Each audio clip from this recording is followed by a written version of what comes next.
Good afternoon, everyone, and welcome. I'd like to call to order the May 23rd, 2023 hearing of the California Seismic Safety Commission, and our hearing involves the Ferndale earthquake sequence. I'm Cindy Silva, and I have the honor of serving as chair of the commission.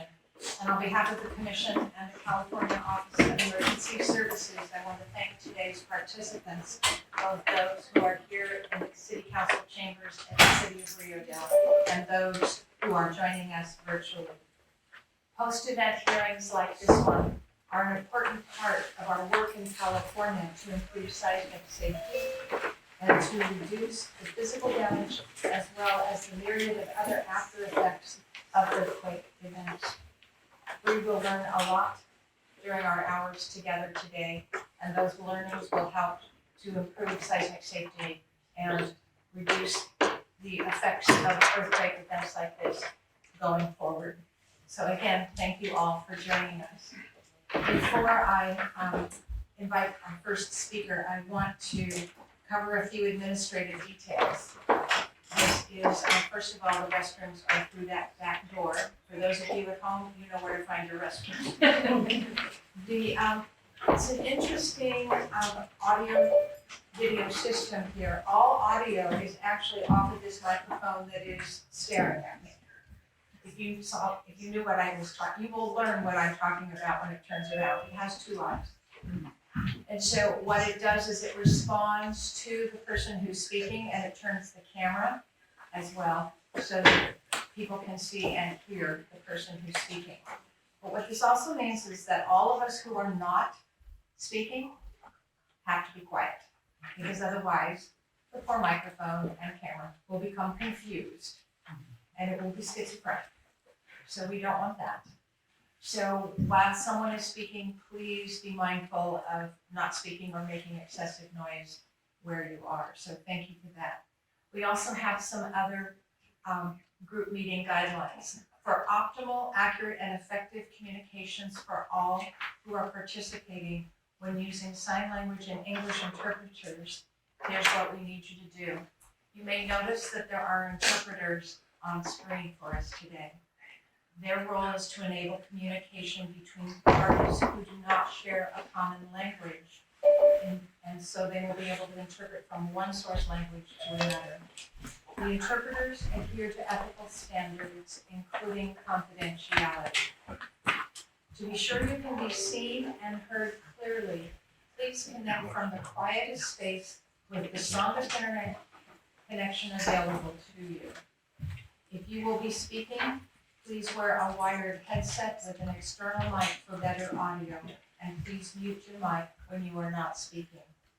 Please be sure if you are joining us virtually to raise your hand to ask to speak, and we will be pausing between speakers, so please wait until I acknowledge you and invite you to speak. Please speak clearly at a moderate pace. Notice I just slowed down because I talk very fast. My husband claims it's a problem. You're going to take your time, especially when you are giving names and numbers, because we want to ensure that that information is clearly taken into the record. Please spell out acronyms and repeat words that are in non-English languages in English so they can be interpreted into ASL. Now we have lost our connection. Oh, sure told me that, didn't it? So Chair, the Zoom audience can still see the meeting. Or not.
Recording in progress.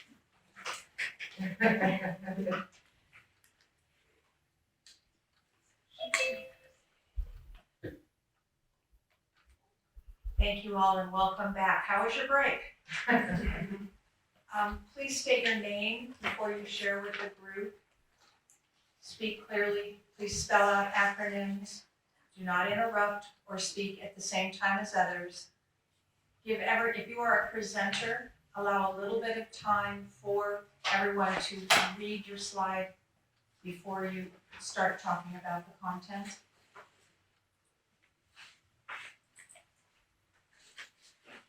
And watch for reminders to slow down or repeat something, and I think that would come from the ASL interpreters.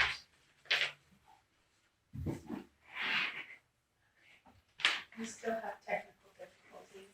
Sorry, people online are still having difficulty hearing.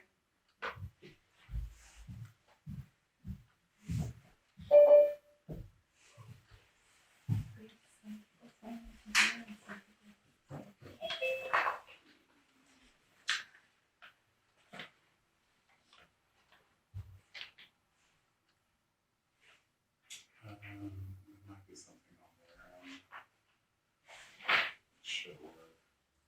If the ASL interpreter is able to hear it,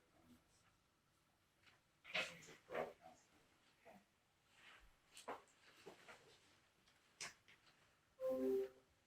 Can you hear us?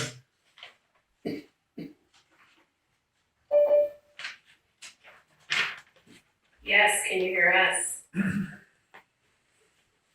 Yes. Verizon commercial. Can you hear me now?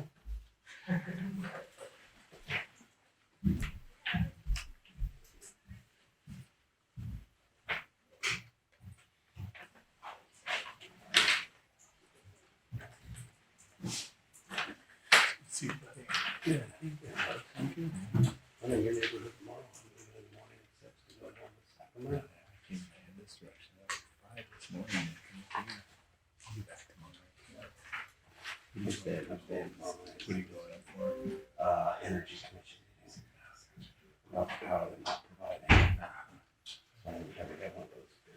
Okay, can folks raise their hand if they can hear the sound of my voice? Okay.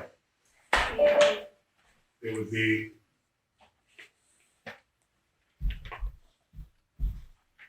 Hey, how are you? Good. Good.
All right, welcome again.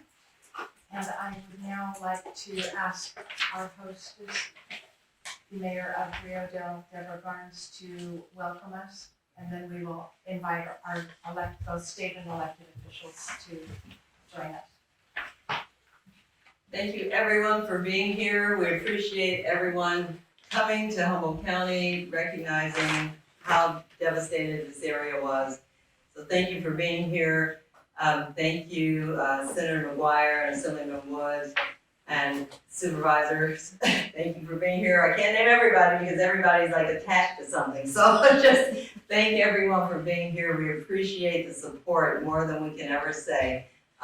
There is coffee. That was one thing that you left out. There's coffee and water over there if anyone needs any of that. But I look forward to this, and I, again, appreciate it. I would say that there was an earthquake the last time the seismic commission came up, the day after they left, and there was one the day before they came, so I'm not sure how much we want back, you know. We got it out of the way, yes. We got it out of the way. So thank you, everybody. Thank you, Deborah. We are very pleased this afternoon that 2 of our state elected officials and 2 of our county supervisors are joining us. So I will turn first to Senator McGuire. Senator, it's nice to see you again.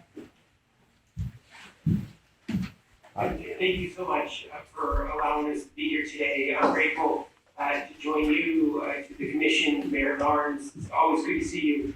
Big hugs to you. I want to say thank you to Assemblyman Jim Wood for his incredible work, always for the North Coast. Also want to welcome Senator Portantino, who is with us today, and of course, Assemblyman Rodriguez. You just saw, and of course, Supervisor Arroyo. It is wonderful to have her on the Board of Supervisors here on Zoom. Look, I'm going to be brief. Just wanted to say some thanks, and then also then of course postmortem where I think the state can be more actively engaged along with locals. But first and foremost, we owe a debt of gratitude to several organizations and individuals who were active and engaged in delivery for the County of Humboldt, the City of Leodale, the City of Fortuna, the City of Ferndale, immediately following these 2 massive quakes. First and foremost, I want to say thank you to the Office of Emergency Services. The State Office of Emergency Services are second to none. They were active, they were engaged, they were mobilized literally within hours and had folks on the ground by daylight. And we can't thank them enough. Especially Robert Troy, who was lead on the ground. Thank you so much, Mr. Troy, who I think will be speaking today.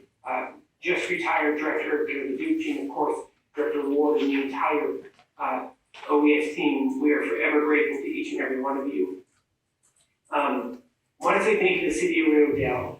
The City of Leodale, whether it was the mayor, the council, or public works director, the city manager, no job, no task was too small to be able to hit. They were reconnecting sewer and water lines while at the same time delivering water and food to home-based teams.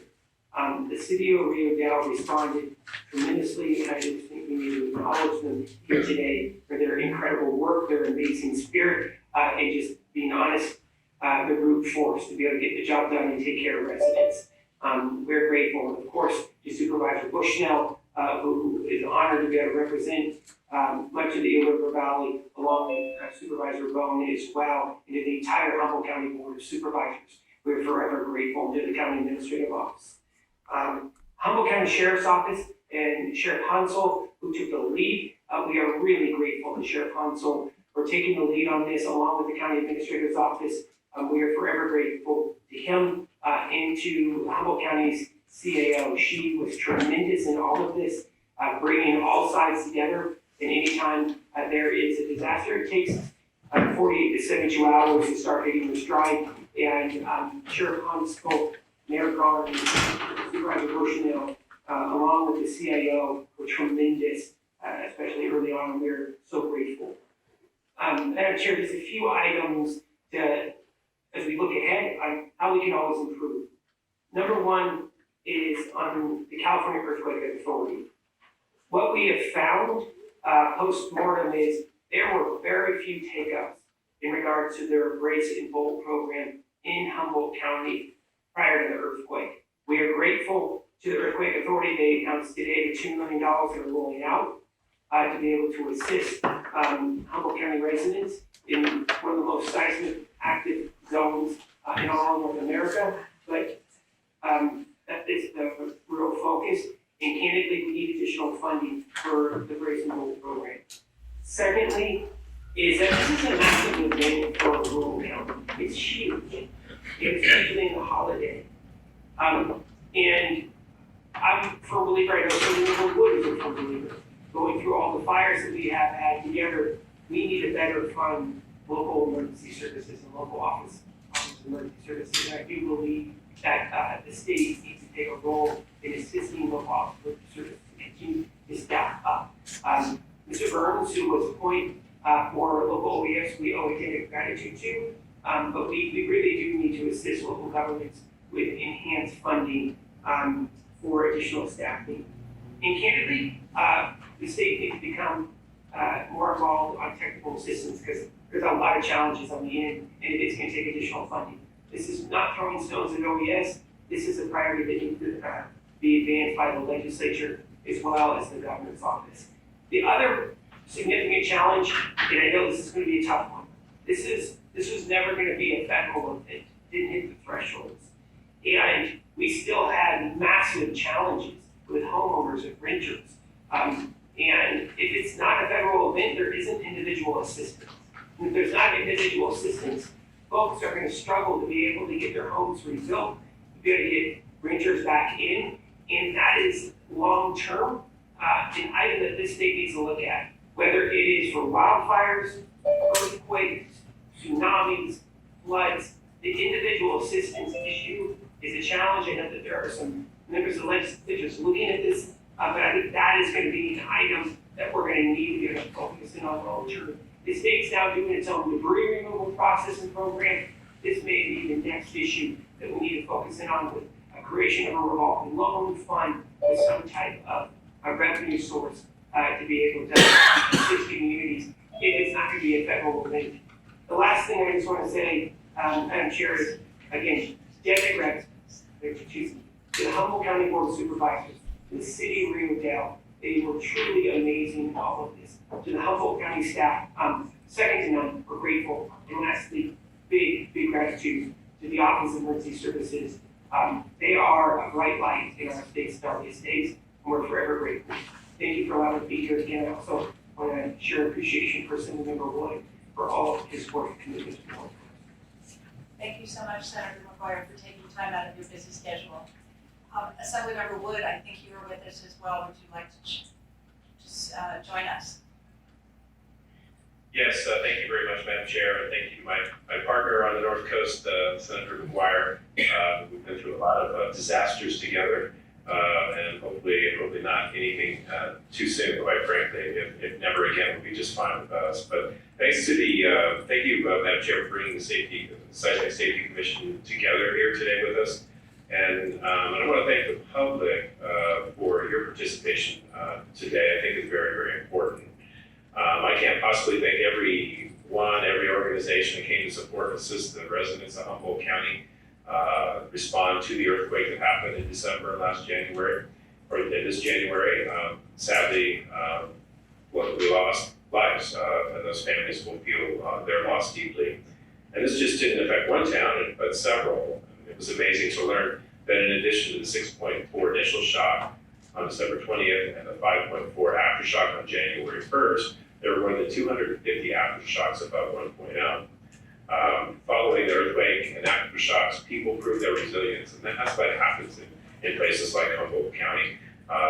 They get together, neighbors helping neighbors, state and local offices of emergency services, the county, the individual cities, local foundations, clubs, the Red Cross, law enforcement, fire personnel, and many more responding.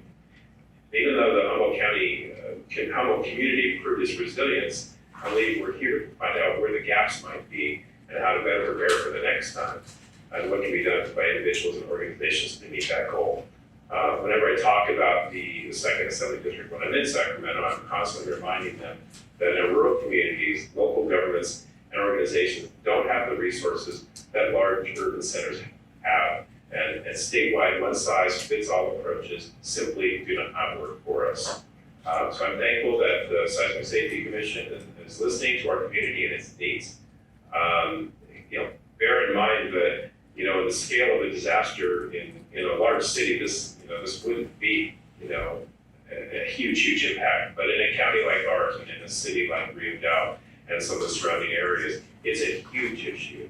And so while it doesn't get to the federal level, it certainly gets way above the level of huge impacts for the community.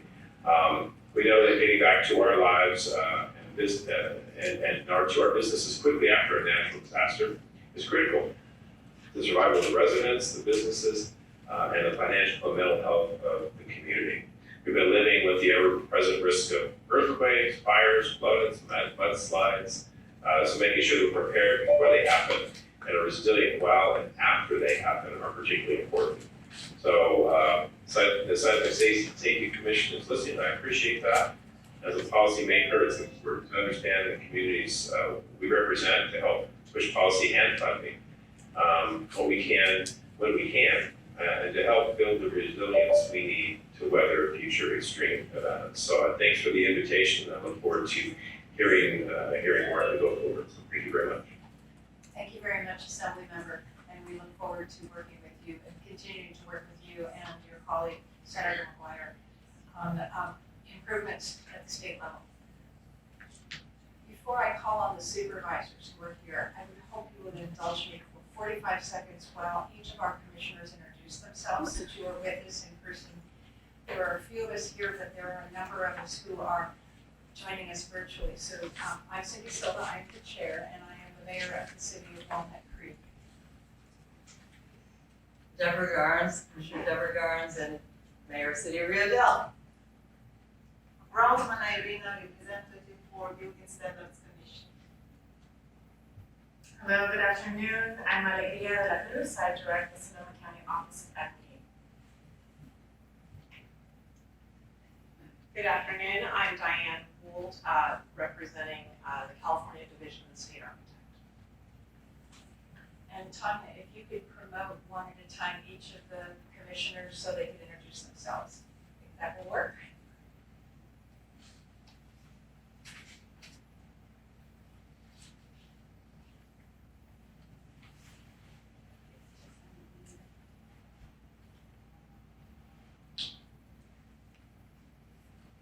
Hi, Kevin McGowan. I'm the director for Los Angeles County's Office of Emergency Management and a grateful commissioner. Thanks.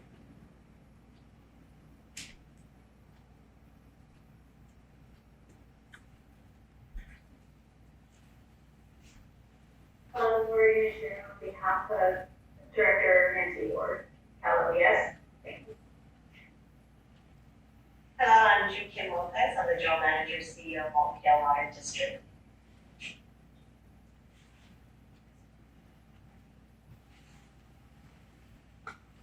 I started to go here on behalf of City Representative.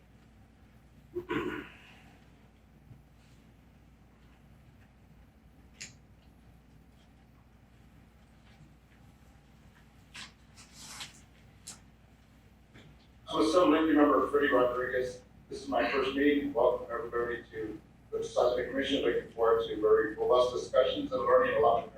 Thank you for having me today. Thank you. Well, Vince Wells, I'm a fire commissioner, representing the fire side, alongside retired fire captain.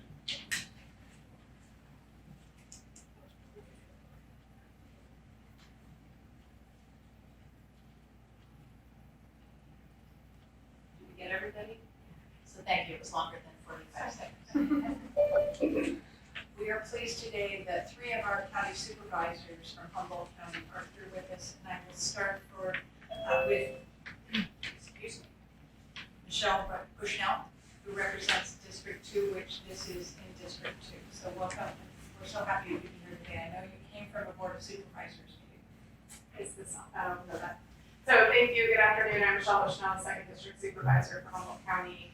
I want to thank you all for the opportunity to address your commission today, and also would like to thank Senator McGuire and Assembly Ms. Wood for their involvement following the earthquake and all the help that they gave, also Cal OES and Humboldt County OES and the City of Rio Dell. I think that if I could address anything, I would, I want to thank the people of Humboldt County for their response and what they had to deal with, and also food for people was so important. One thing that I know that was a problem is immediately following the earthquake or in the morning, we didn't know what to do. It's not readily available or a manual that says do this, and things like Cal OES or OES take time to get organized. But an earthquake happened instantly and people were put out of their homes instantly. Also, communications for the city of Ferndale were cut off, and that became a very large problem with trying to communicate with OES or the sheriff's department or outside agencies. I ended up being the kind of take my phone and go to Fortuna and try to communicate. So that's a really large problem when the city of Ferndale didn't have water, didn't have bathrooms, didn't have places for people to be. And through the next 3 to 4 days, you know, it takes a while to get things organized. And an immediate need was needed. The city of Ferndale's fire department was great, but also didn't know what to do. And so I'm looking forward to the discussion of how this works and hoping to improve on my skills as well in disasters. So once again, thank you for the opportunity to be here, and I'm looking forward to a good discussion. Thank you very much, Supervisor. Also, Supervisor Renfro, and you represent District 1. Thank you for taking the time to be here today. Oh, sure. I'll start right over here. I go back to the 92 earthquake in Scotia, spent about 96 hours there straight. That was a 7.2 with the largest accelerator ever in history of California. And with that, I was going to not repeat thanking everybody that Michelle just thanked. There are so many people that can remember we were calling for water at 7. I was in Ferndale about 3:30 that morning, and you guys from outside the area, but Ferndale usually gets its ass kicked when this happens, not Ferndale. And it literally skipped Ferndale. I had 20 volunteers sitting there, there was nothing going on. So the two town twice were in pretty good shape. 2 windows broken, those neon open signs swinging, but they did end up with a little bit of damage. But Ferndale took the brunt of it, and they reacted quickly.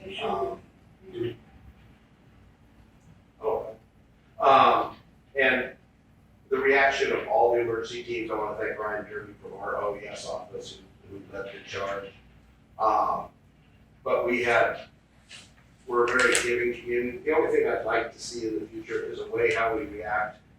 The closest we got to normalcy, I think, is when I played Santa Claus 3 days after the year for all the kids. So I had to go for it. But the fire departments, we were talking today, we had our fire report today. I think there were 7 or 8 or 9 different departments that came down here and did, co-effected and reacted to it. Kyle and his team in the city did a great job. The thing I'd like to see going into the future, it's hard to have a playbook on what to do because earthquakes aren't the same. They aren't the same. I mean, I want to thank Caltrans because we lost a bridge and we got a really crappy road. It was the only way for the people of Ferndale to get in and out. So I think our public works are doing as much as that road, because that road split on us too. It was isolated, close to 2,000 people plus our 68 days. Get the dog out of there. So there was a lot of moving parts, and I don't know if you can put that into a brochure, but we had a lot of people come together and work really hard. But what I would like to do, I would love to be, we're 6 months into this, and we still have a lot of houses that aren't fixed and everything else. And I would like to be able to react to that quicker because we have a lot of people wanting to step up. And I understand there are restrictions in some areas. Disasters break out. Entrepreneurs that want to take advantage of situations. In rural areas, we have those people already needed help. And I just think if we're going to react a little bit quicker or help as many people as possible. Basically, when an emergency of this magnitude hits, throw out the red tape and get the green tape and make it happen. And then we'll pick up the mistakes afterwards. But I don't know how many motel rooms we paid for, but I mean, if you put a family of 5 in a motel room, somebody's gonna die. I mean, it just, they have enough stress on them already. And between yellow tags and red tags and retail and the building officials working with them, but their hands are tied. Everybody's hands are tied because we can't do it. And I mean, 6 months later, we're still just signing people up to do stuff. So somewhere in there, we need to give satisfaction to the people that are affected. Not worry about how many people from the outside are coming in. We just need, because we can take care of our own. So if anywhere in there we can get that help, and I appreciate you guys coming up up here, I know it's not an easy pull. They may need to right back to Sacramento on their 6 tomorrow morning, but, no, I think, all the people, and again, as Michelle said, our state representatives, our local representatives, Ferndale, Fortune got affected. They stepped up and they realized they didn't get affected that bad. They wanted to know what they could do down here. The business community was delivering food, water. Nobody went hungry. Let's put it that way. Nobody went hungry. But that was a lot of people stepping up, and that's kind of what we do. So, again, thank you guys for being here, and let's see if we can make these things better. I don't know if we can make them better, but make them more palatable. Thank you. Thank you very much, Supervisor, for being here. And you haven't been with me, but I have 2 grandsons that have little league games tonight, so I'm gonna leave and come back, so. Sorry. Mets and the Giants. I believe Natalie Arroyo, who's the District Forest Supervisor, has also joined us through Zoom. Could you please promote her? Good evening. Good evening, can you hear me okay? Yes. Okay, great. Sorry, I'm a little under the weather, so my voice is kind of going. So thank you again so much for hosting this, for coming all this way, and thank you to our state leaders for being here, to hear from the community. I'll be brief. My district was affected quite a bit less than the other 2 supervisors who already spoke. But that said, there was still an impact to District 4. Folks were fairly fortunate here, but it's a really densely populated area. A lot of homes, many businesses. The earthquake series actually occurred prior to my taking office. And so I kind of entered into my role as a supervisor midstream during the response. So I want to appreciate my predecessor, Virginia Bass, as well for her role. And folks here know that we had a 5.5, 5.4 back-to-back earthquake just yesterday. So we are in the heart of earthquake country, and we know that we need to incorporate the lessons learned from this to responses, because this is certainly not the last time we'll have this kind of event. I did, most of my district falls within the city of Eureka. I also represent folks who live on the southern part of the Samoa Peninsula. So I did get some information from the city of Eureka about damage estimates. They estimated damage at just over $1.8 million, and of that, the municipal infrastructure, which is to say water mains, roads, and transportation, was about $414,000, and property damage for both city-owned and privately owned property was in excess of $1.4 million. So certainly not insignificant damage. My own home, had plaster damage, and I know many of my neighbors did. So while it's certainly not the level that we've seen in Rio Dell, my district is also impacted. I will say, while there wasn't a tsunami risk from this particular earthquake, I still, I've worked closely with the communities of the Samoa Peninsula for many years, and I do believe that we need to, that is a peninsula that is has pretty limited but sufficient tsunami evacuation sites. They're all outdoors on top of high dunes. So, and folks have, there's been significant outreach campaigns to let people know where those are. But I think there needs to be more, because if those are, communities, fairly low-income communities on our coast that are at a high tsunami risk, and there isn't enough time for people to get off the peninsula safely in the worst-case scenario. So people really need to know where to go and how long to stay there. And, this happened in the winter, and so should folks have to evacuate, they would have been going to a high dune on a rainy, cold winter night and staying there for hours potentially. So, and there's no shelter available at most of those locations, most or all. So that's something that concerns me for the future, while it wasn't something that manifested in this instance. we were able as a county to provide funds to a Habitat for Humanity group to help support rebuilding homes. As Supervisor Bones said, that process is slow, and I know that folks would really like to see those benefits more quickly. So in the future, if there could be support to expedite those kinds of resources, getting out the door or additional state support, that would be welcomed. Additionally, more training for leaders in ICS or Incident Command response, continuity of operations plans, things like that. I was in the process of getting into my role. I actually swore into office the day the earthquake hit. The power was out in the courthouse, so I was out on the front steps in the rain, swearing into office. So hopefully not a harbinger of things to come.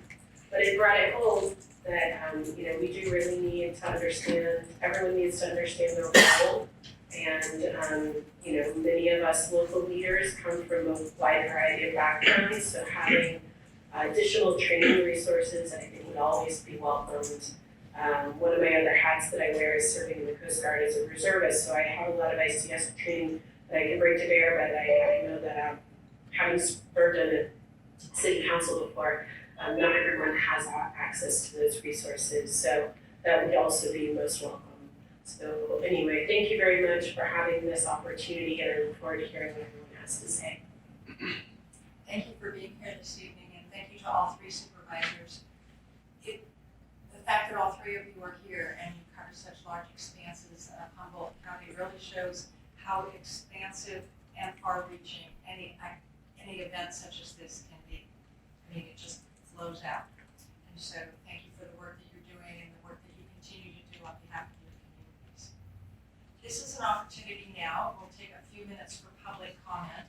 If you are here in the city council chambers, could you just raise your hand if you have a question or a comment you'd like to provide at this point in time? Please step forward. We will allow up to 3 minutes. And we will go to those of you who are joining us virtually after those here in the chambers. Please say your name and if you can, tell us where you live. And thank you for being here. Thank you. My name is Sharon Wolf. I live here in Rio Dell. And other than Deborah Garnes and possibly Kyle Knopf, I might be the only other homeowner in here to speak to the experience. And it was something, let me tell you. What I wanted to say primarily, first of all, is we live in an amazing community. It really is. When we were finally able to find our way outside the houses, after the earthquake hit, neighbors were already checking on each other. They were running next door, shutting off the gas main. They were shutting off water mains. They were doing everything that they could, as everybody didn't quite know what to do. And that's just the kind of community that we live in, which is wonderful. So we've been learning about disaster response firsthand ever since then. And again, it was amazing. Resources flooded into the city. The World Kitchen, all the resources that came in was so appreciated, and all the water, all the facilities was great. And we are now 5+ months into this. So we're all kind of settled into this is the normal. This is what we need to work through at this point. And for a lot of the homeowners that are above the 80% median area income, so they don't qualify for a lot of the assistance that is available, we can apply to the SBA, the disaster loans, which we had no intention of taking a loan out and paying it, but we're grateful that it's available. We really are. So thankfully that is available for some of us. My neighbors 2 doors down from us who are red tagged were in their house working when that 5.4 earthquake happened just the other day. So that was a really good reminder of why to be nervous. But I asked them if they qualified for any assistance as they're starting to work on their house. And they said they did not SBA, not anything. And I wasn't gonna pry into details, but no help available. We've had a council meeting where a single mom was here, extensive damage to her house, that it sounded like she had bought not that long before the earthquake as well, tapping every resource that you have to buy your home. And so she can't take on additional debt and is above the 80% AMI. So there's gonna be no assistance for her. So we're all gonna be living like this and repairing our places as best we can over an extended period of time. And again, we're grateful for what we do have, because we are much better off than many others, and that's important to remember. What I would like to say, especially if Senator McGuire and Assemblymember Wood are still listening in, we need that fund you were talking about for places that do not qualify for the federal aid, and it needs to be limited, because the state budget sucks. I'm not, it's not news to anybody, it really sucks. We need to have the money allocated, and it needs to be restricted to areas that do not qualify for that federal designation. Because a whole lot of California, 2 houses get affected, they've met that threshold. They're fine, they will meet that threshold. Other places like Riodale and rural communities are not gonna meet that threshold if you wipe the whole place out. And so the money does need to be really restrictively used, so that it is not taken by places that, while they're impacted by disasters, they have other resources available to them because they wouldn't qualify for that FEMA assistance. So we have very few state resources to allocate, so we need to be very smart about how we do them, and try to limit that response. But I'm so grateful that you guys are here, and that you're looking at these things, and our Grace and Bold folks are here, and we're gonna talk about some of the other experiences that we had. Because it's something we need to learn from. It will be happening again. We had the 92 earthquake, the city of Riodale, a lot of the houses were never repaired correctly at that time. And that's a lot of why we have the extensive damage this time. Houses that fell off their foundation in 92 fell off it again because it wasn't fixed correctly. So, and the city's been great, by the way, this time through on trying to enforce contractor rules, make sure they're licensed, make sure they're doing their work. So we learn from our experiences, which is good. But that's just another situation in Riodale from the past and why we need to be so careful on the rebuilding. Thank you so Thank much you for very your much. comments. Anyone else here in the council chambers wish to make a public comment? I don't see anyone, and I'm going to see if there's anyone virtually. What you need to do is use your raised hand, and then our administrator will bring you in one at a time. If there are there any raised hands? Seeing none. And we're gonna move on to the next part. You do have one? Oh, okay, please name. So, good evening. Please introduce yourself. And I'm setting the clock for 3 minutes because you may have a presentation later, I'm not quite sure. Okay, I didn't see anything on the agenda, so I didn't know when you wanted me to actually talk, so I can wait until you ask me. 7:30. Is this the, are you from the Riodale? Yes. Yes, ma'am, it's Shane Wilson, Riodale Fire Protection District. You're on at 7:30. Oh, okay, great. Okay. We'll have you come back. Thank you. Anyone else?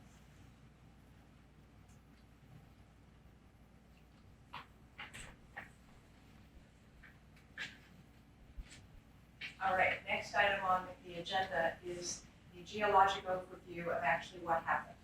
This is the technical part, this is the science. The presenter is Cindy Pridmore, not Cindy Silva, it will be Cindy Pridmore, who is the senior engineering geologist for the California Geological Survey. So Cindy is a popular name tonight. There's also one of the ASL interpreters with the name Cindy. Good evening. Can you hear me now? Okay. Yes, we can hear you. Great. Yeah, thank you for inviting me. I'm Cindy Pridmore with the California Geological Survey. Appreciate the opportunity to speak today. I've been with the California Geological Survey for over 34 years and have seen a few earthquakes and responses to those earthquakes. My heartfelt compassion goes out to the community for the Ferndale earthquake I was enriched, yes, Can you wait a second, because it looks like we've lost the connection. okay. The TV. Is it? That's just the TVs. Right, so. Can we? And you need to talk more slowly, please, when I tell you it's okay. We're just confirming that.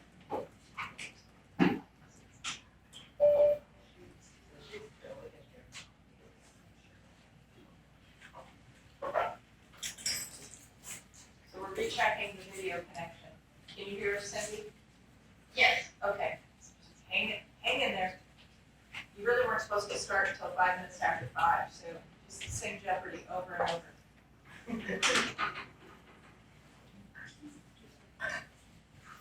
Are you ready? Nope, not quite yet.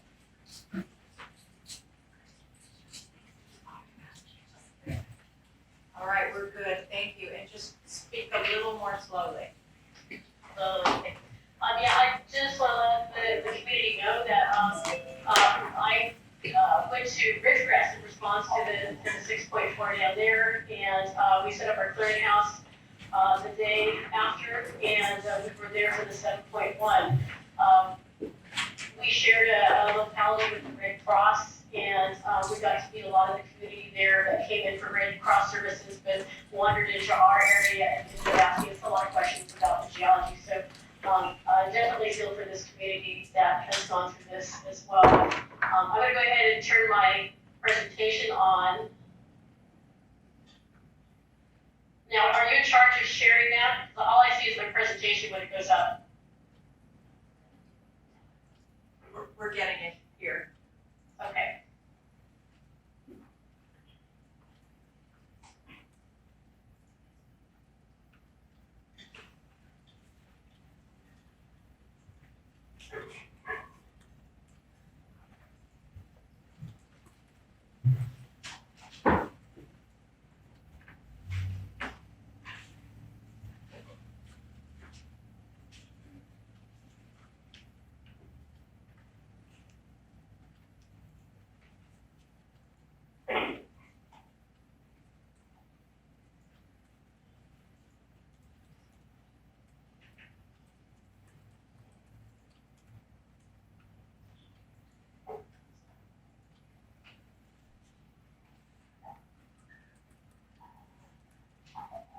We can now see your presentation.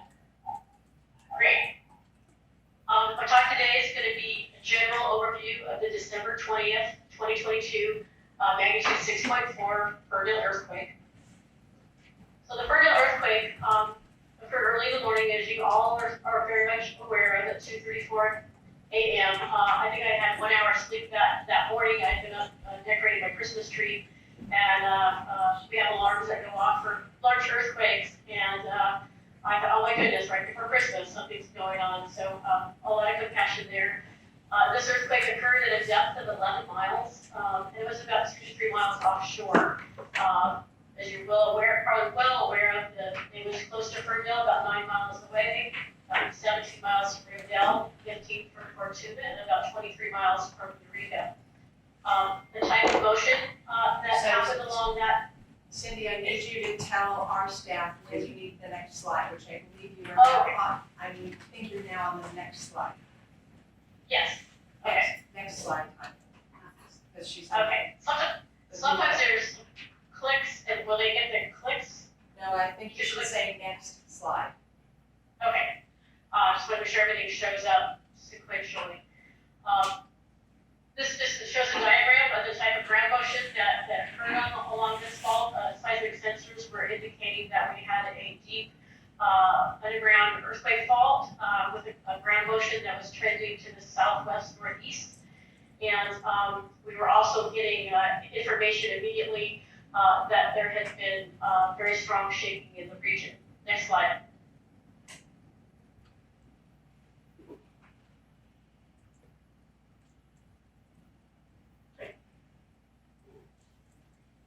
Are you still with us? I'm still with you. It's the Do triple you want junction. me? It's triple junction.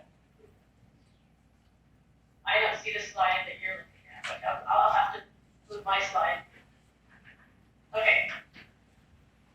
The region referred to as the Triple Junction. This is where the North American Plate, the Florida Tectonic Plate, and the Pacific Plate all meet. I'm gonna go ahead and have to click a few things here. Do you see the little box down below, the little green and brown box that shows up?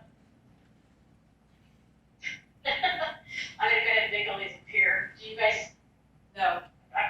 Okay.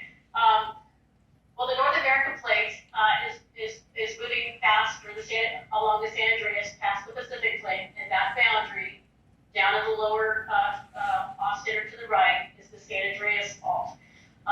The Mendocino Fracture Zone up in the middle, out in the ocean there, is the boundary between the Border Plate and the Pacific Plate. And they are also moving relative to each other side-by-side motion. The more important plate for this particular talk is the Florida Plate, which is the part of the ocean up in the center part. And that plate is diving down, is being pulled down underneath the North American Plate along the Cascadia subduction zone. This is a very key feature to this earthquake and explaining it, but it is a very important part of the Triple Junction as well. Yeah. And I've advanced it. Can you advance it to the next one? Over the last 90 years, is that the next slide you see? Yes, thank you. Okay. So, due to this tectonic setting, it's no surprise that this region is tectonically active and can produce very, very large earthquakes. So over the last 90 years, on the image to the right, you can see 20 earthquakes of a magnitude 6.4 or higher have occurred in this region. Among these, 5 of the events have been magnitude 7.0 to 7.2. If I redid the search and said search the earthquakes in this area that are magnitude 6 and higher, there would be 15 more earthquakes in the region that's shown here. So this is one of the most seismically active areas of the state of California. Advance it now. Do you need to advance it too? Yes, it now says ground shaking. Okay, good.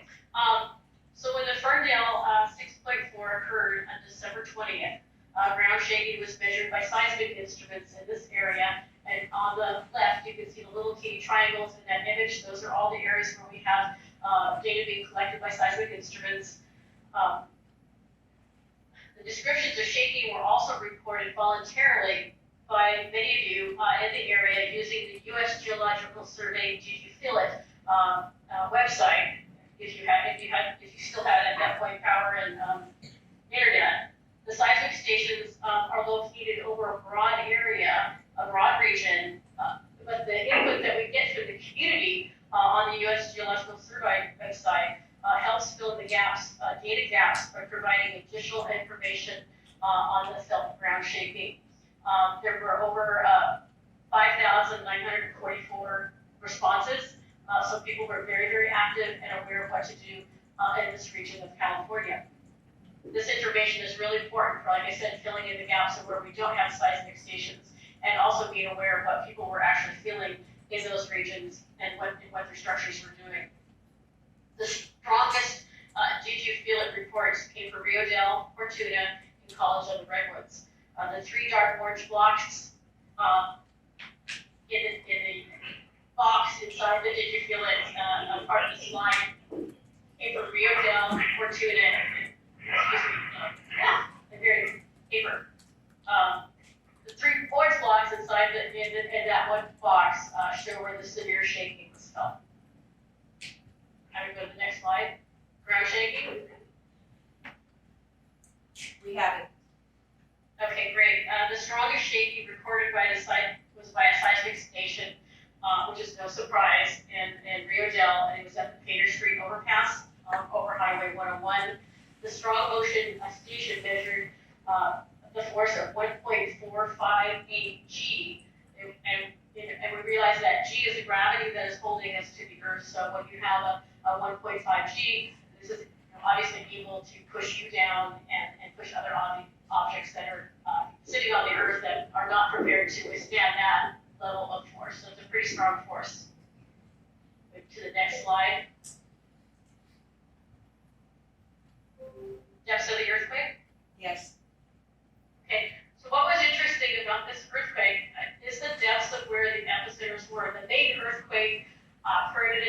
about 11 miles. The larger aftershock that occurred to the southeast, the magnitude 5.4, occurred at 19 miles deep. And then the various other larger aftershocks, the blue leaders to these 4s and 4.0s and 4.9s, those were all the earthquakes greater than a 4.0 or greater, and they all had deep, were also all deep as well. So we're looking at earthquakes occurring at depths of 11 to 19 miles below the surface of the earth, which is somewhat surprising. And when we look back at the 2019 Ridgecrest earthquakes, the earthquakes that occurred along faults down in the desert down there, the epicenter of the Ridgecrest earthquake, the magnitude 6.4, was at 7.5 miles, and the next day, the 7.1 occurred at 5 miles. So we're seeing something immediately when we're getting the seismic data. We're realizing these are very, very deep earthquakes, and most likely they were occurring in the subductive plate, the Gordon plate, which was being pulled underneath the North American plate. These are earthquakes going on at a depth within the Gordon plate, so they're not reaching the actual rupture is not even reaching the surface, but they still are very, very important for us to understand in terms of the potential seismic hazard in this region. Next slide is the known map surface faults. I just want to point out that the red dot offshore is the epicenter, and then you can see all the epicenters of all the aftershocks. And you can see that trend of that zone, the ground motion recorded in the seismic instruments, as well as the trend of the aftershocks outline a pattern to the southwest and northeast. This is opposite of the geologic structures, fault structures that we see this year. If you look up near Eureka, you can see the red lines. All the thin red lines in this image show pictures of mapped surface faults, faults that have daylighted and show up on the surface and have been mapped. Same thing, I didn't capture so much in this slide as you go south, but as you go south of the region, you can see a little bit of it down at the bottom of the slide, are faults that are influenced by the San Andreas plate tectonic boundary, and they also trend roughly to the northwest.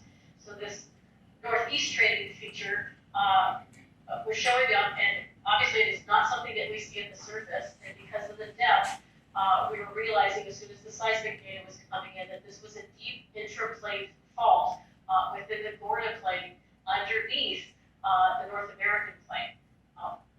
So a lot of times we put a lot of stress on recognizing our surface faults, but here we really need to understand what these deeper faults are about. So the seismic data indicated that the rupture likely occurred at depth as a result of strikes with faulting on a previously unknown near vertical fault. The location and depth and faulting mechanism indicate that this event occurred within the subducting Gordon plate beneath the North American plate. So I move on to slide.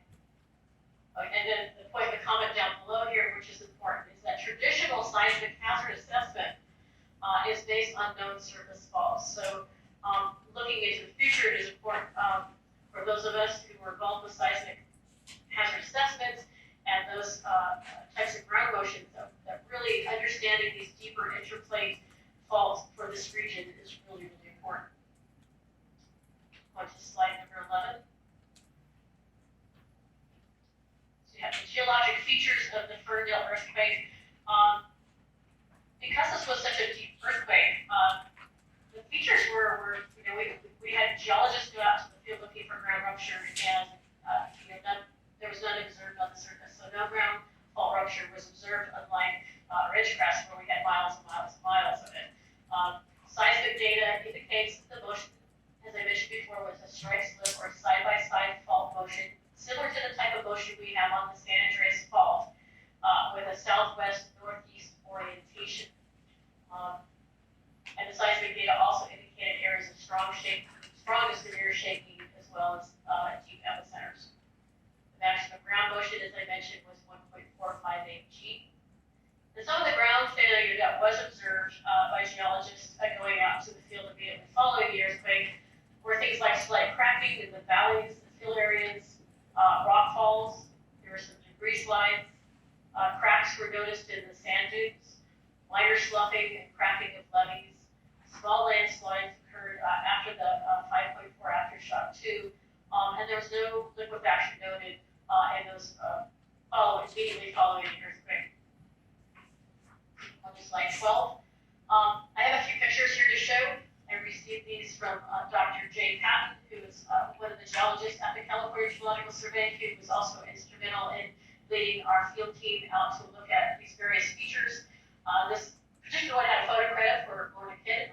I have a few other pictures here I don't have the photo credits for, but there were people out there. See, features that we go out to look for are perishable features that might inform us of what's going on out there. It's critical for scientists and geologists to get out to the field right afterwards to capture a lot of this information. This was at the Samoa Dunes.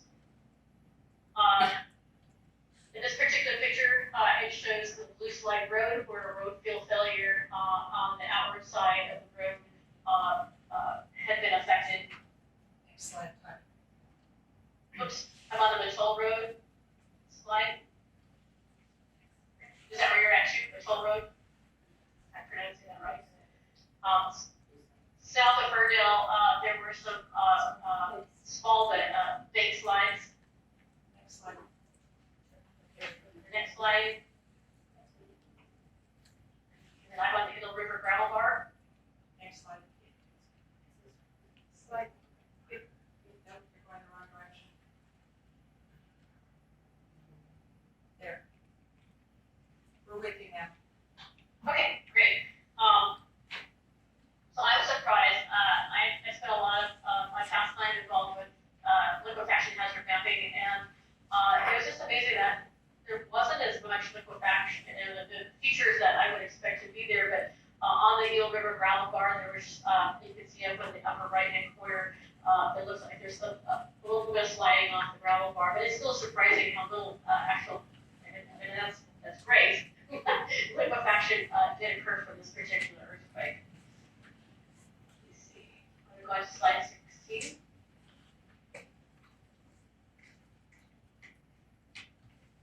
There was some work recently pointed out to me. Someone had, I know who had attended a talk led by Danielle Lindsay and Roland Bergman from UC Berkeley. They were looking at satellite INSAR data, and the picture on the bright pink picture shows the difference in land surface, I think it's both horizontal as well as moving laterally, between November 13th of 2022 until the next satellite came through on overhead in 2022, in December 25th, a few days after the earthquake. And from this type of data, they could start to spot potential landslides or ground movement in areas that are difficult to get to. So this is an ongoing study that should help understand some of the more damage in some of the more remote areas. So I'm on the slide 17, the California Coast Earthquake Clearinghouse. So there was not a lot of geologic information to share. And in some ways that's positive because of these deep earthquakes, the limited amount of ground shaking that made it to the top wasn't as bad as if those earthquakes were closer to the surface. But a 6.4 is still a large earthquake, and it's really important that the dynamics of this earthquake and the geology of this earthquake are continue to be studied and better understood, particularly earthquakes within the Gorda Plate, which is an intraplate earthquake. I just want to share a few things, slides, about the California Coast Earthquake Clearinghouse. I represent California Geological Survey as the chair, and ERI provides co-chair for this. The clearinghouse is coordinated and ran by all 5 of us managing partners, which is the California Geological Survey, ERI, the Earthquake Engineering Research Institute, the U.S. Geological Survey, the California Office of Emergency Services, and California Seismic Safety Commission, which is now within Cal-OES. So on slide 18, I mentioned the California Coast Earthquake Clearinghouse for many of you because we respond right after an earthquake to capture critical and perishable information which will help support updating building codes as well as understanding the geologic hazards that every earthquake we have, we learn a little bit more about understanding what the geologic hazards are in various situations. And the clearinghouse supports a coordinated data collection and information sharing. We do not tell people who show up, scientists, geologists, engineers, what to do, but we do invite them to coordinate with others in the area and help provide their information outward to others. The people who participate in the clearinghouse are researchers, engineers, scientists, and others conducting post-earthquake reconnaissance. For the Ridgecrest earthquake, we had it in person. We co-occupied a building with the Red Cross, and we had nightly briefings where people either came in from the field or they communicated remotely. The clearinghouse provides situational awareness of the affected region, which is very important. I know to all of us, to all of you, what has happened, what is going on, what types of features, what types of things are being observed, are there additional hazards that need to find their way back to the State Operations Center, descriptions of these hazards, as well as outwards to the affected areas. The clearinghouse acts in accordance with the California Public Resources Code and the National Earthquake Hazards Reduction Program. So basically, our framework is recognized as important for collecting information immediately following the earthquake, and anybody who's doing research coming out, we ask them to work through us and to let us know where they are, what they're doing, and to share out what their findings are. For the Ferndale earthquake response, we had a virtual clearinghouse that was activated the afternoon following the 6.4. We had it in the evening at 7 o'clock, and by then we had local people up there, local geologists and scientists and engineers who were going into the field once they secured their own homes and were safe and available to go out. 2 days later, we had another briefing on December 22nd at 11 p.m. and January 6th. We had kind of a wrap up because there was less people going to the field. All the notes for these briefings are posted online, and I'll tell you where you can find those information as well. And you can actually listen to these briefings and be a part of them and even ask questions, and I'll provide you with that information too. The clearinghouse utilizes ERI's Learning from Earthquakes website. This is where preliminary observations and reports of both geology and engineering get posted, as well as briefing notes and photos. Slide 20. The Learning from Earthquakes.org website is where preliminary reports come out. So the Ferndale event, you can see there's a seismology report, there's data, there's some information on emergency management data. There's a hazardous loss estimation results that were posted, other reports, there's some seismological information, there's all kinds of stuff. Sometimes there's just pictures and data that are also posted here that you can pull up and look at. Next slide. So slide 21, the California Earthquake Clearinghouse to be notified that we're activated. So because you're an agency you're wanting to utilize this resource, you can sign up in advance by going to the California Earthquake Clearinghouse.org, and that puts you on the emailing list for when we are activated. So when the clearinghouse is activated and are preparing to activate, you would get that information. If it's local to your region, which it is, we are also working with locals to find a place, if we're going to have it in person, a safe place for us to be where we're not in the way of any emergency management, and we can support and communicate with the scientists and engineers that are coming out. So joining this mailing list, you will know when that particular, when we are activating the actual clearinghouse. And then you will receive additional, we'll also be using those emails to let you know when the briefings have been posted. So if you miss a briefing, you can find out where the information of that briefing of what has happened and what the plans are for other scientists, what they're doing. That will be on the briefing report as well. So that's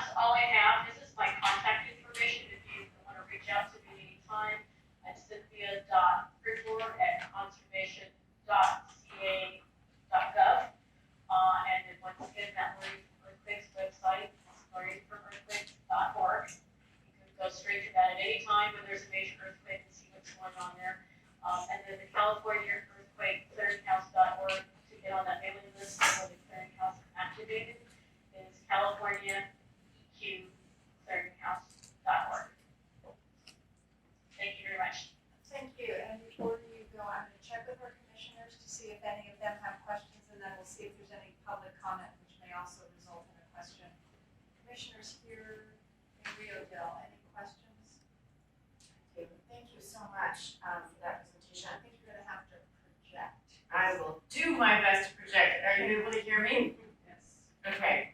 I really appreciate the technical description around kind of the surface earthquake versus the deeper earthquakes. And I'm wondering what kind of information that provides with regards to the kind of preparedness that will be more effective in this area versus, other preparedness that's targeted more towards surface. Is that what you're using the information for?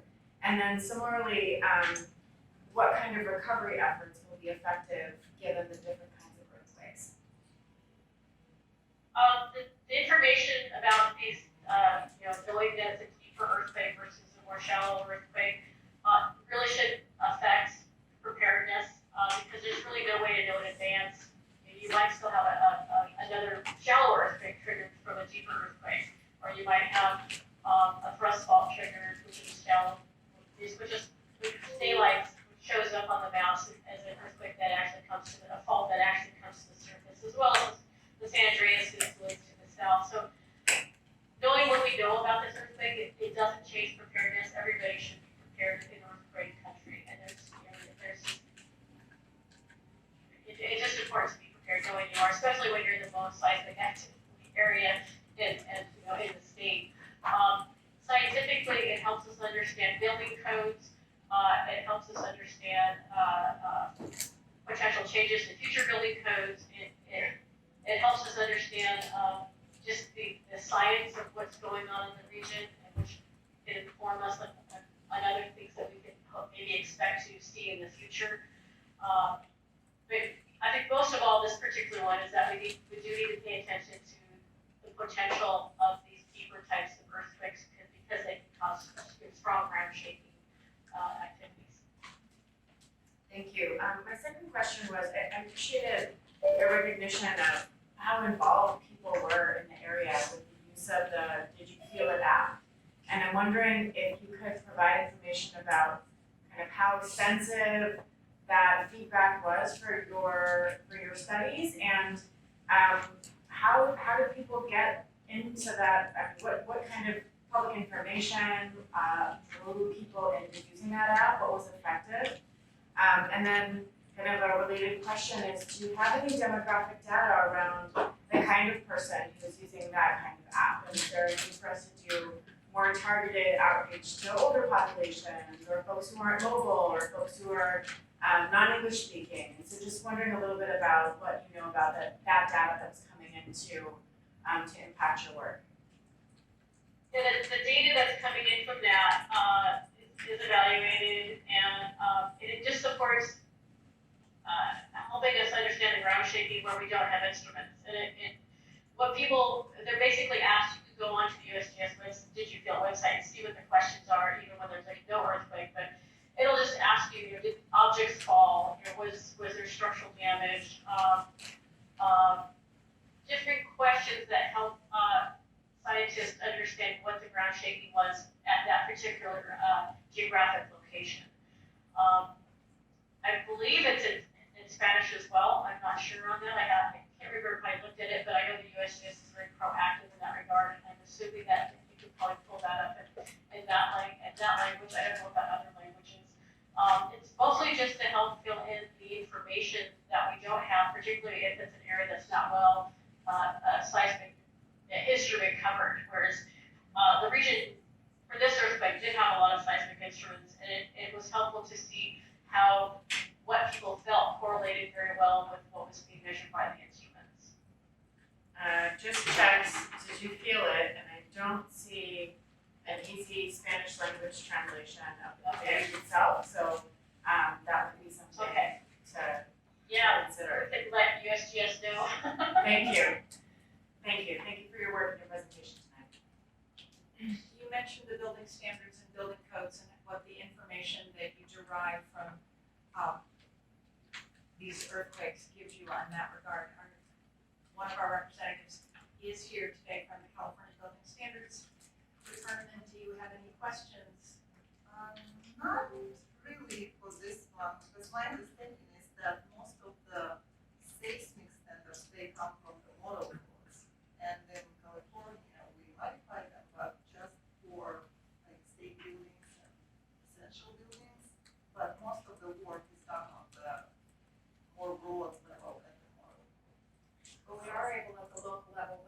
adopt Yes. triennially those codes. For example, in Contra Costa, we are more stringent about some seismic issues, and I'm sure you are in Humboldt County as well, or you should be. Mayor Gartz, any questions? Representative Gould, on behalf of the State Architect's Office. I was just gonna add on, I don't think I introduced myself earlier, I'm a structural engineer, so we use, to put it in a non-technical manner, all of this information on the earthquakes when they occur and how strong they are, there's also the concept of how far it's felt, right, the attenuation.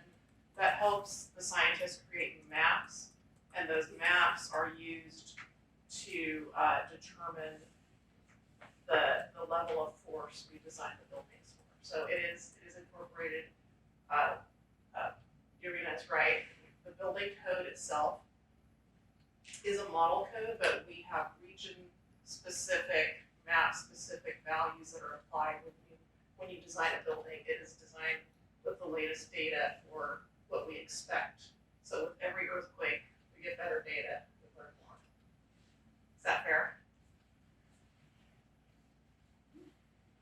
Ms. Bridmore, sorry. We also I'm have looking at you on the screen. We also have both the Seismic Safety Commission and ERI organizes various groups to kind of, some are looking at hospitals, some are looking at schools, some are looking at just public buildings. And so we're collecting data on different types of structures and structural uses, buildings that have different uses as well. That information gets collected and is preliminary put up onto the Living Earthquakes website as well. Yeah, that's a good point. Yeah, depending on how tall, is it a tall building, is it a short building, is it wood, what is the structural system of it? They react differently to the earthquake as well, so. As well as and then you're also being targeting the purpose of the building. So a Correct. school or a hospital or an emergency services facility that's designated that will have a different safety standard or building code standard than. Yeah, we have what we call an importance factor, so. Not that you're not all important. Yes, but it's, you have those, continuous operations, essential services, you have to be able to flip every switch and everything working, immediately after the earthquake versus, a little along those lines. Let me go to the commissioners who are joining us virtually. You're going to need to raise your hand, and Tanya will bring you in if you've raised your hand, and then I will acknowledge you so you know to speak. Questions?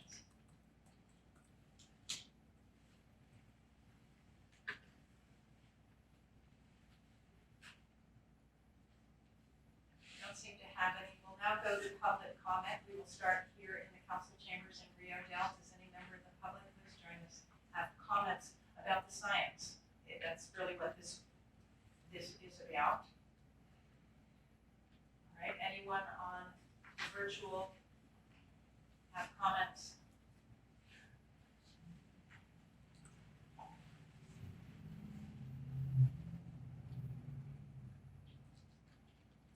We're watching names scroll by. I just had a slight comment, during Ridgecrest, the Ridgecrest local hospital, the only hospital was there, fair structurally, but some non-structural components, like a broken water pipe, made their operating room not useful for several days. Something like that, even though it's not coded, could be a problem. So that was an interesting find that sometimes things are not part of the structural code can even though your building's so usable, you may not be able to use it for the intention that you wanted because of something breaking like that. So lots of little things get recognized along those lines that can help make a community even more resilient. If there is no other public comment, I will say thank you, Ms. Pridmore, for your work and the work of your geologists and engineers at California Geologic Survey. And oh, you do have a copy for a question. All right. And who are we bringing in? All right, Commissioner Lopez. Do you have a question or a comment? Yes, I'm sorry, when you mentioned mentioned, the issues to the water pipes in in terms of the disruption to the water, wastewater, what did you see? It was just regular water, but it was going into the operating room, and they were not allowed to use the operating room. Fortunately, no one needed an operation, but that could become critical in another earthquake. So that was sort of a lesson learned of something that they needed to pay attention to. So is there plans to seek out some funding to be better prepared? Unfortunately, there will be a next one. So what kind of steps in terms of getting the funding needed to be able to get the right resources? Yeah, we're not involved on that side of the picture as geologists, but that could be something you could ask of the Ferndale government. They may have found a way to find some resources for that. And the operating room issue that you were describing was what occurred in Ridgecrest in 2018.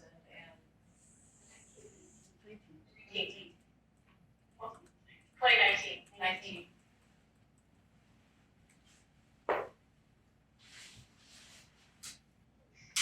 All right. It's now time for a break.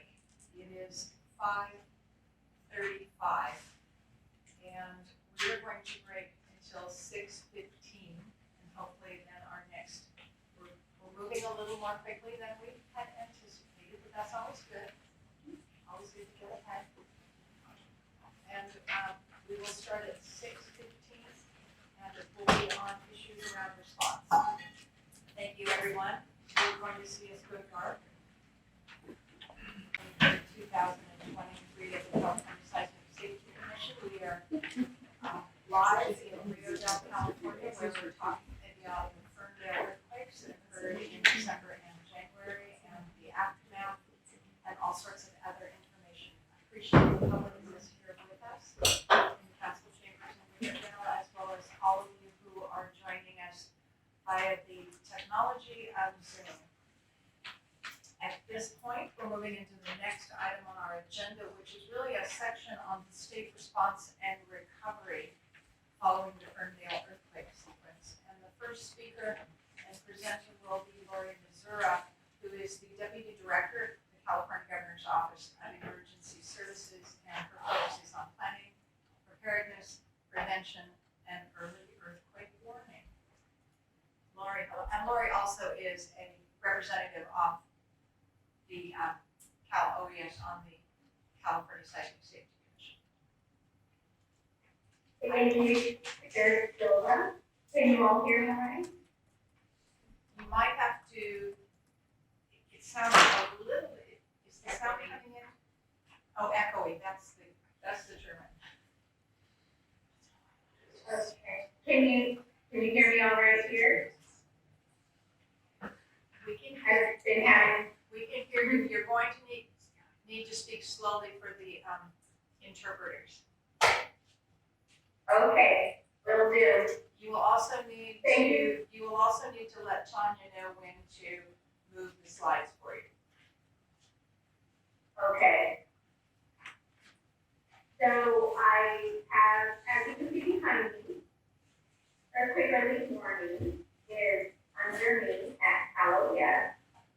And I started the meeting with Yosemite as my background, and so staff texted me and reminded me that I should have Humboldt, so they helped me with my background. So I now show the mountain. So we can put that slide presentation on.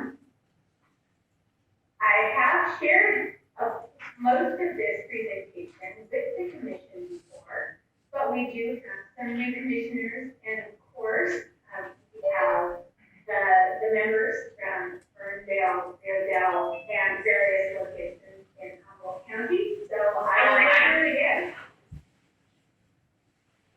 And, okay, next slide.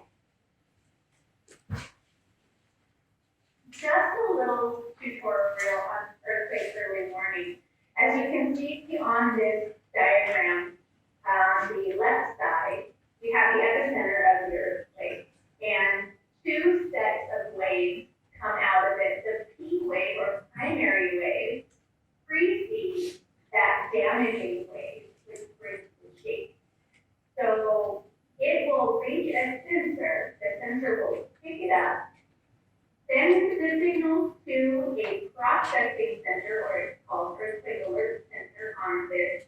diagram. And from there, it will send out a signal, and it can be picked up in various ways. So folks can get alerts on mobile devices. They can get them on special receivers that are hooked up to their television or their radio. They can also get automated actions, so we could see things like billboard signs, it slows down trains, buses, bus drivers can get notifications so that they can safely pull off the side of the road. Hospitals can receive it and come up with public alert systems so that all of the visitors at the hospital can prepare themselves for shaking. It can be piped into surgery rooms so that doctors know to remove sharp instruments for patients undergoing surgery, etc. It can go into fire departments, and it can open up the bay doors so that the engines don't get trapped inside. And we know that that did happen in Ferndale. It can also alert the firefighters. It can go into public venues. The utilities can utilize the signal, shut off valves and sensitive equipment. Businesses can use it, and there are really so many more different uses of earthquake early warning. Next slide.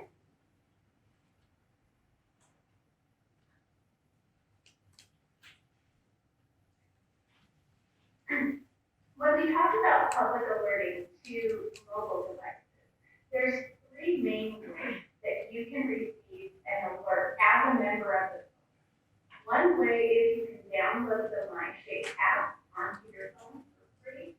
This is Hallelujah sponsored and developed by the UC Berkeley Technology Lab. You can either ensure that your location services are on to get an alert, or you can use a home base, and that's where you put your address in. It does not save your address, it just associates that, and it essentially puts a pin in a 10 by 10 kilometer square where your home is, and then it does not save any personal information at all. Some extra characteristics of this app: there are safety pages that help you know how to be scared, and I appreciate the supervisors that mentioned that that is a very, very important thing to do to be prepared for earthquakes. It also utilizes crowdsourcing so that the app or the technology itself can learn from each and every earthquake and get better, and essentially cut down on those no warning zones. Although we'll talk about that a little bit later. Next slide. A second way that you can be alerted, if you have an Android phone, please note that Google partnered with USGS and CalOS in 2020 to actually bake it into every one of their phones, or what we call the Android ecosystem. And so that means that if you have one of those newer phones from 2020 to present, you will automatically receive earthquake early warning. An example here on the page to show you what it'll look like. And we recommend you do not opt out of those alerts. And then here we have the third, that's wireless emergency alerts. Those are issued by the federal government, and they too come to your phone as long as you have federal or government notifications enabled on your phone. We have, next slide, different thresholds for these alerts. So they're based on both an intensity, a shaking intensity threshold and a magnitude. So roughly speaking, 4.5 magnitude with a shaking intensity of 3 or greater should yield an alert. The wireless emergency alerts have a little bit higher threshold, that would be magnitude 5.5 2.0 and threshold intensity shaking of 4 or greater. Next slide. So a lot of times people will ask us, well, why didn't I get it over? And one of the main reasons is that those thresholds were not reached. So you may have felt the earthquake, but it didn't reach the threshold for an alert. There's the alert that's specifically for damaging earthquake. We know that the Ferndale earthquake and the Rio Dell aftershock both reached those thresholds. Now, there are limitations to earthquake early warning. It is not earthquake prediction.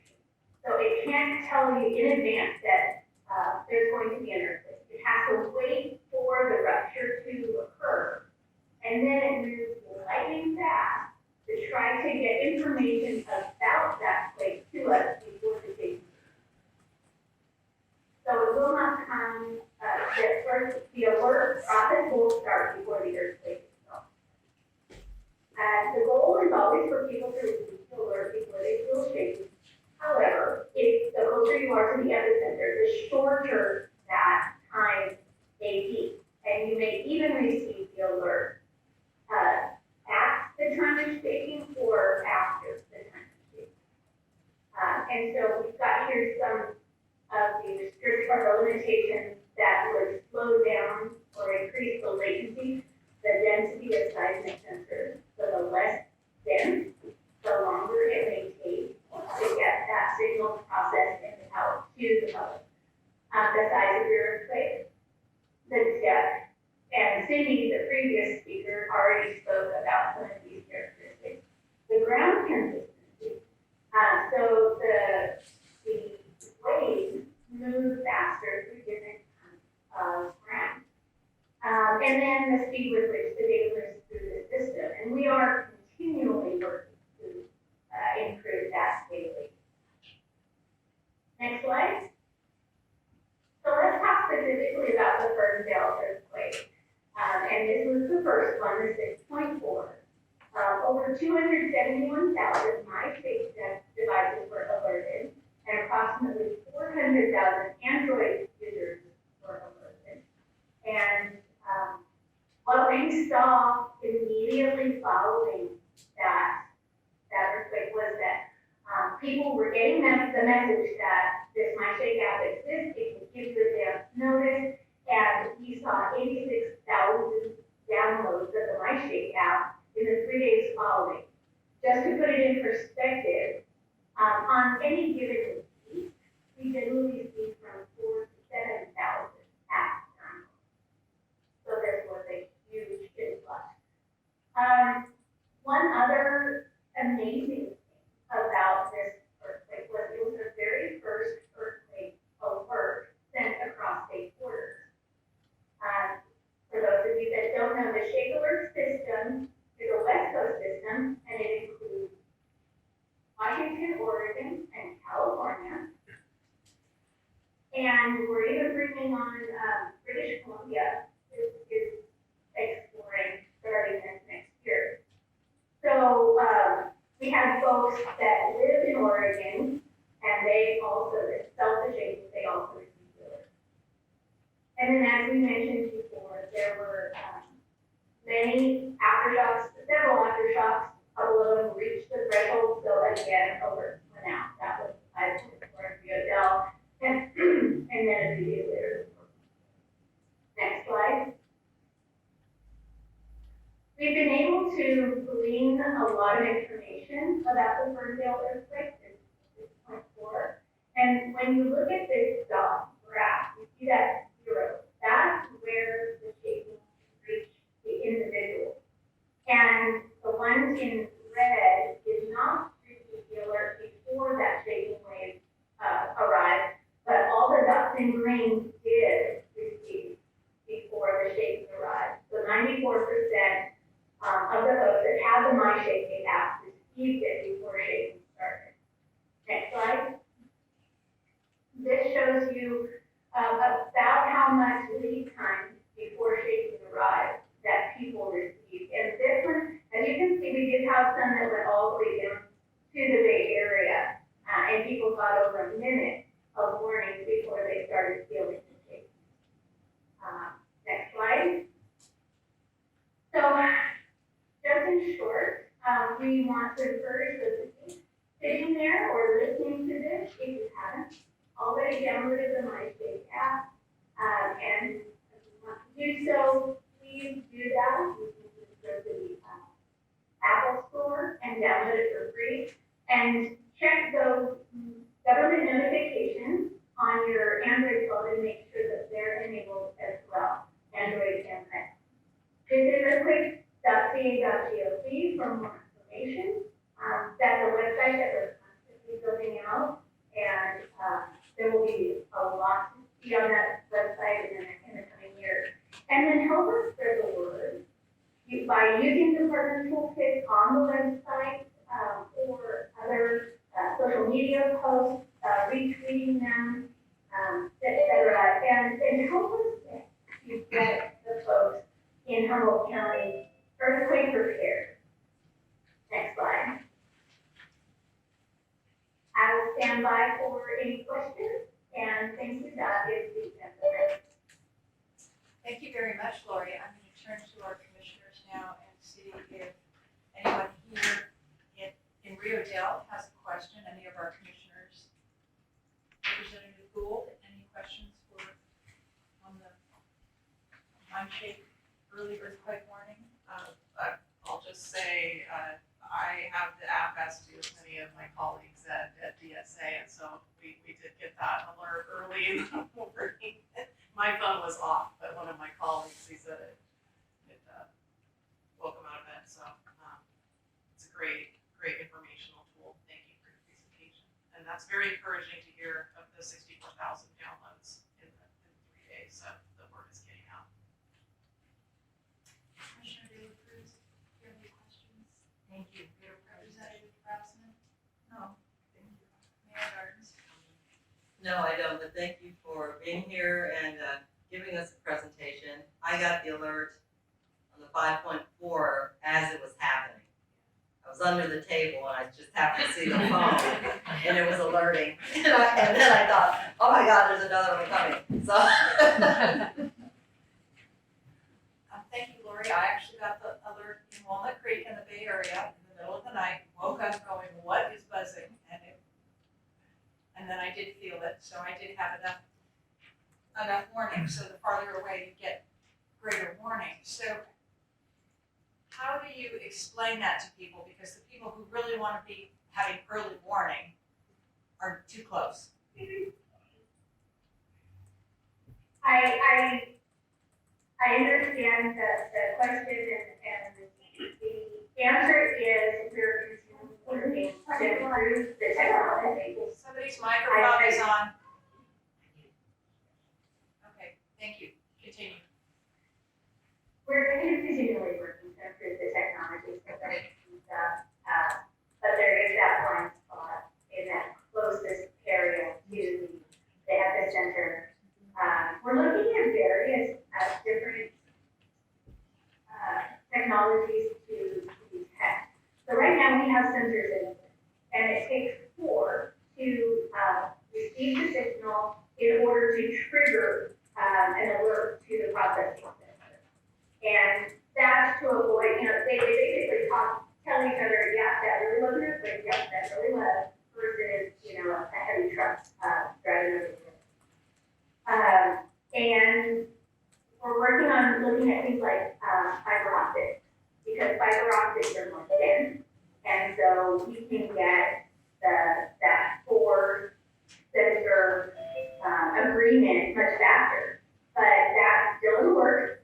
We're funding at Calias, we're funding 2 of the universities here in California in their research on that, and we're looking at other methods as well. So hopefully, in the future, maybe next time we have this conversation at the Science Safety Commission, we'll have some improvements. Thank you, Lori. We have a number of commissioners who are also joining us virtually. If you have a question, commissioners, please raise your hand.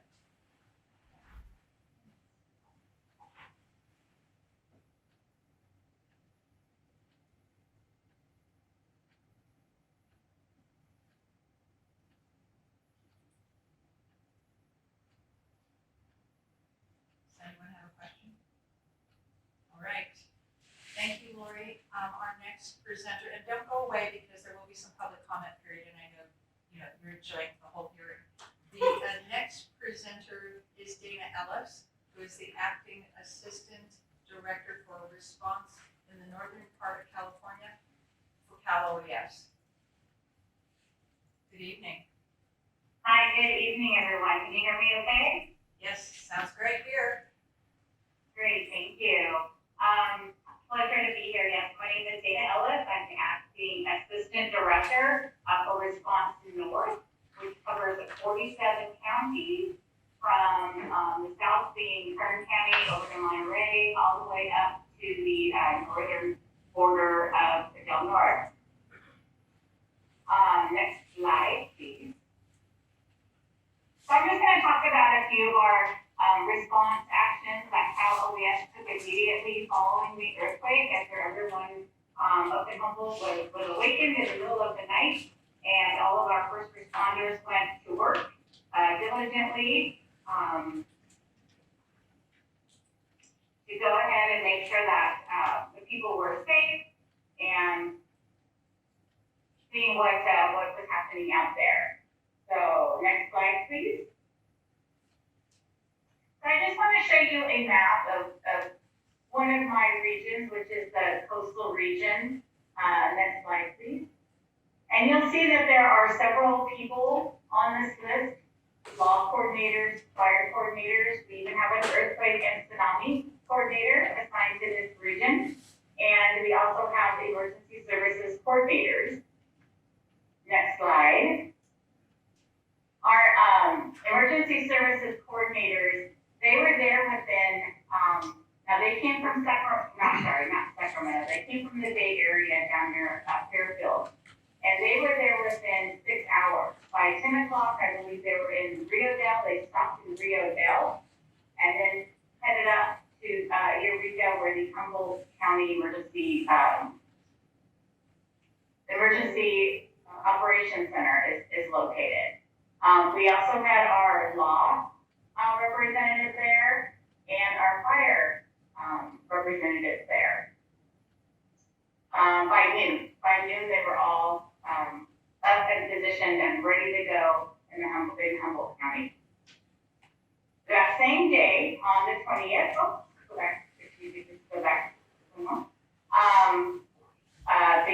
the local emergency proclamation starts coming in, and this is key for what Robert Foster will be talking about on his presentation about the funds that those proclamations will open when they proclaim local emergencies, how that could open up funding for local government for their response costs and repair costs.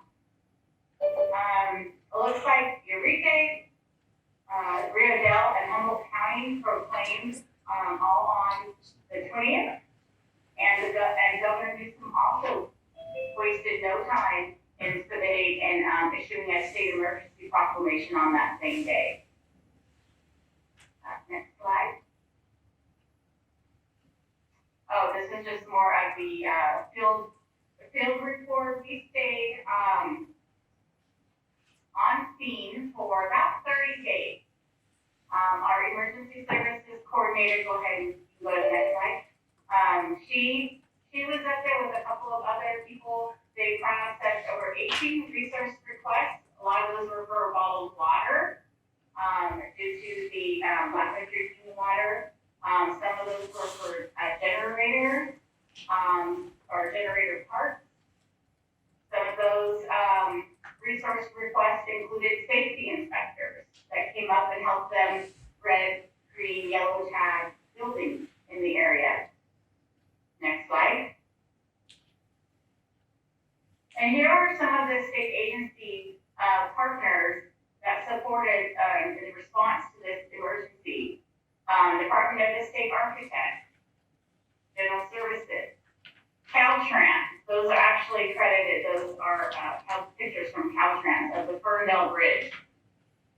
Department of Social Services, CAL FIRE, CHP, the California Geologic Survey, the CUEA, which is the Utility Emergency Association, and then of course Pacific Gas and and electric, and Caltrans and PG&E activated their own department operations center so that Caltrans could coordinate and make sure that they were inspecting all of the roads in the area, and PG&E activated their centers to make sure that they were coordinating and getting power restored, which I know took about a day and a half, I believe.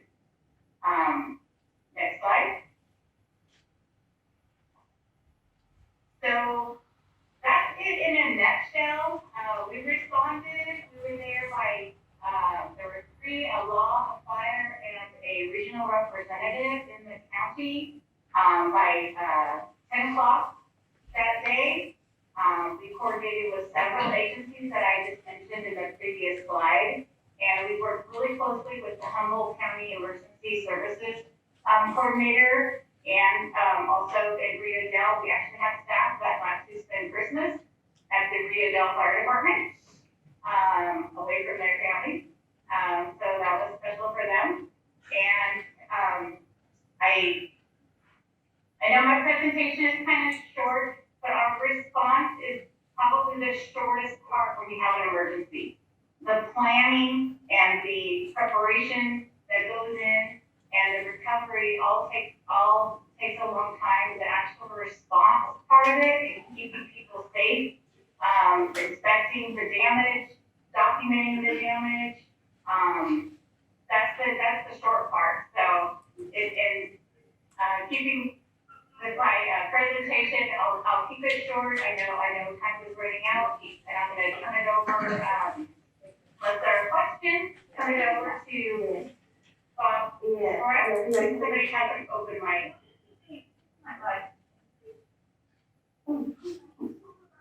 So we're waiting for the microphone to be closed. Commissioners, questions for Dana, and thank you, Dana, for, you almost modeled what you do in the field, which is we're here to get things done quickly, to move from the response to the actual recovery, and your presentation was to the point. So thank you. Commissioner De La Cruz, any questions? Thank you. Representative Brosman? No, thank you. Mayor Garnes? I just again want to say thank you for your response. It was very swift and it was greatly appreciated, and we appreciated everyone who was here, especially on that Christmas day. That was tough to be away from your family, and they were here and they were gracious and they worked tirelessly, and it was greatly appreciated. And thank you for your presentation. You're very welcome. Representative Gould? Thank you. Commissioners who are with us virtually, any questions for Dana?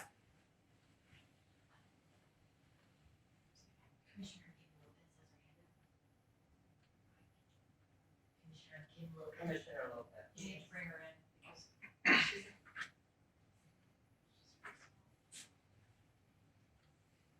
Commissioner Lopez. Hello, I think I heard it. There we go. Thank you. Can you hear me okay? Yes, thank you. Great. Thank you for the presentation, Dan. That was a really great response. And this is a question for you and others throughout this incident. I'm looking for the lessons learned, how communities such as Humboldt County, but throughout the state, can be better prepared before this event, so that as you talked about the recovery, which takes longer than the response, that we could also shorten that recovery time. And so from some of those experiences, you talked about interruption to water, there was interruption to power, that was, fixed within 24 hours. But I was wondering, what are some of the lessons learned that we can apply going forward? And I asked this in the context of, I've been talking a lot about with the commissioners of different resources that are out there through FEMA, through CalOES. And what we find is a lot of these hazard mitigation funds that are quite a bit of big buckets of money that are out there. A lot of committees and agencies don't know about those funding that are available. And also the process, the application is long and sometimes onerous, that it disincentivizes them from applying for it. And some of the benefit cost analysis models really don't make projects for the practitioner that makes sense, not eligible. We're working on some of the modification recommendations to FEMA So I asked him sort of in that context of how we might be able to take advantage of some other resources, both funding and technical assistance that may be there from experiences like this. Yeah, so thank you for that question. That's really key. We do have our hazard mitigation folks. We have not sat down. I also have my Coastal Region acting interim administrator on the line, and Marie McIntyre is also with us. We haven't sat down yet with the county to kind of hash out some of those after action reports of, what can we improve to make it better. But hazard mitigation is always a good start. With every disaster, including the storms that we just had, the 2 disasters, it opened up money statewide for all the counties to put in for more funds. And I'm sure I can, or Lori can talk with our hazard mitigation folks and see about coming up there and talking through some projects with you, or with the county or the cities, and they can talk about putting some of that stuff in.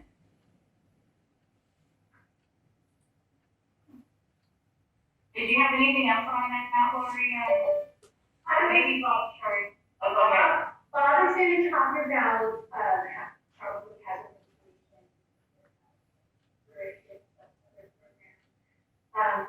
through earthquake early warning, we have and objects that we fund as well, and we are going to be reaching out to Ferndale and the area. One of them regarding fire department, how they them with this particular time. But there's a lot that people to get prepared for. I'm just going to give you a quick kickoff of the 5 things. Number 1 is sign up for this super food. And number 2, prepare a plan for you and your people. And that plan should include evacuation route, where you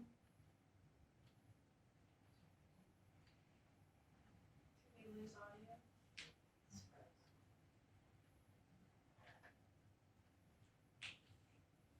Is it just Lori or is it someone else?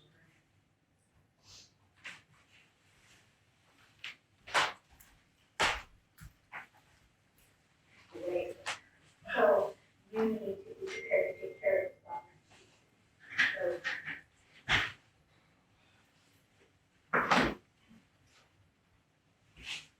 Recording in progress. You'll also want to keep just a little cash if you can, because when Christmas goes out, that will not invest in their clothes.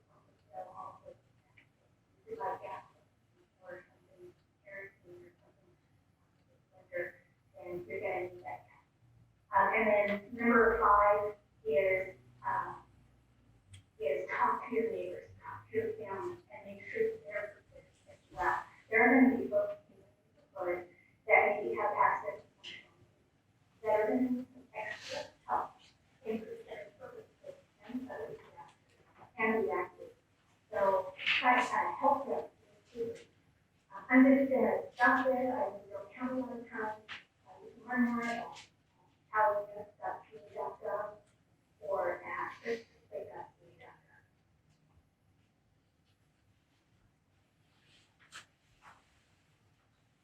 Do any of the other commissioners have questions for Dana Ellis? So now we'll take it to our next presenter on response and recovery, and that's Robert Troy, who's the Assistant Director of Interagency Recovery Coordination for Cal OES. Good evening. Good evening, everybody, and thank you for the invitation to be with you all here this evening. Appreciate that from the commission. I'll certainly try and address some of the questions or concerns raised by the commission or Supervisor Arroyo as well as in discussing. If we can go ahead and jump into the next slide. I think I have like 25 slides. I promised that I will not be reading all of them, but there was some information that I thought would be good to include for the presentation and for the record. But really the most significant message or most important message is really the successful partnership that really needs to exist along all levels of government and the private sector. And really, the example set up there really has been second to none. It's really one of the best examples I've seen in disaster recovery of having a collaborative team across the different areas working together. Really starts with local leaders, but also obviously need firm partnership from state and wherever possible, federal disaster partners as well.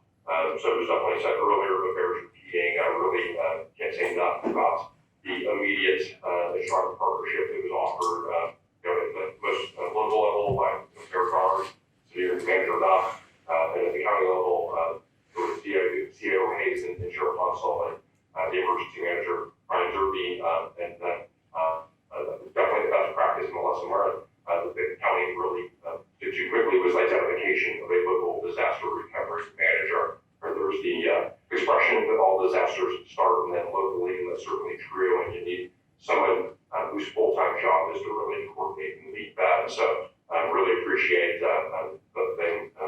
Vail stepping up to assume those roles, and particularly Amy Nelson as well. Supervisor Bohm and Bushnell and Arroyo, of course, Senator McGuire, and member Wood, especially Senator McGuire was up there in person repeatedly.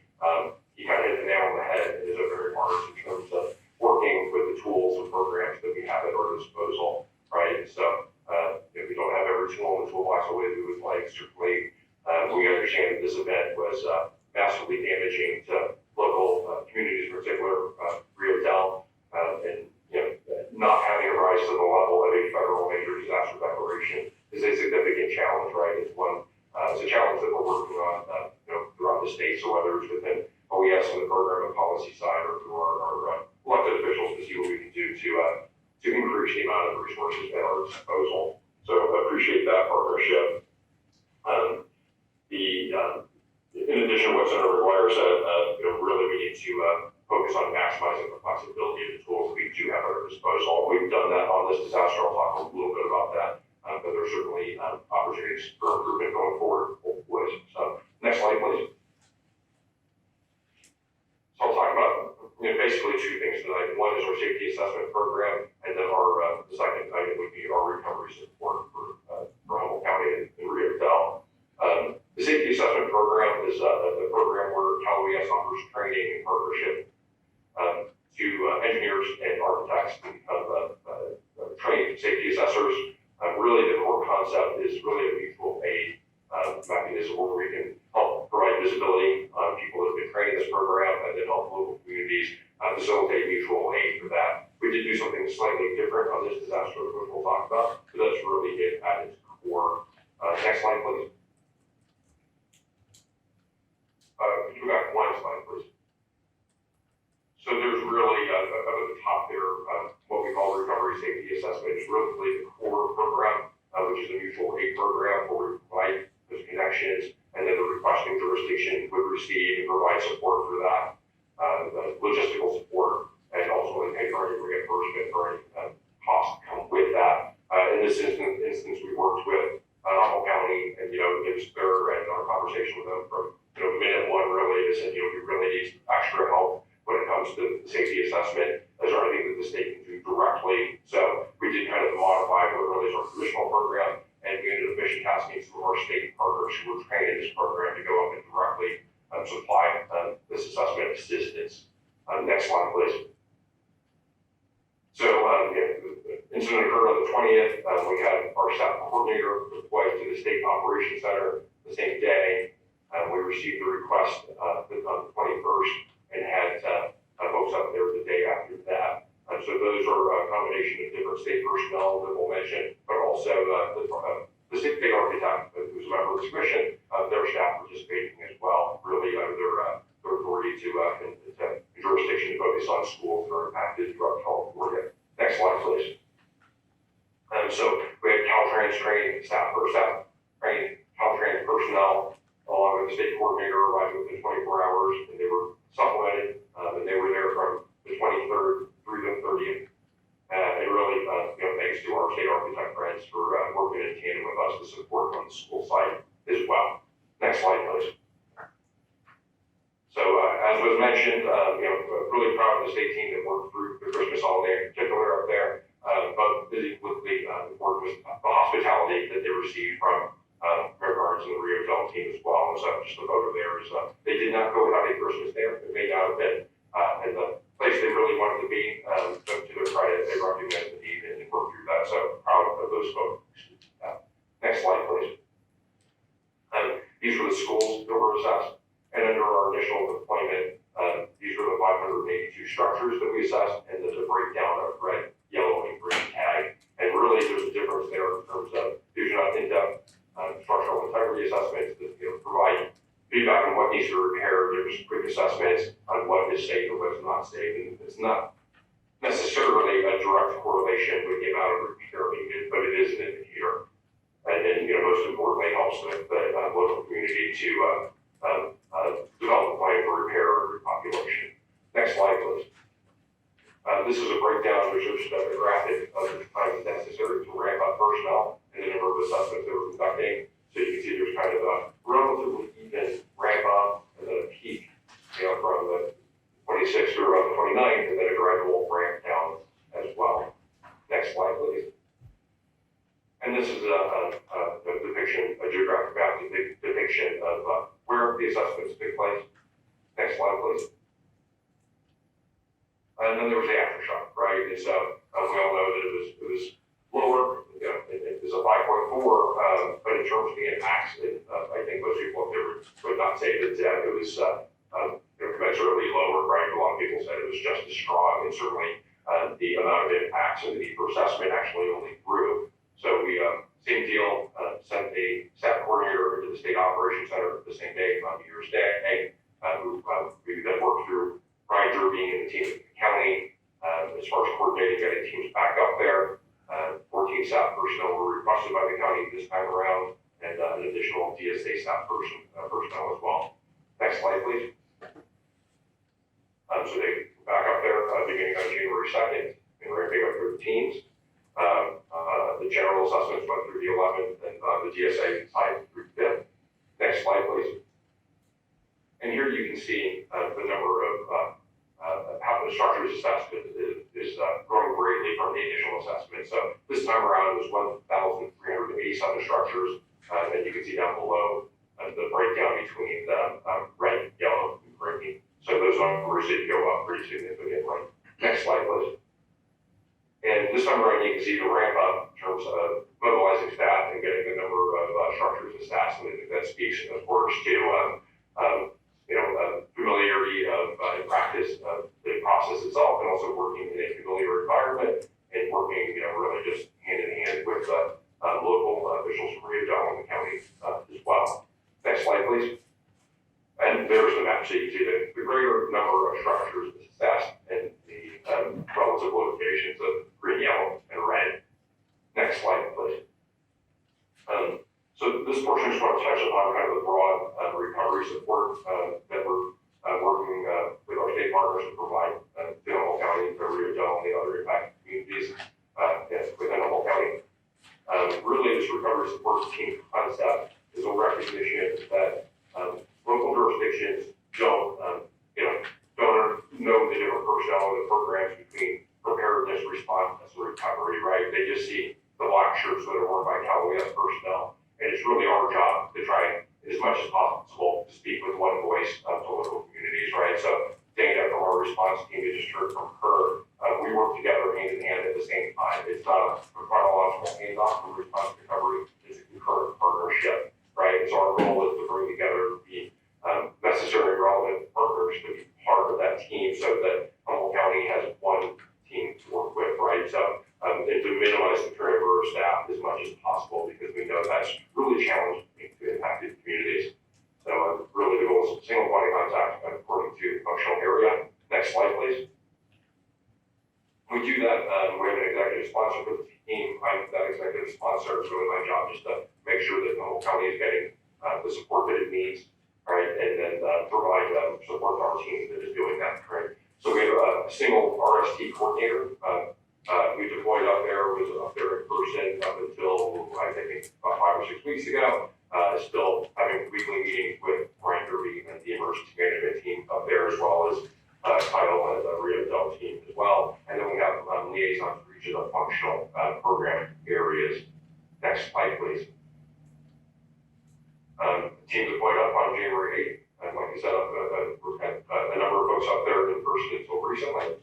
I won't review all of the different areas, but what is really key is just each of the major program manager areas that they have a one person to work with and some consistency in terms of the engagement there. So we have what's called public assistance and individual assistance. I won't go into too great of detail, but also a housing task force liaison and then volunteer agency liaison and then hazard mitigation.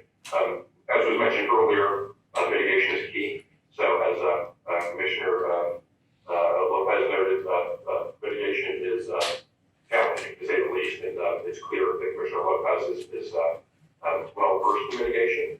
The challenges of mitigation are many.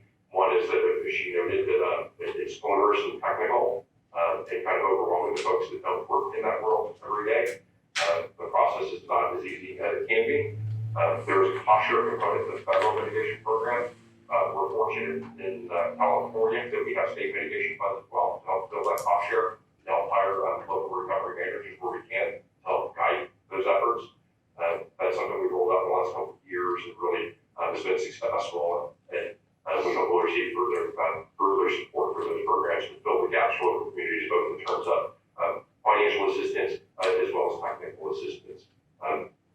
Commissioner Lopez also correctly noted that the cost benefit analysis that we follow on the federal side is really frequently counterintuitive and a challenge, right? So the communities that are most valued to begin with score higher on that cost benefit analysis, and it really should be the other way around. And so we do have a robust dialogue with our federal partners and how to improve that process. And we're not there yet, but there is an appetite on the part of our field partners to address that process. So we welcome all support in that effort.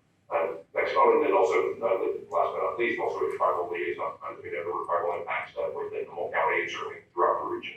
Next slide, please. This is, let's see here, really the key here is, it's collaboration across the levels of government. We've talked about that enough.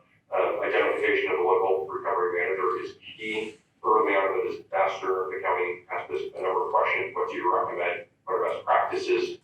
That was one of the chief ones that we recommended, as well as scope of work, or hopefully how much of that position can be reimbursed for the cost for that. To their credit, they immediately leapt upon that and identified really a fantastic recovery manager, and that is already paying dividends and will continue to do so. Also key is supporting a long-term recovery plan or strategy, and so we will continue to provide as much assistance for that as possible. We made some peer-to-peer connections for local communities that have been in similar situations and been successful in that, but we will continue to support that. Next slide, please. Helping with long-term recovery groups, we have a volunteer agency liaison that has worked with the community organizations out there to help put that together, and they're again making peer-to-peer connections, and we will continue to provide support and participation in that. Next slide, please. And really, I know I sound like I glossed over, but that last slide was really key. It's those volunteer agencies that really fill a lot of the gaps that we just can't with our government resources, right? Senator Woods mentioned earlier on, we don't have a state individual assistance program, and we don't have the legal authority to spend to build houses. We do maximize what's called the public assistance program to help pay for sheltering costs and any other ways we can. So we're really pressing the levels of flexibility for all of our tools and programs, but it's the volunteer agency and the private sector that's really critical to fill those gaps. So helping to provide philanthropic donations to the funds for the locally driven and managed repair program that the county is leading. So we've helped to guide donations to that. We will continue to do so. We're helping to identify other grants and loan opportunities, whether it be for the county or community organizations or individuals themselves, and really work with those nonprofit partners. Next slide, please. I mentioned the public assistance program. I won't get into doctor too much. Really, that's the programs are reimbursed for eligible governmental costs. Some nonprofit costs as well, but primarily governmental. We're really doing our best to flex that. It's generally speaking a 75-25 cost share, but we're working with Humboldt County to see if we can increase that amount of on the cost share. So I'm working diligently with them as much as possible. We'd love to, in Rio Dell as well, to really reimburse with all the state money we can so that they can use local funds for the pieces that we cannot, right? So, next slide, please. These are just some of the applicants and types of projects that we're working with them on. So in addition to some of those emergency costs, the overtime for painting operation centers, for staffing for operation centers, et cetera, it's also for permanent repair, for replacement of different types of infrastructure as well. I think on the first day that we went up Rio Dell, I think it was on December 22nd or 23rd, city manager Kyle Lopez, out there in the streets, repairing water, right? That's the kind of cost that we want to reimburse as much as possible. I probably made a mistake in including the disaster survey reports and the cost right now, because that's just a very preliminary number. Finalizing this cost is a very slow process. Those numbers will be sure to increase. So don't want anybody to think that is a final number. It most certainly is not. Next slide, please. And individual assistance, our team works. We don't have an individual assistance declaration for being on this event, but works with the Small Business Administration where we can as well. And so wherever we got that declaration from the SBA, they did approve 149 loans and 17 business or economic injury loans as well. Never as much as we would like. As was mentioned earlier by the speaker, there are folks that don't meet the income requirements, perhaps to be able to successfully utilize these, but these are still loans that fill a gap or a tool for the toolbox, and we appreciate our partners at SBA for that. Next slide, please. Ongoing support, so this is my last slide. The long and short of it is we will continue work in partnership with Humboldt County, Rio Dell, and the other partners up there. Not going anywhere for the foreseeable future. I wanted to be up there in person tonight for this, but I have a childcare challenge in the morning that cannot be dealt with. So apologies, but thank you for giving us the opportunity to speak. Thank you very much, Robert. Commissioners who are with us virtually, if you have a question, raise your hand while we address the questions from the dais here. Commissioner De La Cruz. Oh, I'm stepping on that.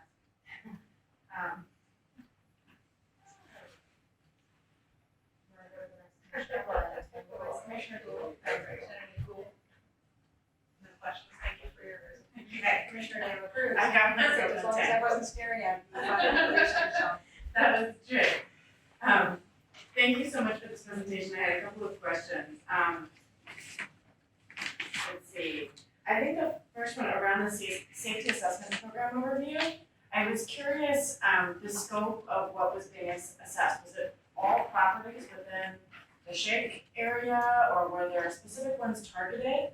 And I asked that question because I'm curious about, I think there's sometimes an incentive for folks not to want to get their houses checked out, because then that means that they might have to move out. And for renters, I think there's particular vulnerability there as well. And so I was just curious, what the scope of assessment typically is after an event like this, and then what kind of needs are how did you address kind of just the overwhelming need to house people with the scope of the disaster? Thanks. As far as the assessment part, generally the program really went with assessment of governmental and public facilities. In this instance, of course, it was overwhelmingly residential. I think I'll defer to Kyle at Rio Dell and perhaps Brian at the county in terms of how the request came in for particular residential structures and how they assessed that. It started off smaller and grew in size significantly. These were external largely released for the full damages to the homes. As far as the need for sheltering and housing, I think Brian Derby will probably be addressing the sheltering program that the county worked with Rio Dell and communities to stand up. And so that's something that was locally led or locally guided. We're supporting providing reimbursement for, but I don't want to speak for Brian in terms of addressing the scope, scale, and eligibility for that program. I did want to mention earlier, though, it was mentioned earlier, the Brace and Bolt announcement that came out this week. I know that I saw a draft press release. I did not see the one that actually came out yesterday, so I don't want to low numbers, but it's good news for Humboldt County for as a whole, and in terms of us, Commissioner Lopez is everyone question in terms of mitigation, really to get in and really try to prevent more of this in the future. So, there. Thank you. I also really appreciated the presentation on how quickly recovery came after the actual event. And I'm wondering, in the EOC, is there a recovery kind of focus already, or does recovery necessarily come kind of after? Do you have a presence on the ground immediately, or did it kind of pop up a couple of days after? So, I mean, in terms of local EOCs, that varies county by county. There's something called ESF 14, which is long-term recovery. And these things vary a bit from the federal doctrine to the state doctrine. The county is a bit dead, but overwhelmingly the current is that recovery begins on day one, right? And so, certainly we were engaged at the State Operations Center. We have a recovery representative at the State Operations Center from day one. Our response partners are embedded in the local emergency operations centers from day one, and whatever there's a need or a local jurisdiction would like to have a recovery representative there, then we do send them up there. So we did send the team up, and they did work out of the County Emergency Operations Center. I think it was beginning on December 28th, which was when we first had the recovery staff up there. But that actual timeline is usually driven by how soon the local jurisdiction has the bandwidth to engage on that. We know that these things are incredibly overwhelming and really can just focus on response for a while. But once again, I have to say that Humboldt County really did a really amazing job of forcing the bandwidth to address recovery very early on in the event, and we appreciate that. I mentioned the saying that all disasters begin and then end locally. That is certainly true. But yes, our goal is that they don't do it alone, right? That we are there on the recovery side on day one, and we're there as long as it takes as well. Thank you so much. And it sounds like we'll be asking the same questions when Humboldt talks about it and then when Newville talks about it. We're gonna roll this all the way down to the parcel site level. No questions. Mayor Barnes. No questions, but just thank you for everything you guys have done and continue to do. We appreciate it. And now virtually, Commissioner Lopez has a question or two. And thank you for the presentation. Serving on the commission, I realize there's a lot of people that are involved in the emergency preparedness and recovery, and at least everyone that I've had the opportunity to hear from and interact with have been really outstanding. So just wanted to say thank you for all the great work. This is more of a request than a question, and something that I sure so might entertain. And I think as Robert pointed out, there have been some discussions working with the Seismic Safety Commission's staff and some of our Cal OES rep and FEMA to look at some of the modifications as recommendations on the benefit cost analysis to make sure that the structure that we try to make the variables. We're not looking to change necessarily the formula, the structure, but some of the input variables to be able to allow, as you said, Robert, communities that are in the most need to be able to clear that eligibility threshold. And again, just for your consideration, Chair, maybe we could do a brief presentation at a future Seismic Safety Commission meeting about sort of what those recommendations are, how they were crafted, because if those recommendations go through, I think there's a lot of opportunities for not just agencies in California, but throughout the country. And I was very privileged to be part of that task force, and that really was brought to our attention from the staff. So I thank the staff for flagging that. And I think it would be interesting to talk about some of those recommendations, and hopefully those go through, because that goes through the FEMA process. And then if those go through, it's definitely, I think, important to raise awareness about all these opportunities that could potentially exist. So just a request for future consideration. Thank you. Thank you, Commissioner. Do any other commissioners have questions? Tanya? At this point, I'm going to turn it to the public and see if anyone has questions or comments from the public first here in Rio Dell. This is an opportunity. Please step forward. You have I'm gonna see if I can do it in 60 seconds. Okay. Uh, Please introduce yourself and speak clearly and slowly because you can see the interpreters. I'm watching their hands and I'm thinking, oh my gosh, I wonder how far behind they are. So my name is Ryan Derby. I'm the emergency manager for Humboldt County. And you're the next one on our I agenda. am, and I don't want to take my time, so I'm gonna do it in both. You're in your time. Okay, well, I'll be very brief. I just want to highlight a couple things that our last three presenters spoke about. First, talking about the early earthquake warning. I'm very objective driven in my job, and I know some of the questions that we've had from the commission and some of the presentations we've had are really focused on preparedness and what we can do better next time to either mitigate some of these things or effect a better response. So with the early earthquake warning, I think between the operational area, the local OES and Cal OES, we can do a better job educating the public on the different types of alerts and what their sources are. Because I know when that initial alert came out, there's a lot of confusion from the public, whether that's coming from local OES or state OES. And then we supplemented with an alert about 3 hours later. So that's something I'd love to connect with you, Lori, on at a future date. And with Humboldt County, we have kind of a culture of rugged individualism, so our traditional means of public information don't work, which means that in a county the size of Connecticut, we need to physically go out into communities and push that message.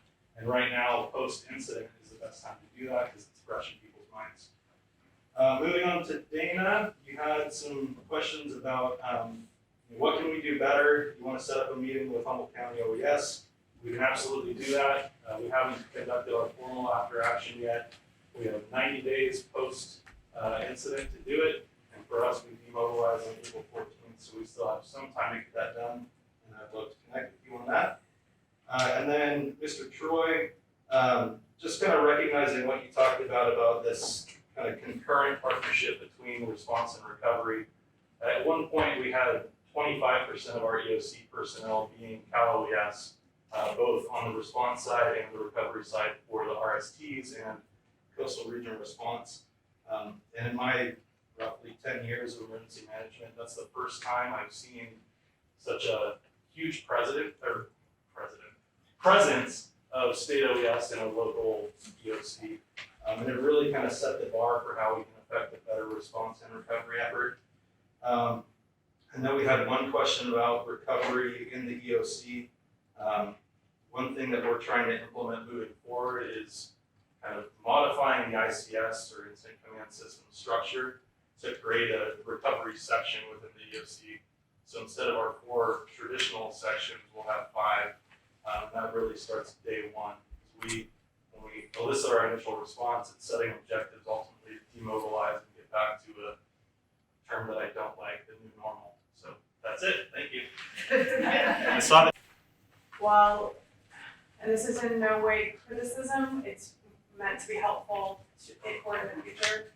But your thoughts about recovery and response are a little different than what happened in the area of boots on the ground. So the first day, 24 hours, 72 hours, it was very difficult to get help.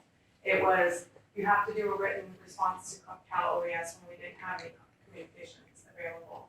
So it didn't work to call on the phone and say we need 50 cases of water because we had to do it through an email or written. And Cal OES and Humboldt County OS were here. They stopped and then went to, which is expected, to command center. But have some kind of a protocol for day one to know what we're supposed to do, how to do that, how to respond, how to not have to wait to make sure, the money's there or something is very critical. It was, listening to the presentations just now, it made my stomach hurt, just remembering the day, the first day. And in no way is it criticism, it's to help improve in the future. That it's not readily, easily, the first day, it has to go through a process. And so if there could be something that is in place for instant, it could help communities, especially rural communities, so much. Thank you. I'm sure it's taken completely as how we can do it better. And no, it's not criticism, it's just painful. Yes. Yes, please. No criticism for you. It was a criticism for you. Sorry. Hi, I'm Hannah Zinsky, I'm your earthquake program manager for Ferndale, and I thought I would give you a brief update on some of the topics that we've been discussing here. So, And you only have 3 minutes. yes, so I just wanted to, We're here for hours. yeah, no, I just wanted to thank Jim Lopez, who's worked with her team on updating the seismic benefit cost analysis program. So we submitted recommendations for critical infrastructure, and that was with June's group. In addition, we've submitted recommendations for updating the benefit costs for soft storage structures, including recommendations for pre-calculated benefits, as well as for unreinforced masonry schools. So that's something that we've recognized for a long time has needed to be updated, and so we've submitted those recommendations. In addition, my colleagues and I have developed some resources on earthquake insurance. We have a fact sheet out. We're working on developing a more detailed earthquake insurance toolkit to help the consumer, both the renter and homeowner, to have a conversation with their insurance agent, because there are a lot of updates, and Janelle will be talking about some of those things that they do.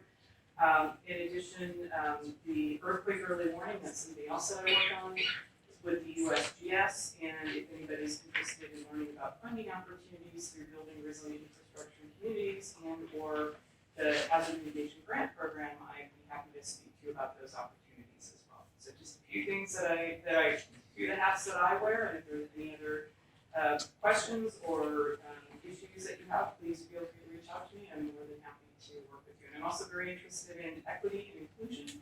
Those are important topics, and certainly if you're doing retrofits, that has a real impact. So those are all things that I'm very interested in learning from all of you, and hear what your pain points are and how we can help you serve you better. Thank you very much. For the record, can you repeat your name? Yes, it's Ann Rosinski, and I'm the FEMA Region 9 Earthquake Program Manager. Thank you very much. Thank you for being here. Anyone else here in the chambers want to provide public comment? Then I'm going to go to the public who is joining us virtually. Public comment on the LOES presentations on response and recovery.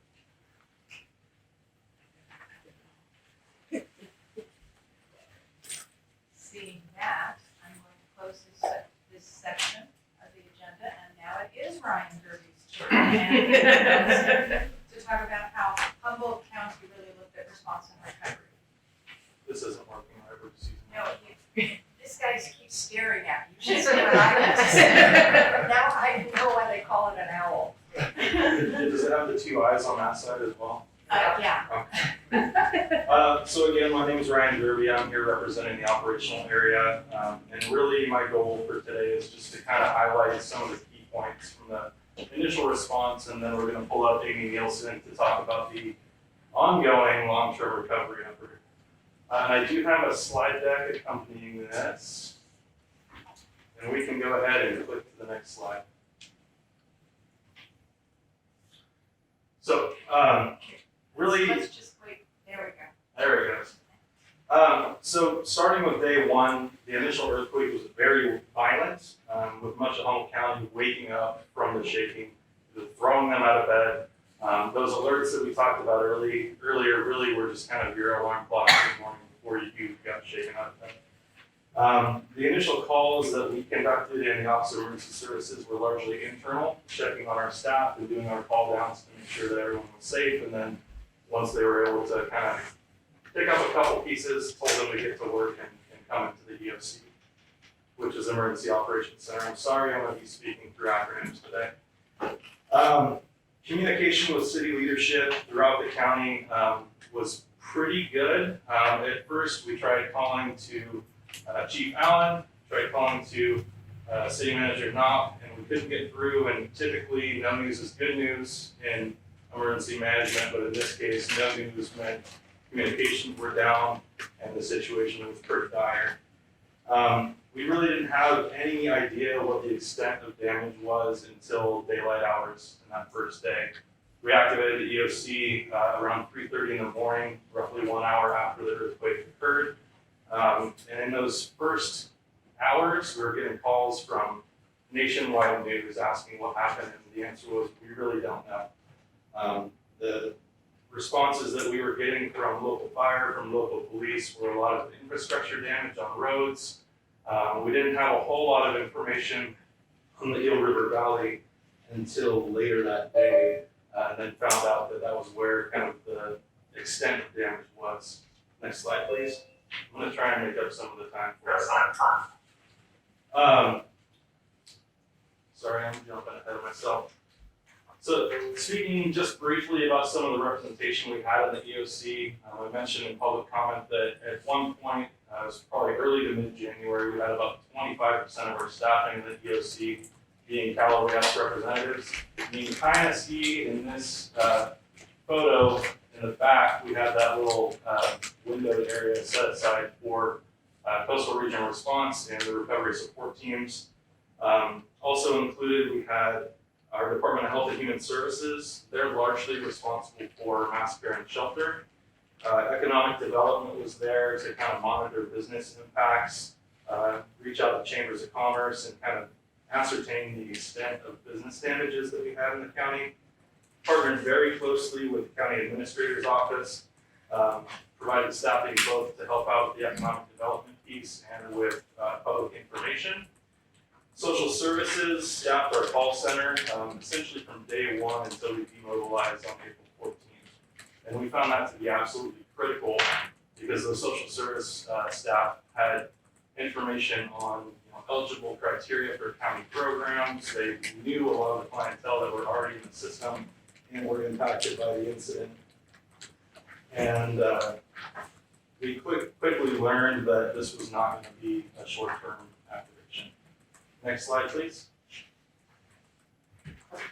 We've seen similar photos to this in Mr. Troy's presentation. This one is for DAX, all the green tags. It's a visual extent of the residential damage in Riodale. Approximately 381 dwelling units were affected, which amounts to about 24.58% of Riodale's housing stock. What I kind of want to hammer home is everything that we've heard about how the federal government perceived this incident, how we didn't qualify for a major declaration. The state and the locals really kind of saw this as a major catastrophic incident for Humboldt County. So the response that we saw from the community, from the city, from the county, from the state, the region, absolutely what I would call a best practice that we hopefully don't have to replicate in the future. Next slide, please. This is really just showing, well, a couple instances of the different distribution points that we have throughout the county, or not county, throughout the city of Riodale. In the initial days following the earthquake, there were gas power outages, water and sewer was down. You can see in the upper, my left, where you've got that green vest, a line of porta-johns. And you would see portable toilets and showers throughout the city of Riodale because people could not use those commodities in their home. So I really do want to commend the city for standing up and doing that initial response effort. I think if we can take anything home from this incident, it's that it really was a whole community approach, starting from neighbors helping neighbors to the city standing up resources, and then the county helping support, reaching out to the region and the state to bring in additional resources once we were able to get some of those communications flowing. Next slide, please. To address the shelter questioning earlier, knowing the extent of damage in Riodale alone, we knew that there were going to be vast amounts of people displaced from this. Initially, we reached out to the American Red Cross to stand up a mass care center or a general population shelter in Fortuna at the Fireman's Pavilion. We supplied a county-owned ADA shower to help support that, but ultimately we found that following the initial incident and then in the January 1st incident, a lot of residents were staying with family and friends, and then what we suspect occurred is that they overstayed that welcome and then were then displaced again. So we closed down the mass care site early January, and then on January 5th, opened up a non-congregate sheltering model that was largely run through our Department of Health and Human Services. And I do want to, just in the spirit of thanking everyone involved today, I really want to call out Heather Mueller and Terrence McNally, who really took the lead on that project. And I want to say it was 175 individual households that they helped coordinate sheltering for. And our last resident just got back into a new home on April 25th. So this was a really prolonged incident. Our operations center was activated for 99 operational periods, which amounted to 115 days. And we're still in the recovery effort. So I think I made it a little bit of time. And I'm going to pass it off to Amy Nielsen, who is much more eloquent at public speaking than I am. So thank you, Amy. I don't allow Ryan because there may be questions from commissioners. I'll be right here. The next slide. So I'm Amy Nelson. The county brought me in January to be the recovery officer for the earthquake recovery. And you may all know that recovery is a period following the disaster and the return to normal. Every community handles recovery a little bit differently. And one of the things that the county of Humboldt did is we started making connections and building relationships across local government. We needed to work directly with the city of Ferndale and the county of Humboldt. We needed to work with the COAD and its member organizations and the local community foundation and other agencies with experience in long-term recovery. Because we needed to form a long-term recovery group. The nonprofit agencies with experience in long-term recovery, such as Catholic Charities and Hope Crisis Response Network, were really pivotal in helping us form a long-term recovery group. They have extensive experience in recovery, and they were ready and willing and able to help. And these organizations made time to come visit us in person. We met in Ferndale's council chambers, and they began educating us on the recovery process. Next slide, please. So the mission of the long-term recovery group is to focus on the unmet needs of individuals as a result of the disaster, meaning only the needs caused by the disaster. Any pre-disaster needs are not to be considered an unmet need. To do this, disaster case management needed to be established, and disaster case management is the centerpiece of long-term recovery efforts. In order to address disaster case management and address the funding of unmet needs, Robert Troy mentioned the solicited philanthropic donations of $1.5 million. That was the Humboldt Area Foundation, and Humboldt Area Foundation made their expertise and that funding available to secure disaster case management. And that disaster case management provider is Arcata House Partnership with support and cooperation from Changing Tides Family Services. And these folks are providing these disaster case management services locally here in the Community Resource Center and in outlying areas because some folks didn't need to move out of Ferndale. Both organizations received disaster case management training from Catholic Charities and Hope Crisis Response Network. Next slide, please. So the mission of the long-term recovery group is to focus on unmet needs. The county and the community did a couple of things to zero in on unmet needs.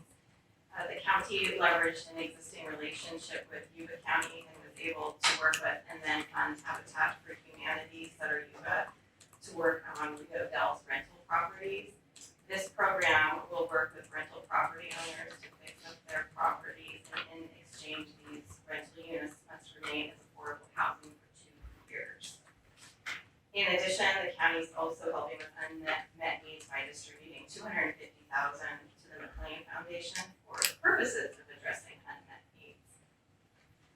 Humboldt Area Foundation is also funding Hope Crisis Response Network's construction project manager to work on owner-occupied homes, particularly the repairs of owner-occupied homes. The county and Cal Poly Humboldt through Hope Crisis Response Network will be utilizing the Job Market Transitional Jobs Program to supply labor to help repair Rio Dell homes. This program covers up to 100% of the salary for 3 earthquake repair staff, only up to a max of 520 hours though for each of those positions. Next slide, please. As this project and adventure began, it was really critically important that we had good technical assistance from Cal OES and Robert Troy and Kelsey McInnes and Robin Cole and Valerie Mahanovich were all really incredible in helping make connections for me, making sure I had spoken to Trinity County, Mariposa County, LA County, all that had recovery efforts underway so we could figure out the right path and the right course and also to choose the right partners. And as we started looking at agencies to help partner with, it really became pretty obvious who some of those partners were because you're looking for partners that bring materials, human capital, and money to the table. And so those partners were obviously Humboldt Area Foundation, Hope Crisis Response Network, Catholic Charities, Arcata House Partnership, Changing Tides, and the McLean Foundation. And again, they made great partners because they were ready and willing and able to help, and they were receptive. And, next slide. And this leads us to where we are today. We now have the Humboldt Eel River Valley Long-Term Recovery Group, and Nick Bound Crawford, who is a bit of a local hero in Rio Dell because he was on the ground immediately after the earthquake and works for Humboldt Maid. He is the chair of our long-term recovery group and is doing a great job moving things along. And more info can be found at humboldtrecovery.org. And as it currently stands, and I also want to give a brief shout out to Elizabeth Kernahan because she did an incredible dashboard for us, tracking our stats. And so Robert Troy mentioned some of where we ended up. We had over 90 red tags. To date, we're down to 60 red tagged homes. We started with 250 plus yellow tagged homes. We're down to 227. And so those efforts will all continue through the long-term recovery group. And that concludes my presentation. Thank you very much, and I'm sure we have commissioners with questions for one or both of you. I'll ask where to start. Was there something, maybe let's start with you, in the recovery, long-term recovery group, did you build off of this experience from other places? And would you say this experience would be applicable to any kind of disaster such as fires? And is it being used in that arena as well? Because you lose a lot of housing very, very quickly, or a lot of businesses very, very quickly when a fire comes racing through like it did in Santa Rosa 5 years ago. Yes, absolutely. I was connected with Trinity and Mariposa counties, all counties that have experienced fires. And so earthquake recovery is not something that is a current effort. It's mainly around wildfires. And so those counties were able to walk me through what they were doing. I was also able to connect with LA County's long-term recovery group. And that was also incredibly helpful. So you can learn from their lessons learned, which was good. And I also want to say, I want to give a shout out also to Heather Muller and Terrence McNally for all the work they did on sheltering folks because we did lose housing. We had almost 25% of Riverdale's housing was impacted by this event. So there was a lot of local on the ground efforts to make sure people were housed in hotels and to make sure that those folks were safe. Commissioner De La Cruz, questions? Thank you so much for both of these presentations. I love the inclusion of recovery as an EOC section. That's something that we've done in Sonoma as well because it has to happen on day one in order for it to be meaningful. And a couple of questions around, do you have a co-ed now? Has your LOAC moved to become a co-ed? And then do they have a place inside of your EOC? And please explain the Sure. Co-ed, community organizations activated during disaster, EOC, emergency operations manager, and So the best individual to talk about that is actually Nick, sitting over here, who's kind of, since the earthquake started, really taken leadership with COAD. where it stands now, COAD really kind of jump-started during the earthquake. We, about a year and a half ago, started doing kind of this relaunch of COAD, and those networks and those partnerships between organizations really came together in the earthquake. And now we're moving towards 501c3 status for COAD. And I don't know if it's appropriate to bring Nick up or put you on the spot, but I think he could really highlight what you're looking at for that. Yes, my name is Nick Baumgartner, so I'm with COAD, as Brian mentioned. So we had an initial presence in the EOC, so we were given presence in a seat there. So we were basically managing most of the communication with all the local and outside of the area NGO partners that were offering gap filling assistance during the legal response period. And now I'm operating as the chair for the long-term recovery group. So there's lots of similarities, so it's almost like a mirror image of membership between COAD and long-term recovery. And this is really like the first time that we've established a long-term recovery group in Humboldt County. So having that COAD there was really crucial, not only for the response and relief period, but it also gave us the foundation for a successful startup of a recovery cycle. And that allowed us to get the ball rolling on long-term recovery a lot faster. And so just like Amy spent a lot of time networking with a lot of the other active long-term recovery groups, Jenny Campbell from LA County Long-Term Recovery Group has been kind of my shining mentor through all of this. So definitely big thanks to her. But yeah, that was a really interesting experience, and it was, especially from the COAD perspective, we were able to be present pretty quickly on the ground because as NGOs, we don't need to seek as many approvals, and we don't work through the red tape and whatnot. So we are allowed Recording in to progress. enter and be active as fast as possible and work alongside the government. So it was a great experience. I just have one follow-up question on that. So what section do you sit in when you go see? Do you have your own? Yeah, I got a desk. Operations. Right, in ops, okay. Yeah. And then another question that I have, one of the things that we're seeing in Sonoma is fire after fire after fire. Our nonprofit organizations or community-based organizations definitely carry humongous responsibility and rely heavily on philanthropic sources, but not quite as much on county, state, or federal sources for the critical work that they do during response and recovery. And I'm just wondering, if you see opportunities to kind of draw down state or federal resources to support COAD or other NGO efforts because you play such a critical role and really kind of fill those gaps that we in local government can't, and probably shouldn't try as much because we make it messy.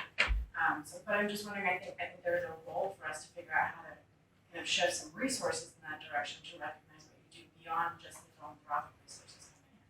No, I absolutely agree. And I think where some of, from the NGO's kind of participation perspective, I think we have a twofold role, especially in the long-term recovery process. So not only partnering with the community on the recovery journey, but we also really are we're playing in this zone where we should also be focusing on preparedness for the next event. So I think that's really where the power exists in the NGO community that is active in disaster, because there are organizations that are operating, every day of the year, where, an EOC is being popped up in the event of a disaster. NGOs are constantly operating in communities. So these are really the preparedness kind of arms that can reach the community where they need to be met.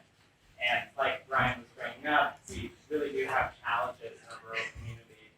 Every pocket of community communicates in a different way. We're often hard to reach, and we're really spread out in this county.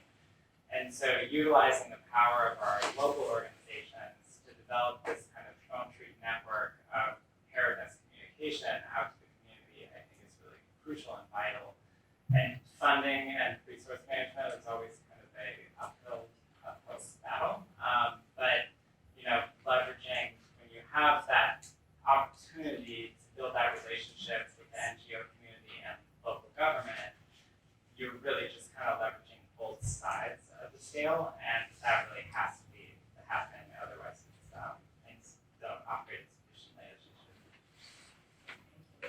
My last question is kind of long-term recovery group related, and then I see that it's kind of like advisors from local government in Cal-OES, but it doesn't sound like an actual role in the long-term recovery group, but it's much more kind of like this powerful coalition of a bunch of different partners, but not necessarily counting the table beyond advice, or how, what is the kind of, I can speak to that a little bit. So one of the things that we did in the EOC is we very quickly created a new acronym called an ROC, or Recovery Operations Center. And part of that was developing a long-term recovery plan, which from the county's standpoint was really to set priorities and objectives for long-term recovery, but not necessarily be the ones driving it.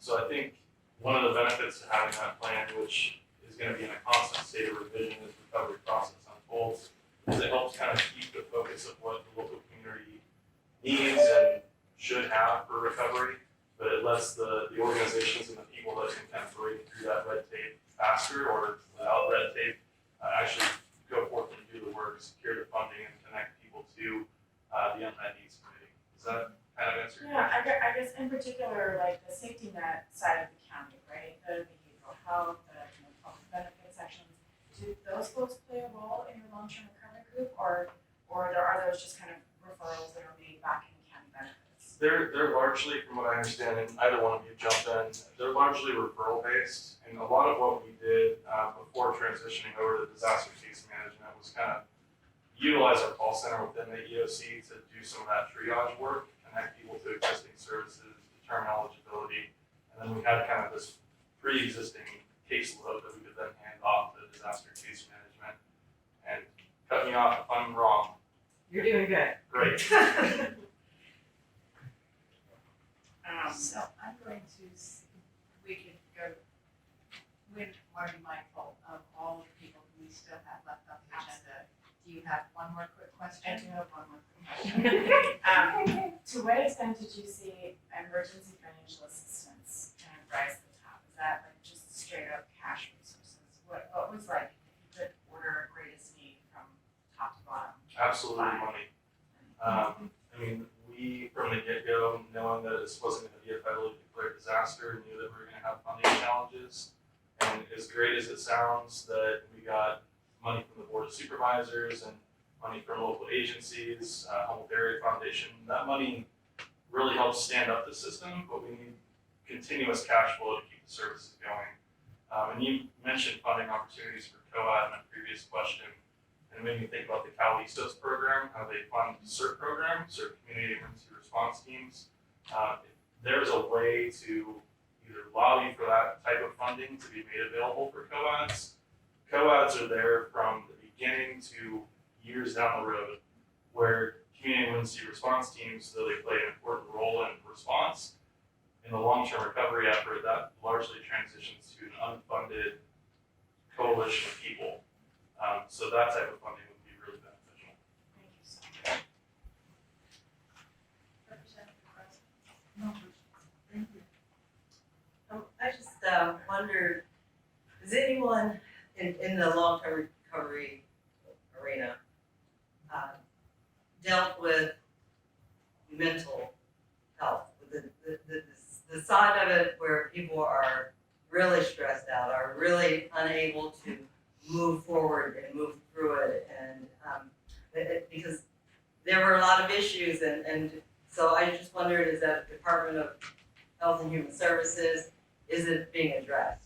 Yeah, so we have, like, we kind of expanded our faith-based organization groups. So COAD is operated by like a handful of working groups. And one of those is our faith-based organization group. And when I moved them over into the LTRG, we rethought what that actually meant. So looking beyond just like spiritual well-being, and so that group is encompassing the mental and emotional health well-being. And so, you know, we do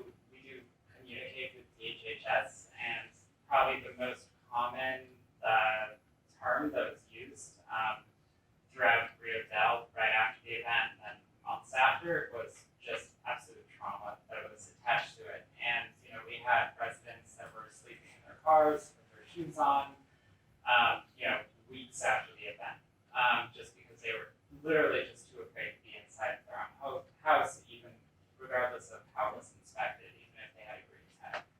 So mental health is something that we're continuing to focus on, and this is where disaster case managers really come really into play, because they are social workers by nature, and they have at their disposal this larger group and network of individuals from the LTRG and COAD that can really set needs for the individual, where they're at and what they're going through. So the mental health aspect is really something that we look at when we're talking about rebuilding people's lives, that starts from within, and then we're also working from outside.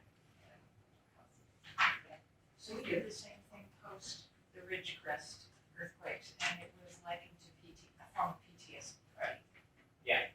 And so we did receive some of that training on how to manage PTSD after the storm, and big shout out to Chief Shane Wilson of the Ferndale Fire Department. He partnered with COAD, and it was mid-January, we held a community healing event here in Ferndale, and brought in members from the CAL FIRE trauma team and just various folks who specialized in this field, and gave the community an opportunity to learn about what disaster trauma is and its similarities, and to catch the signs of PTSD with your loved ones and neighbors.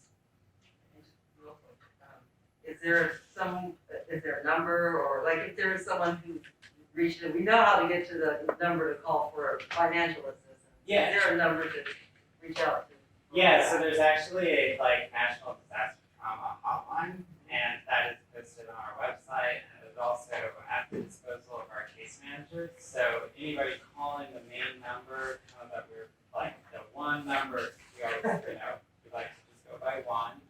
That goes to our disaster case managers, and so if it is an immediate need and the individual states that right up front, we can provide some resources and some other phone numbers or individuals for them to get in touch with prior to them actually starting the intake process. So we want to make sure that we're addressing any emergency and immediate needs as they come up, especially during that initial conversation and intake process. We don't want to have people wait to fill out forms and give us income statements and things like that before they can actually seek help for specifically a mental health issue.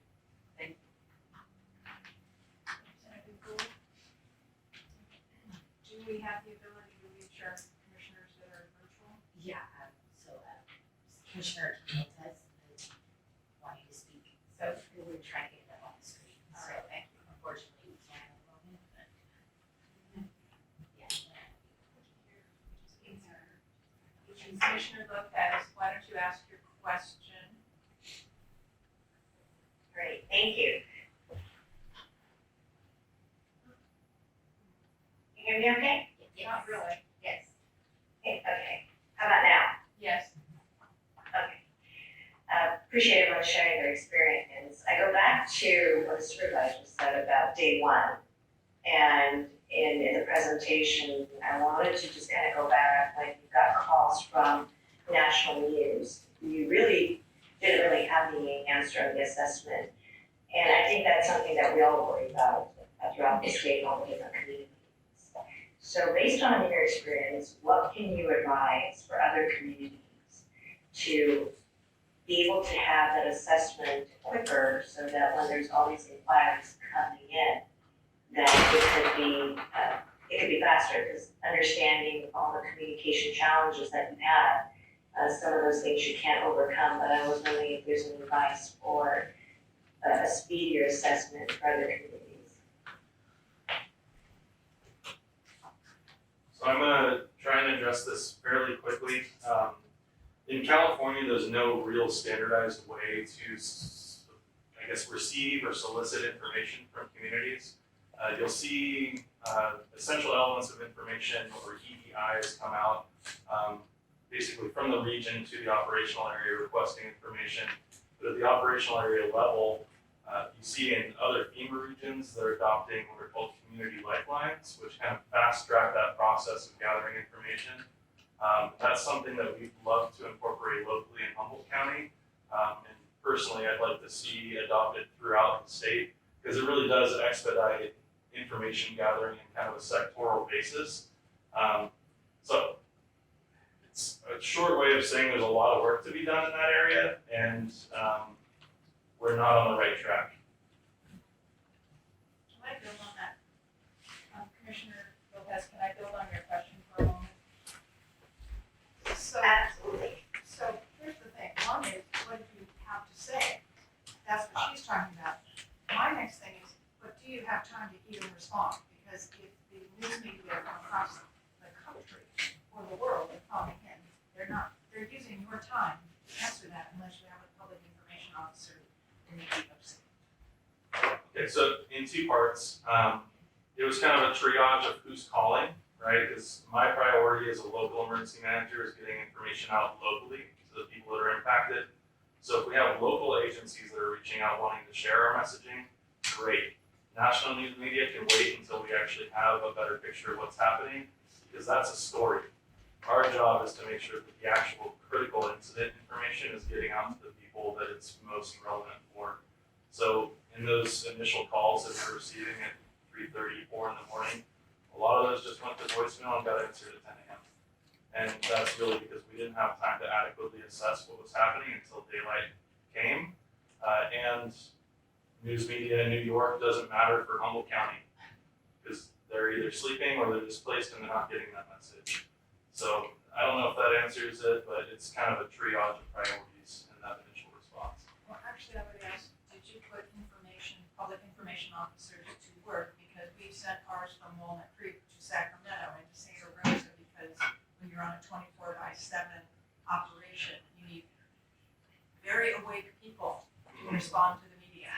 So I have the benefit of being 5 floors below our jail, which makes the strongest coffee in the world. And we had 3 public information officers on staff within 2 hours of activation. And that was issuing out local alerts through our Everbridge system, putting out public information over social media, conventional media, to the extent possible, knowing that it's not reaching the most impacted community because they have no power, they have no internet. They've been shut down. Thank you. Commissioner Lopez, did you have another question? No, I'm good, thank you so much. Great, thank you. We're going to take 4 minutes for public comment, so I'm going to shorten public comment to 1.5 minutes because we're now 30 minutes behind and I really want to get to the local stories. Does anyone here in the City Hall in Rio Dale from the public have comments for us? Okay, anybody on Zoom? Any hands raised?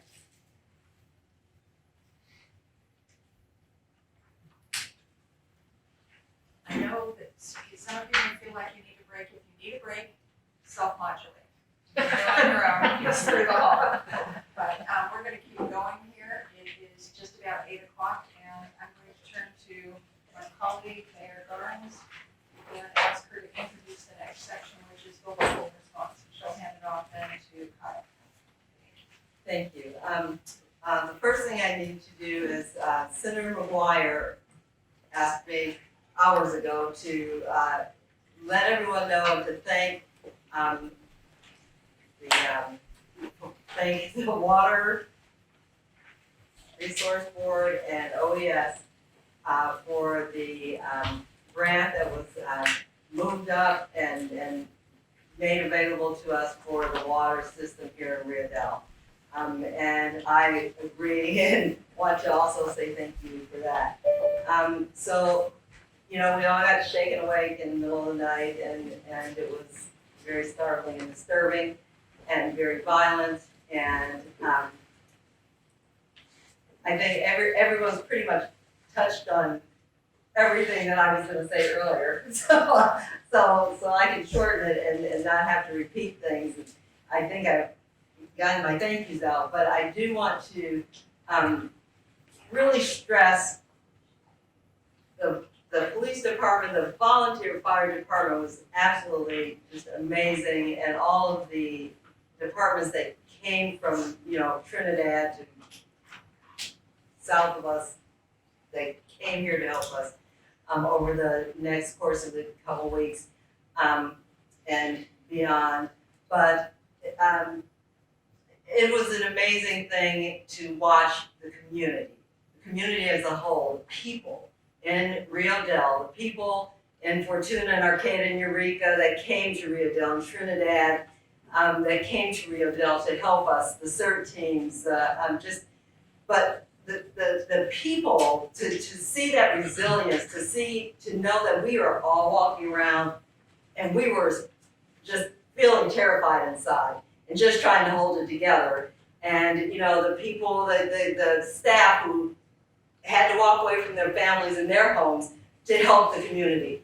And how important that was, and how amazing that was, and how grateful we are as a community, as a city, to know that we have not only a volunteer fire department, not only a staff that just literally, Randy's house got thrown off to the side or juggled around, and he was down here right away doing his job. I mean, everyone stepped up and did what they were supposed to do from a work perspective.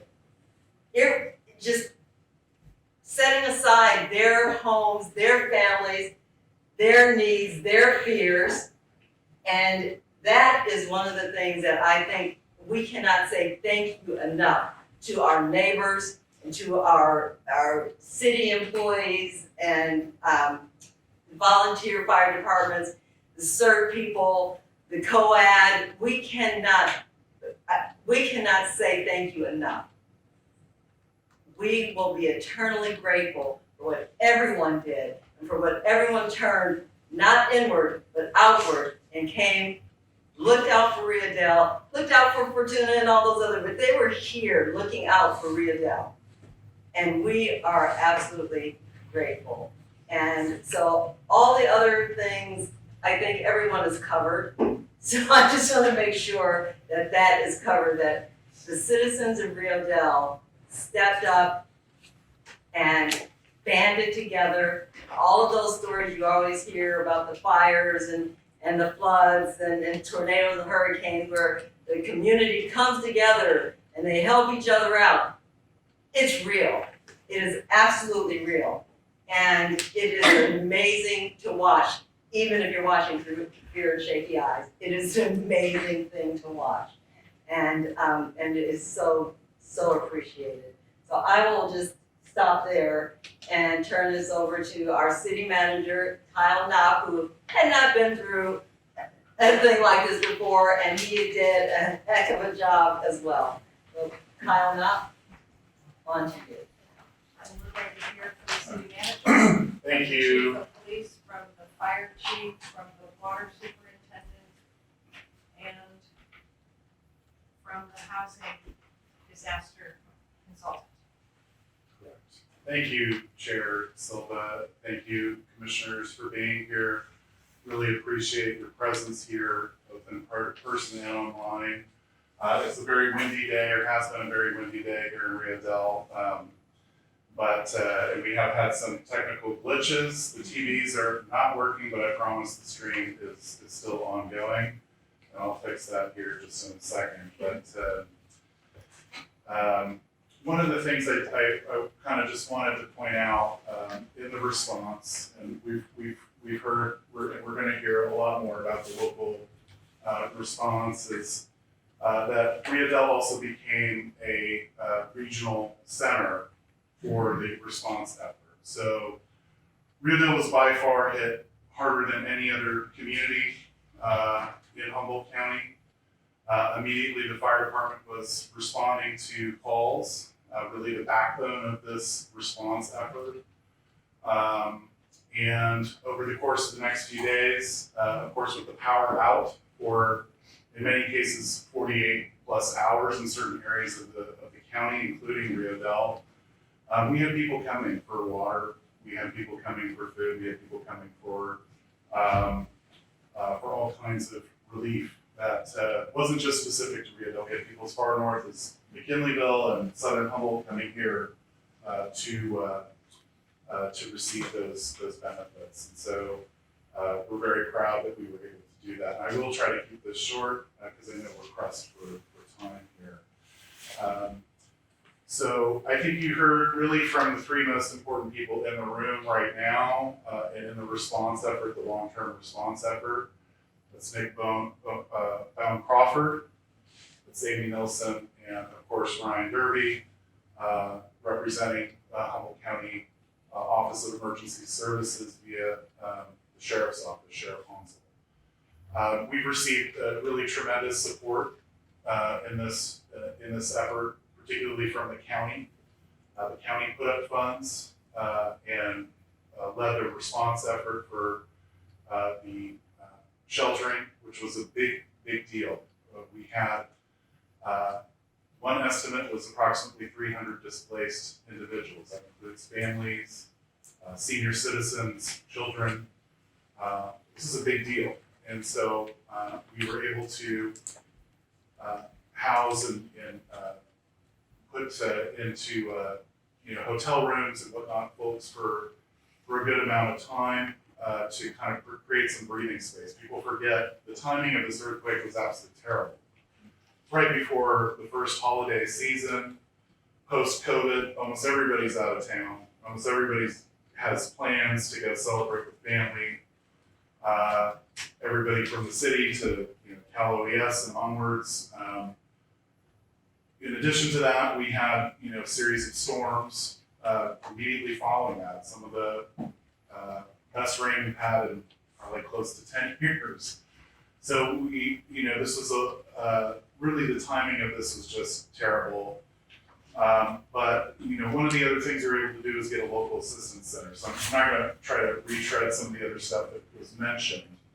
But a local assistance center was set up at our request, and Ryan Derby did all the heavy lifting to get that arranged. And we held that on December 29th here. And that was a lot of state personnel, a lot of county personnel here providing that assistance. And of course, the next day, we had our aftershock, which was just as devastating. We had to call back our state building inspectors to help us out. By the way, I absolutely need to give kudos to, first of all, the Board of Supervisors, for the entire board, Michelle, Rex, the entire board, for really stepping up. John Ford specifically, the planning and building director for the county, provided building inspectors 9 a.m. on December 20th. We had a building inspection crew out and identified the first initial red tag list of about 50, which remained about the same number over the next few days until obviously the second aftershock event. I also want to give kudos to Arcata and Eureka, who also sent building inspectors to assist the city of Rio Dell. So I don't think there's enough amount of training to ever really prepare a city for this kind of event.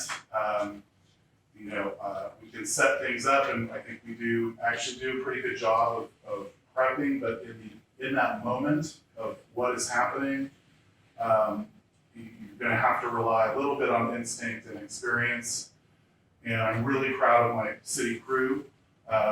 Everybody was out there immediately doing what needed to be done, trying to mitigate risk, because in '92 it wasn't just Ferndale, but a big chunk of Scotia, which is the town just south, right across the river here, burned down.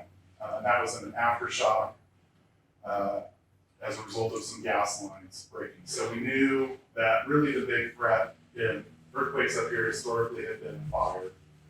And so and my crew knew that instantaneously, and everybody worked really, really hard. So, but again, in terms of the long-term recovery, which this is an evolving situation, it's not over, it's going to continue for years.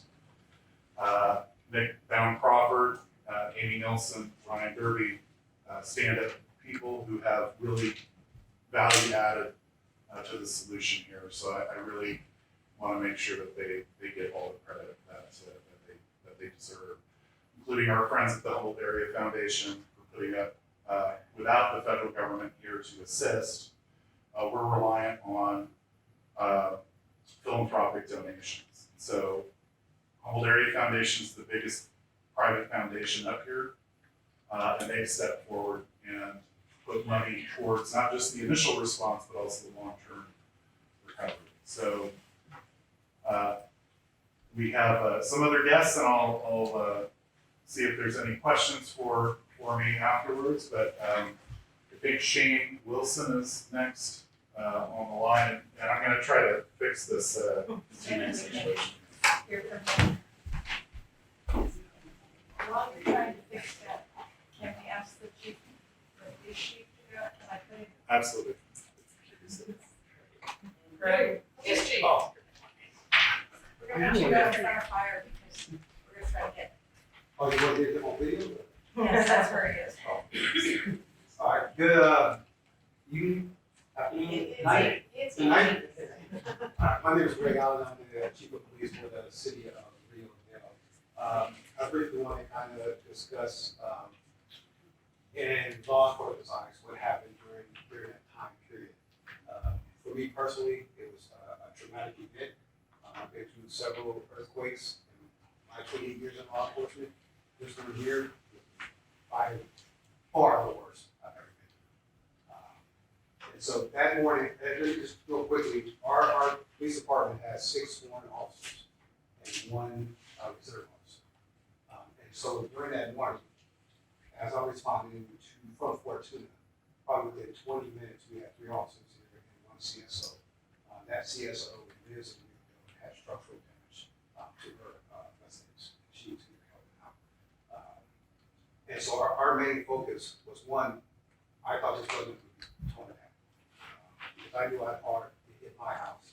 And driving in, I could see the destruction of the city as I was coming in. So I totally expected this building not to be here. And if it was, I was scared that somebody was going to be trapped in it. When I got here, it was structurally pretty good. Surprised me. It was still standing. Our main goal at that time again was protection of life and property. And most of our calls at that time had to deal with alarm calls. Because once the earthquake hit, all the alarms started going off. However, when those alarms went off, our computer system went down.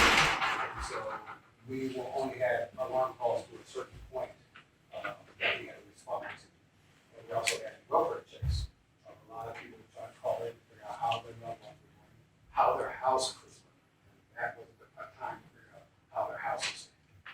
So we had a lot of prioritization to do. What we found out that we really weren't prepared for this. And I take some onus on that. The biggest thing that we were lacking was communication. As Ryan Derby said earlier, that we lost all our communication. And so our radio repeater went down. And so we dispatched our dispatches through the city of Fortuna. So we couldn't even talk on the radio at a certain point. Our tower went down for our cell phones. That was down. Our mainline phones down here were down. And so we had really no way of communicating with anybody unless we were talking face to face or running back to the fire department. So that really hampered our conviction of what we were going to do during the day. What we were really looking for were those that were trying to take advantage of the situation. You're always going to have some of those people that want to take advantage of an opportunity. We didn't see much of that. We had maybe 2 or 3 calls of death during that time period, which was amazing. And so what we've done since, we've addressed some of those issues. We now have, and I mentioned, we didn't even have working flashlights. And so we were in the dark. And again, I take onus on that because that's equipment that we should be checking way in advance of an emergency, something like that. So we got a grant from the McLean Foundation that purchased all of our flashlights. So a shout out to them. We've been in constant contact with Verizon and trying to ensure that we do have some type of cell service during an event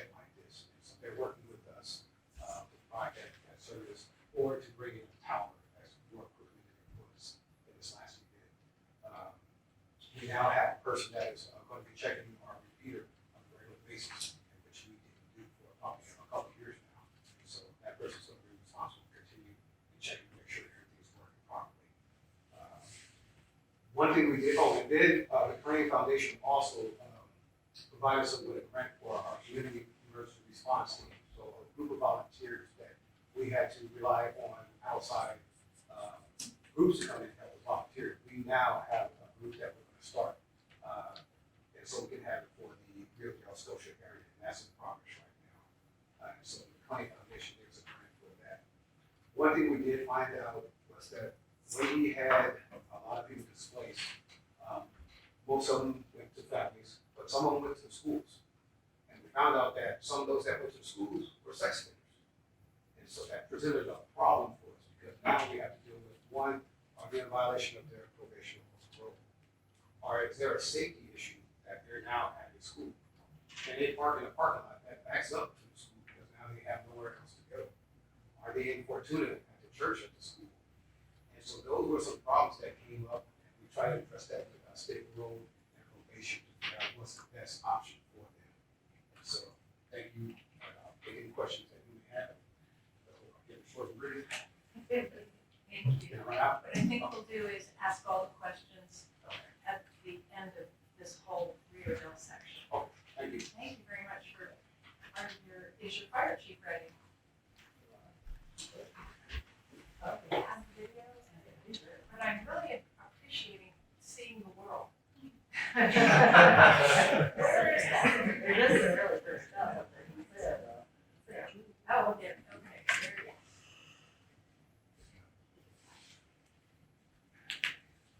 You guys all set, ready for me? I think so. Okay, can everybody hear me okay? Yes, we can.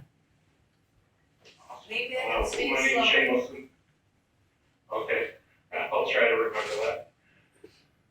Shane Wilson, I'm the fire chief for the Rio Dale Fire Protection District, which includes the Scotia, Red Crest, and Shively communities. We, as a fire district, annexed with those other areas about 3 years ago, and boy, I was really thankful for that when December 20th happened, to have 40 volunteer firemen, firefighters, firewomen. We had, and I'm just gonna go off the shooting from the hip. I don't have a real formal presentation planned or anything. We responded to, in the month of December, responded to 188 calls. 168 of those calls were all on December 20th or after. And in the first 3 hours, there were over 70 calls, mainly water lines and gas leaks, as you can imagine. There were some significant calls, of course. One came out as an entrapment with fire in a structure, residential structure, which turned out to be not an entrapment, so it was a little better than reported, but it was an active structure fire due to a severed hot water heater that did ignite the gas line. We were scrambling pretty rapidly in that first 3 hour window. There were significant issues with our own facilities. Our apparatus bay doors all collapsed and came off the tracks, which took us about 20 minutes to get an engine able to respond. So that was a significant setback that we have identified and since mitigated with the Humboldt Area Foundation through a grant to replace those doors. So that was tremendously appreciated. And they say in times of need, you really find out who your friends are and who your family is. And well, nothing could be further from the, or nothing could be closer to the truth than than that statement. We quickly learned that we have a significant amount of friends in this entire endeavor. It all started with our friends at the dispatch center with CAL FIRE. One of my close friends is the battalion chief. He lives in Fortuna, was a former member of our district, and he immediately was on the phone to me, and we were basically dispatching via just direct communication because the calls were coming so fast. That was a significant challenge in relaying our calls that were coming from a telephone call to a radio transmission to a request for response. And so those challenges were quickly met by setting up our own emergency operations center in the fire department, which our staff there did a tremendous job fielding well over 1,000 calls a day, telephone, mainly telephone calls and just inquiries. We made the mistake of giving out our fire department phone line on the first news briefing, and that became the emergency line for the entire incident. So everybody in the county was calling our fire department, asking questions, and you name it, from general inquiries to where could they find their animal if their animal ran away. So we were building tremendous amounts of incoming calls on the first date, and that transitioned into going from response to helping our citizens and the entire region basically with supplies and things that they needed, and then incoming of donations. And I can't stress enough how impressive it was to be the coordinator of so many facets of that realm of assistance to our mission, and our fire department goals are always to save lives and property, and it's never more evident than when people are coming to you for help and you're able to provide that. And I think all of our staff did that. And our fire family wasn't just the volunteers of our district, it was the city staff and the police staff and public works and the COAD group, which, the World Kitchen and the COAD group were there in the first 12 to 15 hours. And they asked where we wanted them to set up, and they were kind of shocked that I asked them to set up in our parking lot right in line with our water distribution. And they were kind of taken back because we included them in our own process. And they said they typically don't get that when they go to help in disasters, which was a shock to me because we wanted them included in every part of our operation. And so it was just building those friendships and those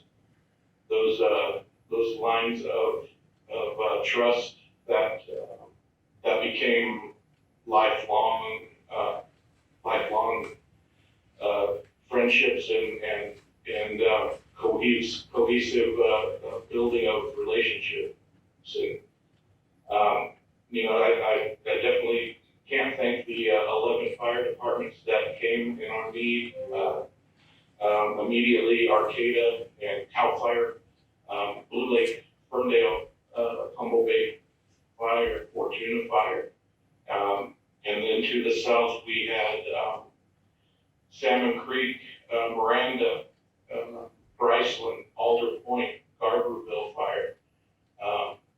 And then I had fire chiefs calling, they were upset because we didn't call them to come help. And I was literally taken back by the amount of just reaching out and whatever we could possibly ask for, they were ready to come. And then we received financial support from fire departments in Willow Creek and West Haven,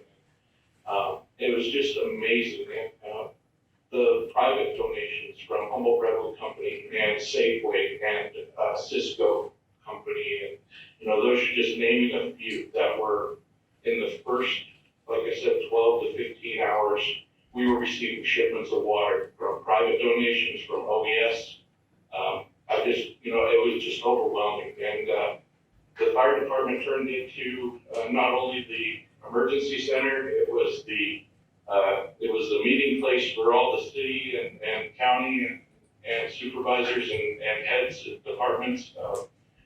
It was the public gathering place. It was the distribution center. It was the intake of donated items. And to have that all happening under one umbrella of just partnerships and volunteers with the CERT team. I can't thank them enough. And this is before Chief Allen got our CERT team together. These were CERT teams from all over the county. And they came down to just hand out water. They didn't care. They wanted to help, and they were there. They helped with every aspect in anything we asked, whether it was traffic control or, delivering food or whatever it was, they were there. And so I'm echoing a lot of things that were already said, but, when you're overwhelmed to a point where you're just basically knee-jerk reacting to incoming situations and then trying to manage emergency response at the same time, that's where every bit of appreciation comes in. And as fire chief, I want to make sure that everybody, not only on the call here, but the commission, I want to thank you for your guys' information. And I did hear Lori say she was going to come out and talk with the fire department about early notifications. I'd like to request at least a week and a half notice for the next earthquake.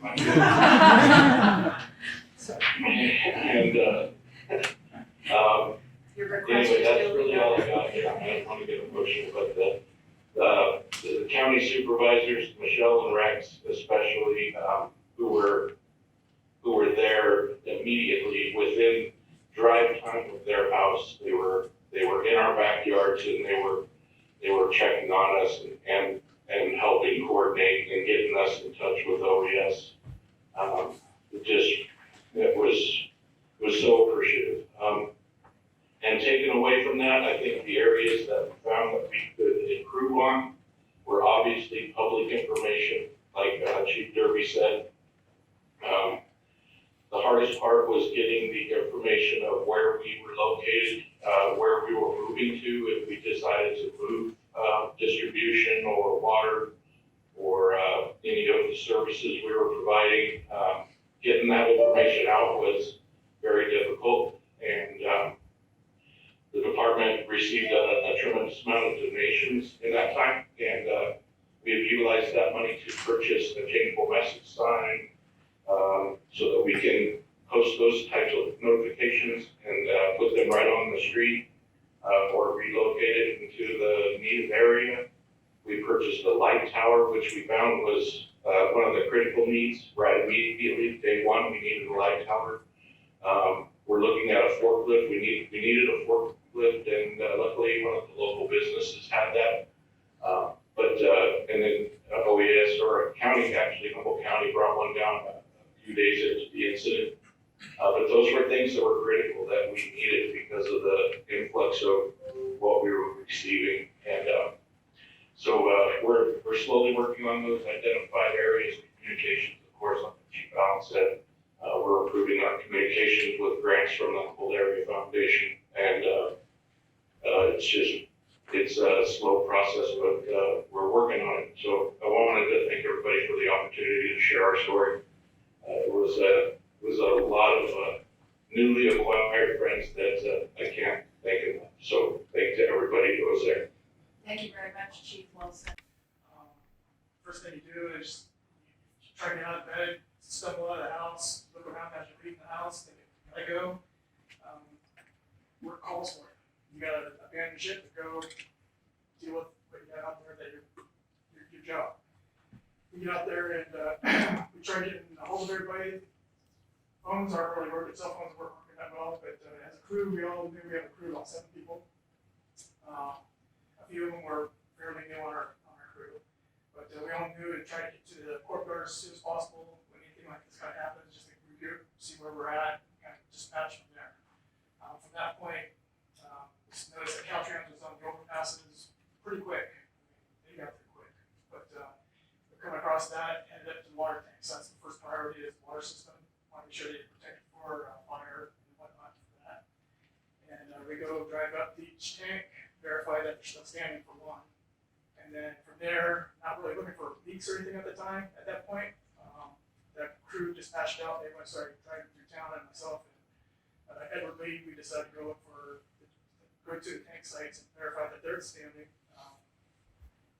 Got past that point, they were there, and then we get an alarm system through our SCADA system stating that our tank is draining at an enormous rate. So at that point, to save the water that we have, because we know there's obviously major damage out there in the distribution system with lines breaking and whatnot, we ended up shutting off the tanks. And pulled what we could for fire, and we went up to the finisher tank and realized at the bottom there's water spraying everywhere, so we thought that was a total loss.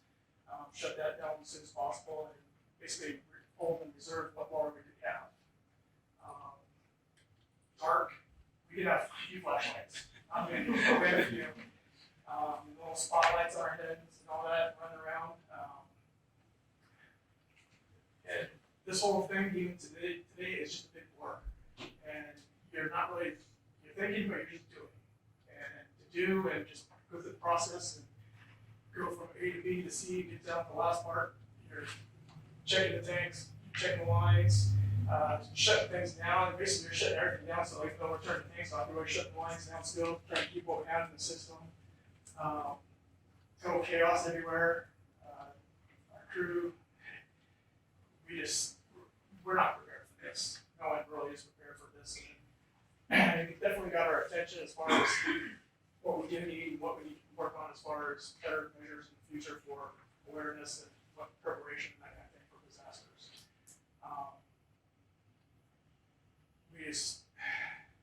It's very nerve-wracking even just thinking about some of the stuff.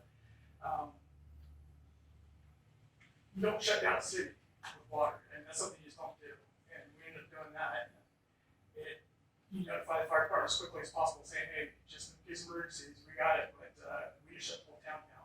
And so when that happens, your wastewater system doesn't work either. Everything's going to come to a stop. And so with that, the wastewater crew was actually at their courtyard down there in the Davis Street, looking at the system there, checking everything out. Our water facility was okay. We had one broken pipe, but was able to isolate that real quick. But the wastewater system, basically we have a backup system, keep everything running, because wastewater doesn't stop. Like I said, it's always going until you shut the water off, obviously. But they were double checking things there. It's just total chaos. You kind of regroup, get people together, go see people that you need to get the information from, go from that point, dispatch out again. While you're going from point A to point B, you got people coming out of the woodwork everywhere needing help, and you don't know which way to turn. And so it's very nerve-wracking, as far as that part, but it was. And then after all this goes on, you get the earthquakes, and then all of a sudden you get storms, which just basically emphasize all the disaster that you have. Everything's getting soaked. We got houses that are damaged, that are getting water damage. We have infrastructure that. So with water lines, when they break, you know where they're at. You know these track them down. But the sewer system, you can't track them down until you get a lot of water, and then all of a sudden you got this all I&I, which is inflow and what's the other part? Infiltration. Infiltration. Thank you. Sorry. Anyway, next thing you know, all the storms, the wastewater system's overflowing. They found out that the contact basin has a large crack in it, possibly a broken pipe underground. It's leaking water out the backside. Significant damages to the infrastructure for the city with the water system, the distribution system, the collection system for the wastewater. The water treatment plant itself had a little bit of damage. We lost a 250,000 gallon water tank. Couldn't use that, so we're utilizing one tank that's 500,000 gallons. And with the seismic and all this, move back a little bit, in 2006, we installed the 500,000 gallon tank, and we did a 100,000 gallon tank up on the Dinsmore Flat, which they're bolted down, loosely bolted down, where the Painter Street tank was built in 1956. It's just sitting there on top of the concrete pad. So when the earthquake hit, that thing shuffled around a little bit. We come to find out that it created puffin splits. The bottom of it has kind of ballooned out a little bit. And so thinking of the structural integrity of that, we keep it off. It wasn't safe to use. It's still off to this day, in fact. Found out one of the small pipes that was spraying water to where that one was broken. But the seismic part of that was what we get at is when we do the seismic fit for the tanks, compared to that back in 56, there's definitely structural integrity that keeps it together. I'm sorry, I'm losing it. Anyway, I'm joking, sorry. It was just total chaos, I'm sorry. I don't have much. So maybe I'll ask you a question. Without, Yeah, a little bit. you said in your comments a few minutes ago that there's a lot of lessons learned. Why don't you tell us about that?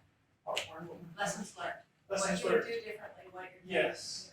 With that, have emergency supplies readily available and charged up, battery powered, those kind of things. Vehicles, make sure they always have gas in them, things like that, because our services were down. We had no communications, things like that, so we were relying on what we had. We had lots of gas there, thank goodness, to keep things fueled up. Backhoe equipment, backhoe trailers that we've had for doing waterways and stuff like that, having all this equipment available and ready and maintained and kept up and whatnot. With the crew and all that, talking with everybody, having a plan on where to meet and how often, set rough time frames as far as how the next time to get to that point, half hour, say 20 minutes, whatever it is, and keep a kind of like a prolonged game plan as far as where you're gonna get to within the next 6 hours, kind of thing like that. So, It's a lot to remember. it is, and to do basically when we're just out there running around, just every little piece here and there, hit this, hit this. And one of our main water lines that we had that was damaged was Birch Street. That thing was 3 weeks a day, constantly. And we got to the point where we just had to redo it and have a contractor come in. And the contractors that did come in to help us, the 2 local ones, was able to be here within hours and help us out on that. Biggest thing, shut the city down and the power was out, but a few days later, we were able to get things back going again. The crew did an extraordinary job getting everything back up and running, isolating the leaks and things like that. I know there's tons of volunteers shutting everybody's houses off that were leaking and things like that. Meanwhile, this is the professional side. The personal side, I'm a mess because my house is trashed. I lost everything inside of it. And so you're supposed to work and then deal with your professional part. I'm still trying to do my personal part. I can't. It's kind of hard to do. There are days where I wake up and I'm like, what am I doing here? There's other days like I gotta do a job. And I'm still back and forth a lot on that right now. I've gotten a lot farther on my house, so I'm still trying to get the funding and all that kind of stuff squared away. I know there's lots of avenues that we can kind of work on to get that better. The fact that this wasn't a FEMA emergency kind of just blows everybody away that this, as big as this was for us, it's not enough to get help. And we had a lot of people out there with damaged homes, just the loss of everything. And it's material stuff to one point, but a home is a home, and it's you got to have that. And especially in this community, it's small enough as it is. We don't need it to be smaller. It leaves people out of here for the fact that they can't rebuild their home, or they don't have the money to do it. Those kind of things. People as everybody has stated, that this whole community's got together as a whole, as a group, and they're here to help everybody and assist you in every which way you can. And they've done that for me too. And I've tried to do it in return, help them as much as I can.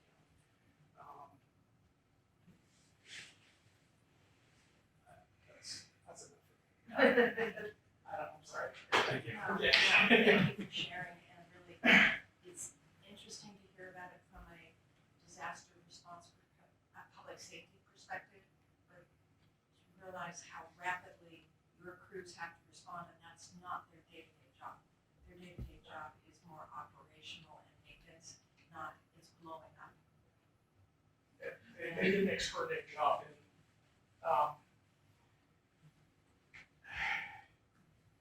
you just do, and that's the only thing you can. And then you regroup, and then when daylight hits, you realize how bad it really is.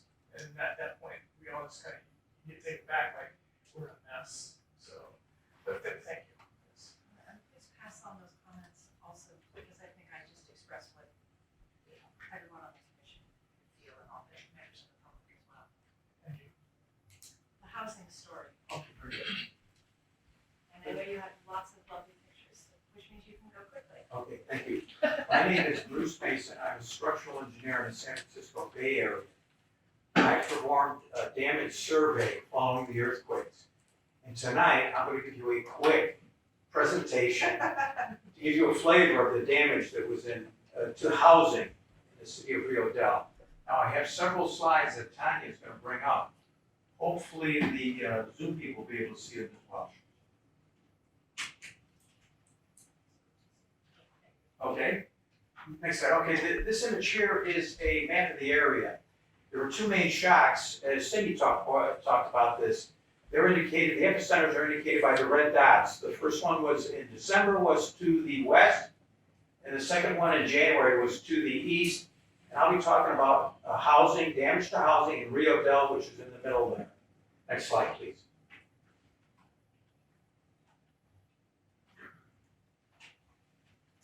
Okay, there was an instrument, or is an instrument, in Rio Dell that recorded the ground shaking. It's near the Painter Street overpass. And shown here are the acceleration time history records. These are very important from an engineering point of view. I won't go into many details, and I'll go quickly, as much as I want to say that the red trace, the horizontal line is time, and the vertical axis would be acceleration. The zigzag lines, you can think of it as how the ground moved back and forth during the earthquake. The 1.4 G is quite significant.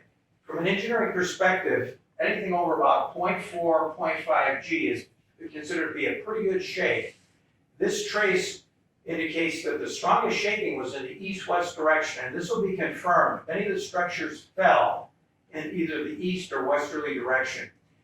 The January 1st earthquake is shown on the right. It has about 1/2 the intensity, but yet it caused significant damage in this city. Now, the duration of strong shaking was about 5 seconds for the December earthquake and about 2 seconds for the January earthquake. Again, east-west shaking in December, north-south shaking in January. Next slide, please. So the city of Rio Dell was hit pretty hard. Tonight, I'm going to be talking about the damage to housing in the city. And I'll be showing quite a few photos, and I'll go quickly because I know it's late. Next slide, please. So as others have indicated, there was extensive inspections in Rio Dell. And this is a bar chart showing the damage. The numbers of damaged buildings is on the vertical axis. There's 3 categories along the bottom. First is the site-built dwellings, second are mobile homes, and the third is other. With regard to the site-built homes, about 1 in 5 of all the site-built dwellings in Rio Dell suffered damage. What I mean by damage, they received either a red or yellow placard upon inspection. Mobile homes suffered damage. About 1 in 3 of all the mobile homes were damaged. And the other category refers to non-residential, that would be a commercial buildings, etc. Next slide, please. I show the slide to indicate that many homes were okay. All of these 4 homes here are within 1,000 feet of that strong recording by the Painter Street overpass. So the upper right would be a modern home. The second would be 1940s vintage. The third, that'd be the lower left, would be 1930s. And the bottom right would be about a 1910 home. So we saw homes of a variety of age was able to survive the earthquake unscathed. Next slide, please. However, many others were damaged, and most of the damage was at raised floor foundation systems. What that means is we have a wooden floor in the home, and it's raised above the ground. So the left image would show, we can see a footing, that's the concrete footing at the bottom. And then we can see where the siding has fallen off, but we see these little posts that would be supporting another beam, which in turn would support our floor system. So these homes typically have a crawl space underneath them, and these are a very vulnerable part of the home. These are many times referred to as cripple wall areas of our homes. Next slide, please. So what I'll do is I'll show some damage to give you a flavor of what the damage looks like in these homes. So the image at the right, we see the home, it looks in pretty good shape. But if we take another look where the emoji is, that would be the image on the right. And we can see the home has slid off the beam. In this case, it's slid toward the west. So it's now resting off its foundation. It needs to get placed back on. Next slide, please. Here's another example. This is about a 1940s home. The image on the left is a before image. The image on the right is an after image. And what happened is, again, just above the footing location, in this case, it's a concrete masonry footing, and we see that the masonry is shattered because the house now has shifted at that point. Next slide, please. So here's an offset that included footing damage. Again, about a 1930s home. The image on the left, if you take a look, looks in pretty good shape. But if we look at a close-up where the emoji is, that's the image on the right. We can see again, in this case, the wooden home, shifted towards the west. You see that vertical molding? We can see how it's pulled away several inches. So the house has shifted in that direction. And also in this case, we can see that the footing is shattered. Next slide, please. Still another example. This is the famous home that was reported in the news quite a bit. A before and after photo. So the after photos on the right, we can see that the large deformations or displacements are indicated by the tilting of the porch posts. The porch remained in its place, whereas the house fell off its foundation. If you look on the right, you can see the downspout to indicate the magnitude of the shifting of that home. That white line is a downspout. And then, of course, the house drops down. You can see the elevation where it's now lower to the ground. Next slide, please. So this is an example of a post and pier foundation. So these are additional photos taken along the side of the home. And we can see the image on the left shows we can see the little piers, those are squares at the bottom, and then we can see how they tore through the siding. That's the white boards there. So the home shifted to the right several feet. And the image on the right here just shows one of these little posts. So that post sits upon that little pier, should be vertical, and then we have our floor system beams will be sitting on top of that. So again, as this home rolled off its foundation to the east, these little piers tore through the siding, and the home is now resting on the ground. Next slide, please. So I show this, in general, the newer homes performed well. Here's an image of a newer home that suffered damage. It's a before and after photo. In this case, what happened is the porch roof was tore away from the house and collapsed as shown. But in general, the house was in good shape. Next slide. Chimneys. Chimneys are very vulnerable. Masonry chimneys are very vulnerable to damage during earthquakes, and there's no exception after the Ferndale events. So we have a before and after image here. The image on the left is before. We can see it's a brick masonry chimney. After the earthquake, the top portion of the chimney broke and fell through the carport roof as shown. I'll show another striking example. Next slide. This is a case where the chimney broke off at the base. So it's a before and after image. And we can see the after image now. The chimney broke off and fell off as a unit and is now resting horizontally in the yard. Next slide, please. Mobile home parks suffered damage. In Rio Dell, there are 3 main mobile home parks. And shown here are just the aerial views to give you a feel for the layout. One is a newer, it was established at newer, and 2 are the older vintage. Next slide. So here's an example of a newer home that had a slight offset. Somewhat like the site-built dwellings, the problem area is the area underneath the home that is in the support system. If you look at the image at the left, you'll see at the base that molding has a split in it, right at the bottom. If you look at the image on the right, It shows the moldings with additional vertical splits, and you can also see there's a slight offset in the home. The image in the middle are broken tie-down straps. These homes, the newer homes typically will have metal bands that secure the home to the foundation. And shown there are 3 bands that were taken out of a home that was being repaired. So these were shattered during the earthquake. Next slide, please. Here's an older home having a huge offset. If you look at the image on the left, we can see the home now is shifted towards the east by well over a foot. And if we look at the image on the right, the lower right, that is the support system. In other words, there are piers, concrete masonry piers, that are stacked underneath the home to support it. And these older homes don't have tie-downs. Some of the older homes don't. They're just sitting on these blocks. So what happens is they're very vulnerable to shifting and collapsing to the ground. The image shown there is one where the home shifted, the piers are tilted, but the home is still standing. Some of the homes actually where they collapsed, and the masonry units would be completely on their sides. Next slide, please. So findings, 1 in 4 of all Rio Dell buildings were damaged. We define damage as receiving a yellow or red tag. 1 in 5 of the site-built dwellings. What we mean by dwellings is that's living quarters. 1 in 5 of the site-built dwellings were damaged. These are mostly one-story wood frame homes. The damage is mostly found in the raised floor foundation systems. And this is due to weak cripple walls and post and pier construction.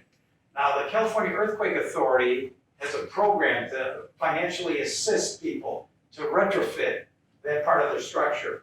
Janelle will be talking about this a little bit later tonight. Next slide. 1 in 3 of all mobile homes were affected. The damage ranged from small offsets to completely sliding off the piers. In general, mobile homes are more vulnerable than site-built homes. We term that disproportionate damage. And that, of course, is what we observed after these quakes as well. Some masonry chimneys were damaged. However, the seismicity is so high up here that it's very evident many of the chimneys are already replaced or removed, such that from the previous damage in earlier earthquakes. So many were mitigated before the earthquake. And then finally, there was significant shaking in Rio Dell, significant within the context of the building code. Thank you for your time. Thank you very much. So, all of you from Rio Dell, let's come together. 1 question per commissioner. You have a question? I have one question. First, I just want to say thank you. And Randy, your testimony was so real about what it feels like to be in the aftermath of a disaster that was so terrifying. So I just, lots of love in your direction. My question is, what are the things that help you heal from that sense of stress and pain and wondering what the heck you're doing here? Friends and family, for the most part. Can you come up to answer so that, so that those who are joining us on the courtesy of Zoom can see you too? This is just. I know. I thought think you were off there. thinking about fires, so. Yeah. I feel you. You come up here, it just all flashes through your mind, and it's, here we go again. But friends and family, obviously, is one of the main focal points. I put work in front of everything, and I try to block out my personal stuff and do work, and keep myself going that way. I'm responsible for 300-400 people, make sure they have safe water to drink, and whatnot, make sure there's water there. So that's one of the priorities. One thing I did forget to mention is that during this whole process, we had meetings with the regional board daily as far as how progress was going and everything. And their support too, getting resources is astronomical, so I appreciate that as well. But that's where the work came in. You bury yourself in the work so you forget everything else. But friends, family, coworkers, just the community itself as a whole, getting together, people I didn't even know that. I try to keep a low profile. People knew who I am. I don't know who they are, but they all came up to me and just gave me a hug and just say, hey, it's gonna be all right, and stuff like that. So it means a lot. It keeps you going. So thank you. No questions and no words really. Thank you for all your presentations. That's hopefully many people will listen and hopefully they will think about what to do to be better prepared. Like for example, my house, it's old house, and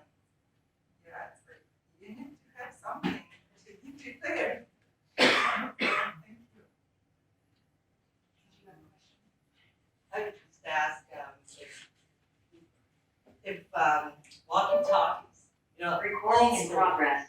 Old school walkie-talkies come into play here where you're like, oh, communications, we're talking with Verizon, but as long as we had our walkie-talkies plugged in, we will be able to communicate. Is that something that? We have to. Yeah.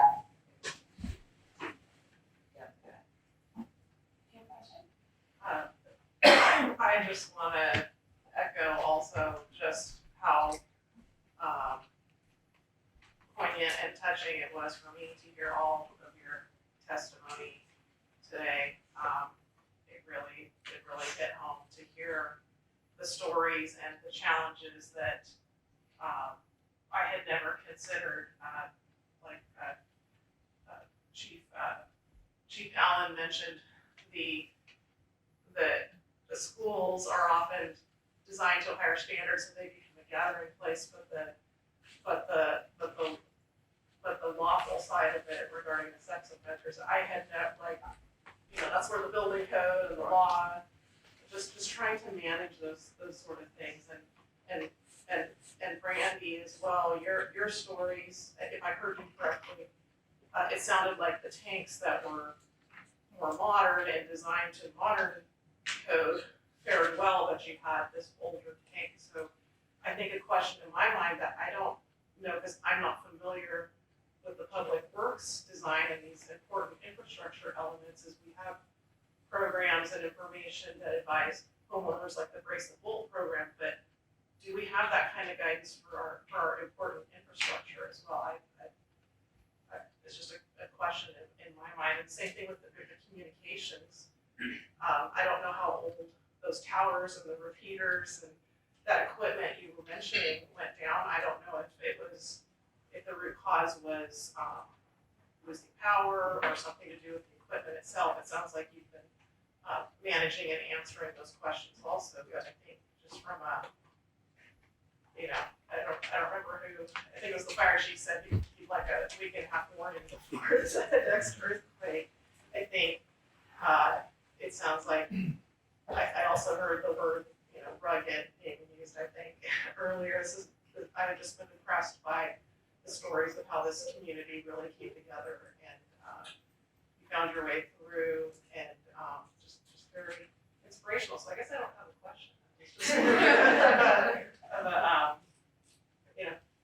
kudos to you all. I know you're still working through it. Commissioners Thank you who for are, appearing. commissioners who are online, anyone have a question? Commissioner Lopez, one question. One question. I have one question and a favor to ask of Randy. First of all, just amazing stuff with public safety, frontline workers, and water. It's just amazing what you guys do and how much you care. I think to the point of the commission, I couldn't catch all of it about sort of the readiness of our infrastructure, critical infrastructure, and that's one of the things that I'm also very concerned about. And I know sometimes I sound like Chicken Little, but I think the quote that I am going to definitely use, what Randy said, is that we're not ready. And that's not just unique to your community. I think in general, even the bigger size agencies, we're not really ready for this kind of a seismic event. So the question is, how are you documenting and capturing and packaging all this so that we don't forget and we can use this as a case study to highlight why we need to really it's not just preparation, there actually has to be some initiative and actions so that we know that the next one's gonna happen. And how can we really take the lessons learned from this, whether it's getting funding for the flashlight, for this equipment, and not relying on foundation? Is there funding at the state level? What are some of the things that your experience and other agencies can glean from? Because in some companies, they don't even have SCADA to be able to understand what's going on. So that's the question, is how are you sort of memorializing all these things that you experience and learn so that it can be shared and I'm gonna ask the city manager. Commissioner Lopez, I'm gonna ask the city manager to answer that question. I'm gonna ask the city manager because all of his staff mentioned the same issues in different ways, shapes, and forms. So if you could answer that question, and then I'll see if any other commissioners have questions. Sure. So this is all about infrastructure, making sure that we have modern facilities. And what the damages that you see are generally associated with older style infrastructure construction. So on both the wastewater side and the water side, the failed lines, Randy mentioned Bird Street. That's one we had scheduled in our capital improvement plan to get fixed. And of course, the earthquake expedites that. Riadel is a disadvantaged community. The state of California considers it a disadvantaged community. The MHI rating, the median household income, is about $34,000. Statewide, the statewide average is, I believe, the MHI is close to $80,000. So there's the comparison there. Most of the regulatory pushes associated with the infrastructure related to kind of environmental concerns, specifically wastewater. And obviously, as we're able to build new infrastructure, it has to be built to the modern code. But older communities like Riadel that are certainly economically disadvantaged, it's hard to self-fund those improvements.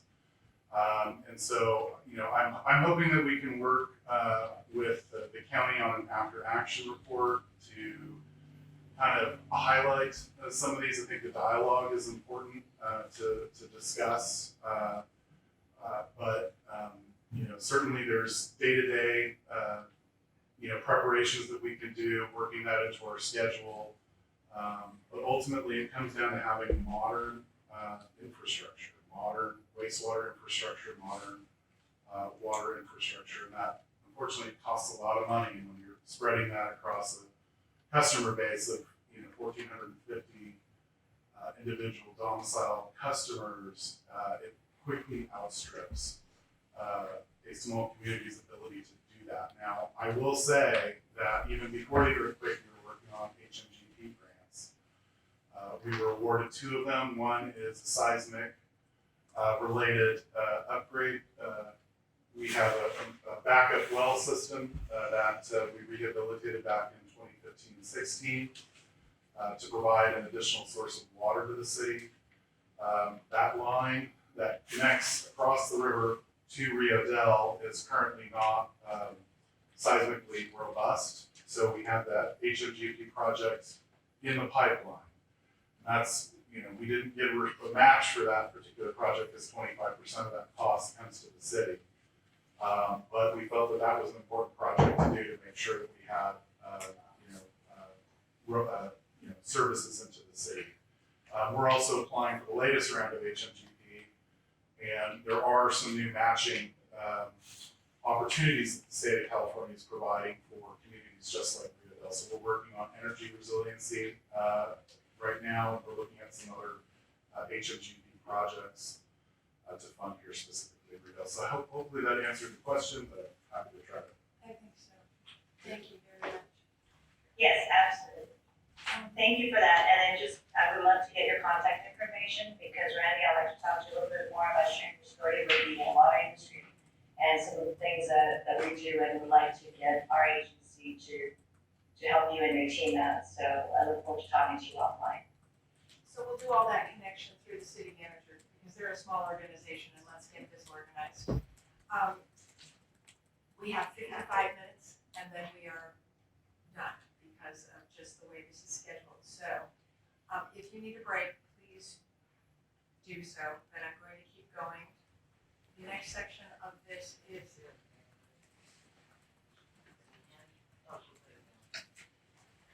and then we will do public comment at the end. So I'm going to actually stop this at about 9:35 for the rest of public comment. Thank you. Thank you all for being here. Now, the next section is the Lifelines Response and Recovery Overview. We have representatives from PG&E, Verizon, AT&T, and ICP, Caltrans. Thank you all for being here.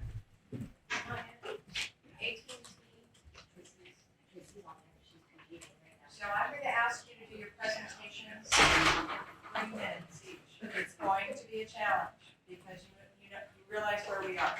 But we will address questions, but then I'll have an opportunity for you all to address a few questions. Thank you for being understanding and welcome.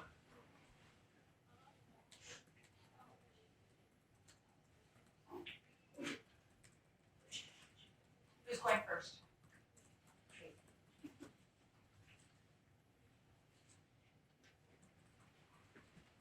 This is Dave, it's Joseph from Verizon, I can go.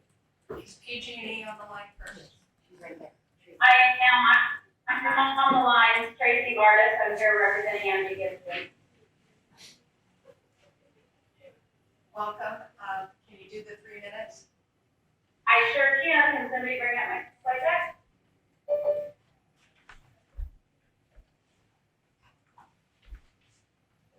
So here we go. My name is Tracy Gardis, I'm the Director of Emergency Preparedness and Response Strategy and Execution for Pacific Gas and Electric Company. Go ahead to the next slide. So this is just a quick overview of what our response looks like to the Ferndale earthquake. We did have our EOC up and activated by 6:30 the morning of the earthquake. That was at our Maxwell Emergency Response Center. And we immediately saw that we had approximately 70,000 customers that had been impacted and were experiencing a power outage. One thing I did want to mention is we have something called our DASH system, which is our Dynamic Automated Seismic Hazard System, and it automatically generates rapid facility damage estimates so we can prioritize what's going to be the hardest hit based on criticality. You can go to the next slide, please. Like I said, we had approximately 70,000 customers that were impacted, and within the first 12 hours, we had restored power to 47,000 of those individuals. The rest of the individuals were restored within 12 to 18 hours, other than approximately 14 who were out of power for 24 to 48 hours. Some of those power outages were actually extended because we could not restore power until we had our gas leak inspections taking place. We didn't want to inadvertently cause any type of fire or explosion by energizing lines that may be in the area of a gas leak. We did have substations were inspected and our transmission lines. We patrolled 115 miles of those electric transmission lines, and we also did 190 miles of our underground lines. We go to the next slide, please. Gas was really our biggest impact for this earthquake. We did have the outages, but our lines held up fairly well. It was our gas we had to do inspections on. We had not only 5 dozen of our own employees, but we solicited assistance from San Diego Gas and Electric Company that sent up individuals with their own instruments to help us perform emergency surveys. We did identify those 13,000 assessments that we did. We had 78 leaks. 12 of those were due to the earth movement specifically. You see the picture now where we have a line that they needed to go in and repair. But most of this were customer distribution lines. So these are the lines that are in your home that customers are responsible for. We found corrosion, plastic embrittlement, and those are what the leaks were coming from. Made those days prior to relighting and turning gas back on for all of those individuals who could receive the gas. Next slide, please. We performed damage assessments on our own facilities. We performed this in Eureka, Garberville, Willow Creek, and Fortuna. Most of the damage was non-structural. We had items falling, some HVAC issues, and minor cracks. But overall, our facilities withstood the earthquake fairly well. Next slide, please. So some of the other areas that we needed to look into to make sure that our hydro facilities and our dams and our water conveyance were inspected, making sure that they withstood and did not have any cracks. And as a point of reference, we've been doing that over the past week as the earthquakes have continued up in the Almanor area. We have dams and hybrid facilities up there. So it's something that our dam engineers are very versed in and do the inspections. We have our Humboldt Bay Generation Station, that is actually a gas generation facility. We had minor damage on some of the engines, it took us a while to repair them, but we were able to keep two of those generators up and running in power. As some of you know, we also have the decommissioned Humboldt Bay nuclear facility, and in that facility is an independent spent fuel storage installation. That's what ISPC stands for. There was no damage on that. That was an underground vaulted facility, and there was only 2 things fell off the shelf in the administrative area, but nothing was found at all in the inspections that occurred in those caps.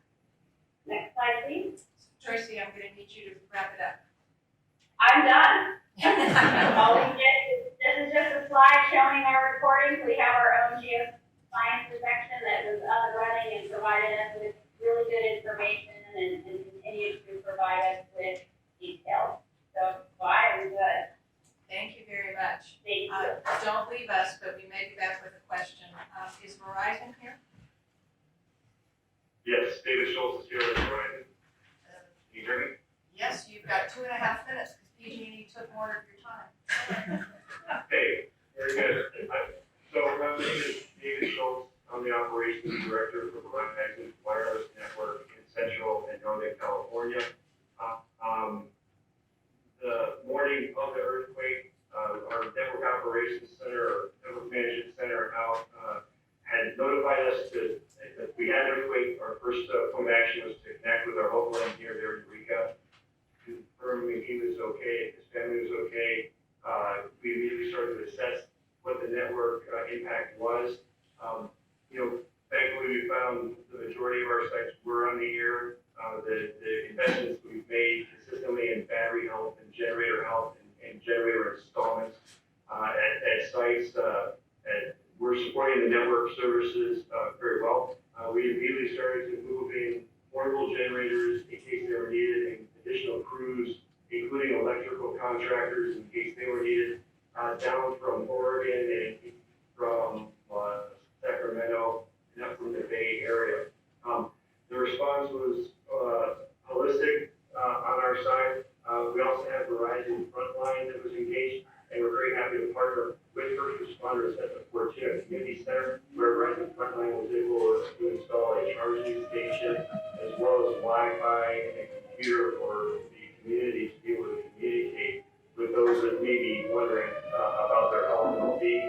We also partnered with the fire department in Rio Del, and we're able to set up Verizon service via a satellite backhaul solution or a satellite system to be able to provide service in that area, as well as charging stations that local citizens could take advantage of. We didn't have power, but needed to charge their phones to be able to communicate to the outside, to friends and family if they'd be concerned about that. So during the course of the event, we had generators used over 700 gallons of diesel fuel. We had over 40 sites that were on generator. We deployed multiple portable generators to the area now.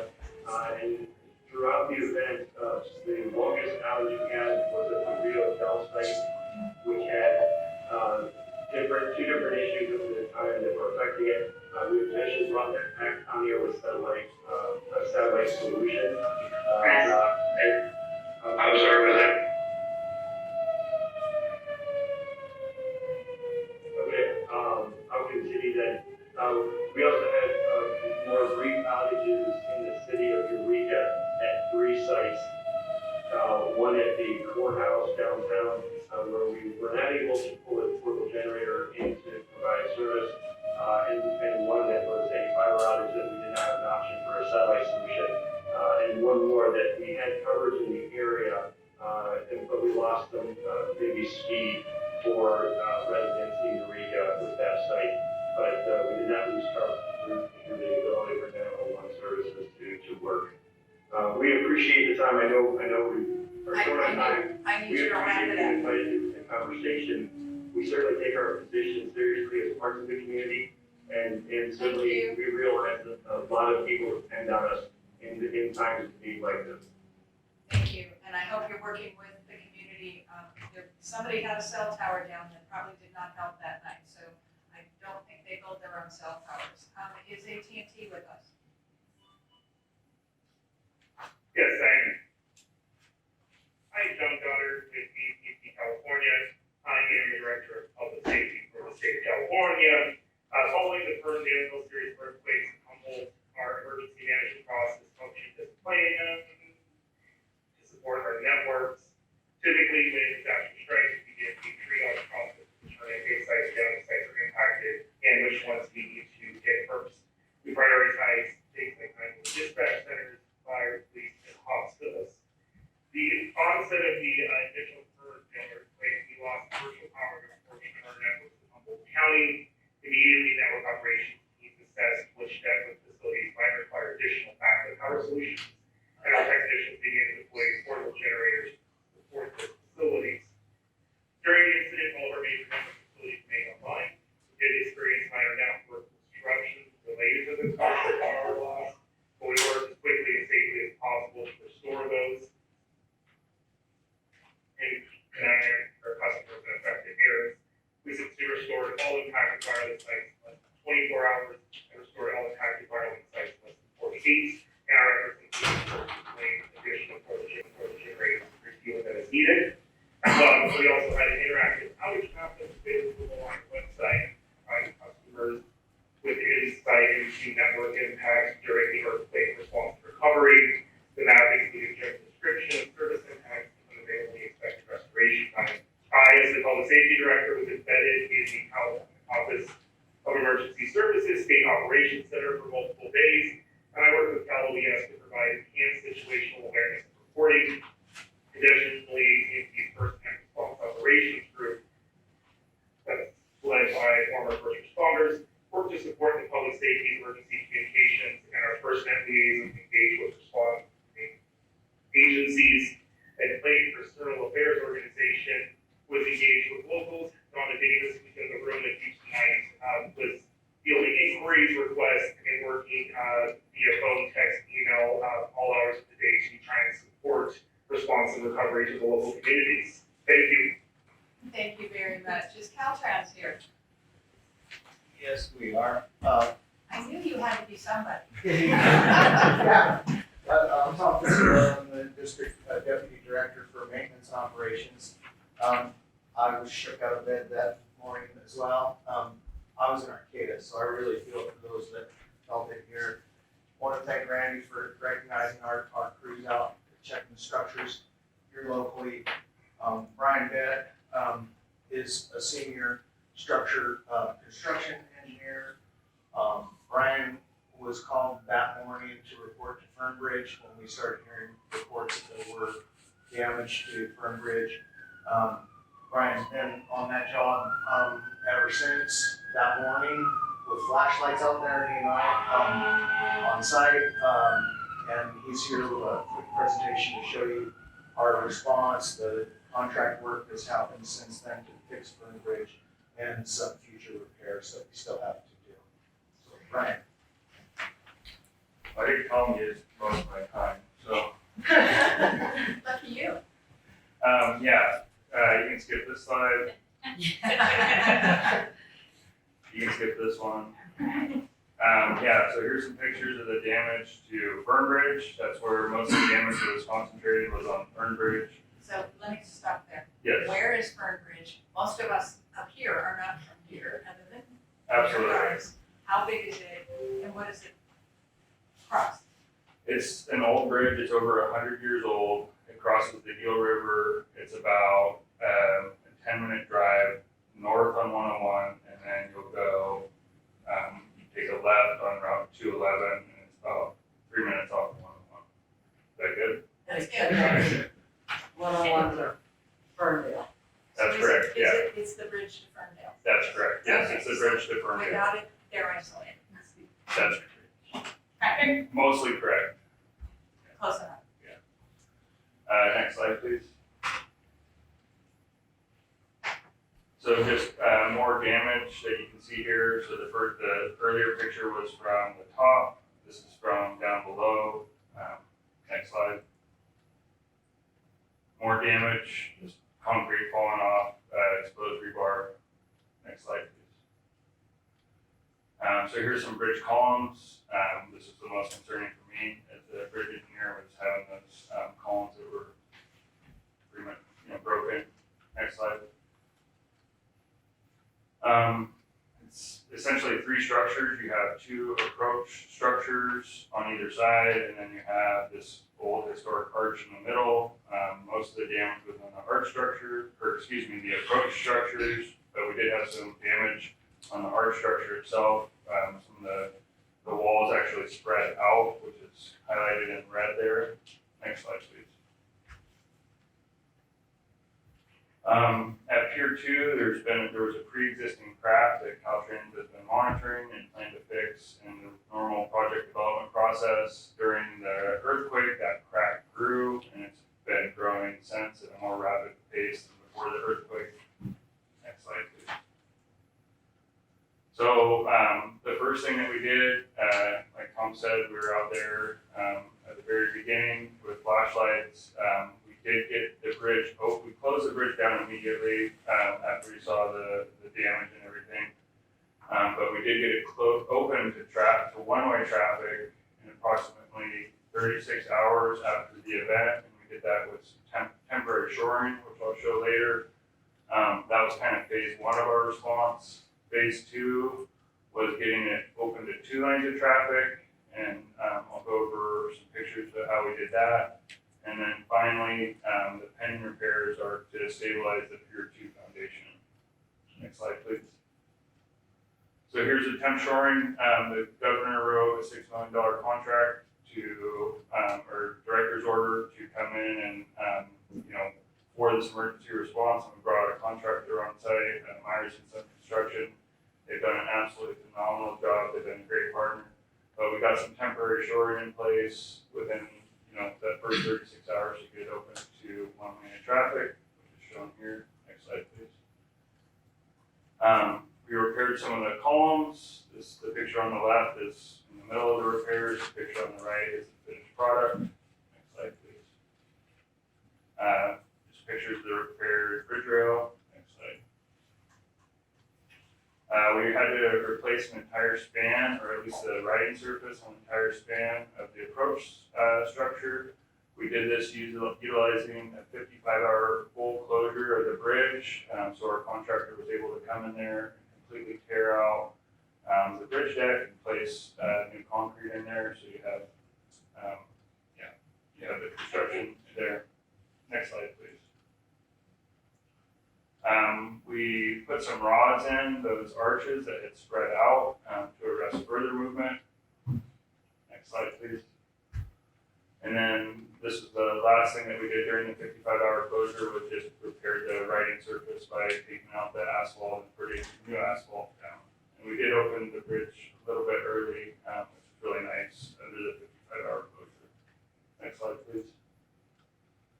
And then so what we have left is we want to arrest further movement of where that rather large crack was, and we're going to do that by putting a series of piles around Pier 2 where that damage was concentrated, and pouring more concrete and steel around that to contain it so it can't spread out laterally anymore.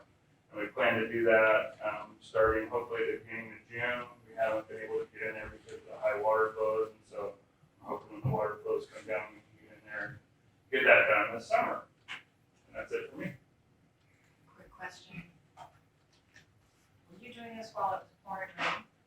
Yeah, just Okay. like That was all. everybody here, this has Good been answer. extremely challenging, yeah. So it was one thing after another, and we had to use some unique construction techniques and engineering techniques to especially get it open to one lane of traffic. But yes. All right, so we've heard from PG&E, Verizon, AT&T, and Caltrans. I know all of you had a lot of work to do in a very short period of time right after this all started. So I'm going to ask for public comment and questions, and be prepared because someone may have a different point of view on your work. You never know. So does anyone here in the chambers wish to give public comment? Oh, I have one taker. Ms. Wolf, right? Yes, thank you. Sharon Wolf, 3 Finger Street. This is a public comment mainly for the city portion of it, not necessarily for the PG&E. I'd just like to say thank you. Thank you. You took 2 seconds. But in really capital letters, it was heartfelt and big. Any other public comment? And if you want to raise your hand virtually, that would be appreciated.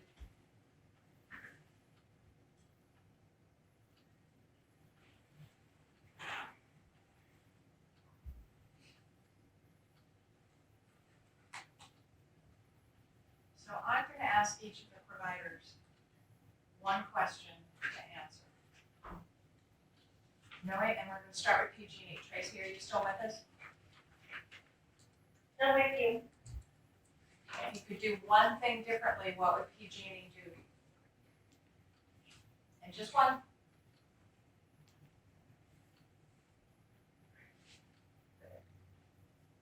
Get additional gas inspectors quicker. All right, thank you. Additional gas. We needed to get additional leak inspectors up there so that we get the gas back on. Great. Okay, Verizon, you should know what I'm going to ask. I won't even waste the time on the question. So I know the question, and the answer is for one of the sites, I would have moved up a mobile satellite asset versus a mobile generator into the area sooner. That could have restored the Rio Del site quicker had I known what I know now that was causing the outage. Okay. AT&T. Thank you. Would have had someone embedded in the local EOC site, safe site access is always important for us, and that awareness and that coordination at the ground level is critical. So I would have had a physical presence in the local EOC. Now, why would that be different than Verizon? Is it because you have the FirstNet embedded in your group responsibilities? Yes, so essentially, right, we had a large team that engaged immediately at the onset of the earthquake. So with the minimal network impacts, everything from our point of view operated as it should have. Most network impacts were resolved in less than 90 minutes. So, but the ones that lasted longer, it was about safe access, whether we had to get to a road or whether there was some sort of congregation or whether we were not being allowed by local law enforcement. I think having a local person in the EOC helps kind of move that through, right? It makes it easier for us to get through things. That coordination is just enhanced at the local level. So you need to get that kind of relationship going. Caltrans, in hindsight, what would you do thinking about the future? Because you're living in seismic country. If something's gonna go wrong? Yeah, absolutely. Okay, well, actually, you're okay. But they're on screen, so maybe. Right. Right here. Yeah, I've thought about this a lot, and I think Caltrans is a huge organization, and a lot of our structures in Sacramento. So I think just having better communication across all the different subdivisions and divisions and districts within Caltrans to just have better communication. And I think one way we can do that is have more frequent practice emergencies too, and who's in charge, who's doing what, who's calling who's just running through that so that when the real thing happens, you just can go back to your training. Kind of similar to checking the batteries in the flashlights. Exactly. Okay, thank you. Yeah. Oh my goodness.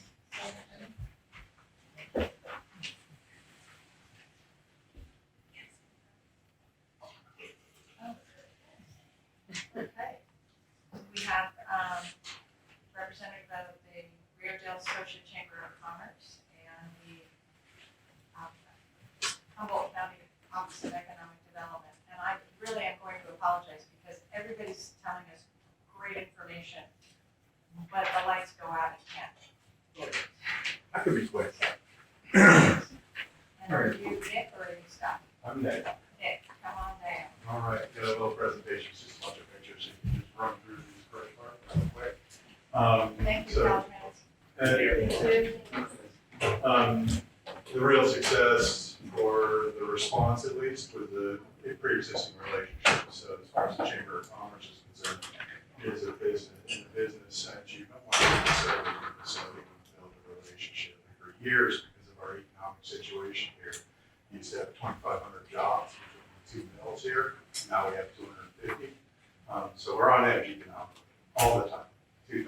96, the mill shuts down, get into bankruptcy, mill opens up, we got 250 jobs, 2,000 then we roll into cannabis industry, it booms and then bumps. Now we have to get, so short synopsis there, it takes a team, it takes a village, fire department, Chamber of Commerce, Community Resource Center, city, all work together.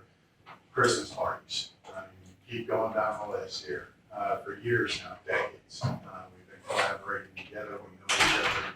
You know, Randy, Kyle, we know everyone. That's how we started this earthquake. We got the mayor sitting there fielding phone calls and distributing food. I'm sitting in the background going, hey Randy, you need any help, let me know. Hey Shane, you need any help, let me know. Finally, we get this COAC coming in that is just phenomenal. It's what we needed at that time, community organizations active in disasters. And that's a team in and of itself. And they asked me, can you cut through the red tape? And I said, hey, talking to the right guy. And we just started getting businesses to donate places to put trailers for donations and the resource center. We got the inspectors out there real quick. So we played a role, but we played a role behind the scenes in the Chamber of Commerce. I've also been and you can just keep flipping through these until we get to the disaster stuff and flip through that. Church organizations, Christmas parties, singing carols, etc. Christmas carols. We just know each other.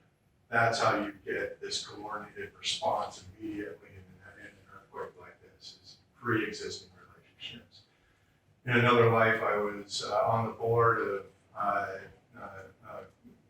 Coalition, Disaster Recovery Coalition of America in DC. 3 things that you need to do after a disaster. You need to get your food systems up, you need to get your pharmacies up, and you need to get your transportation systems up, so fueling stations. That all happened here sort of half natural. Everyone helped the grocery store, the restaurants started getting open. When Nick Bone Crawford was getting the food trucks in, we asked them to go to our restaurants and support them with the influx of cash. If you don't have, if you're hit in a disaster, you have to lay off your employees, right? You can't keep open. We need to get those restaurants open as quickly as possible, the stores open as quickly as possible. We had about $1.1 or $1.2 million worth of damage in 7 businesses.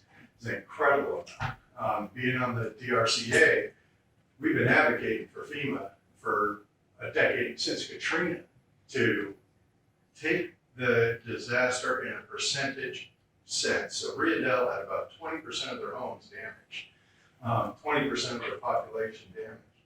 We need to get FEMA to not take, if we had had 2 homes destroyed in Malibu, they would have received FEMA. We have 20% of our homes damaged, even more, and we don't receive FEMA. It's all a percentage ratio game, and Congress has to act in that sense. Getting these businesses open has the opposite effect of shutting them down. When you don't have payroll, you don't have rent. When you don't have rent, people go into arrears and start losing their homes.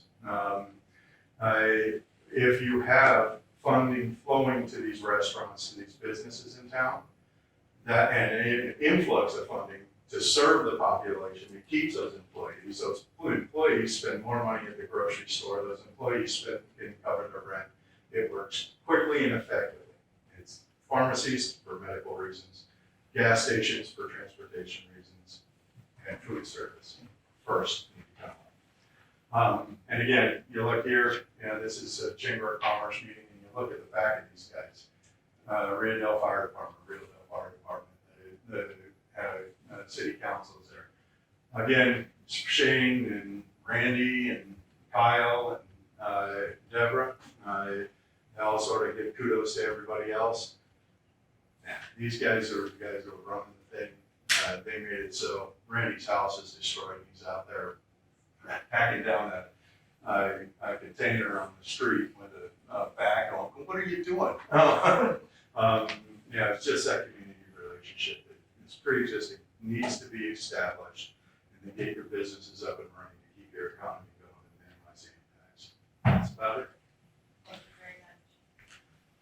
And, is it Scott Adair? Yes, hello, good evening, can you hear me? Good evening. Yes, thank you for being here. Hi, Scott Aaron, I'm Director of Economic Development for the County of Humboldt, and I'll make my report out.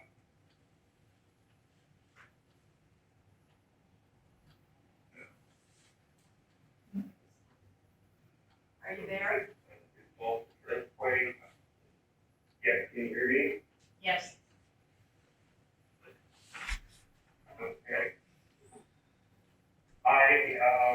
You have asked throughout the evening, what if anything agencies can do better or would have done better in order to be better prepared for a future crisis. And what I can repeat, which I have heard shared with some of the other presenters today, is that all the first responders or agencies or staff of agencies who are responsible for a response to a crisis are also made up of residents and individuals who are impacted or adversely impacted in some way by that emergency. After the earthquake, our agency was activated by our EOC manager to provide business support services in the EOC. It was difficult for me personally to get into that activation mode immediately because we had a pipe burst in our home. Quickly found that finding access to resources and materials just so that we could keep staff in a state of preparation so that staff and agencies of staff could respond to crises was a top priority for our agency moving forward for future disasters. So I'll only share that so that I can answer your question in advance. But very quickly, among many of the things that our agency did to help support the response for the earthquake, our agency held the emergency briefing with the business community on December 21st. We did that in collaboration with many of our other business shareholders, including our local Small Business Development Center, the Redwood Region Economic Development Commission, and our local Community Economic Resiliency Consortium. That video recording is actually, we still have access to that recording if anyone's interested in seeing it. It gave an opportunity for our agency to learn real time what the needs of businesses were in the community.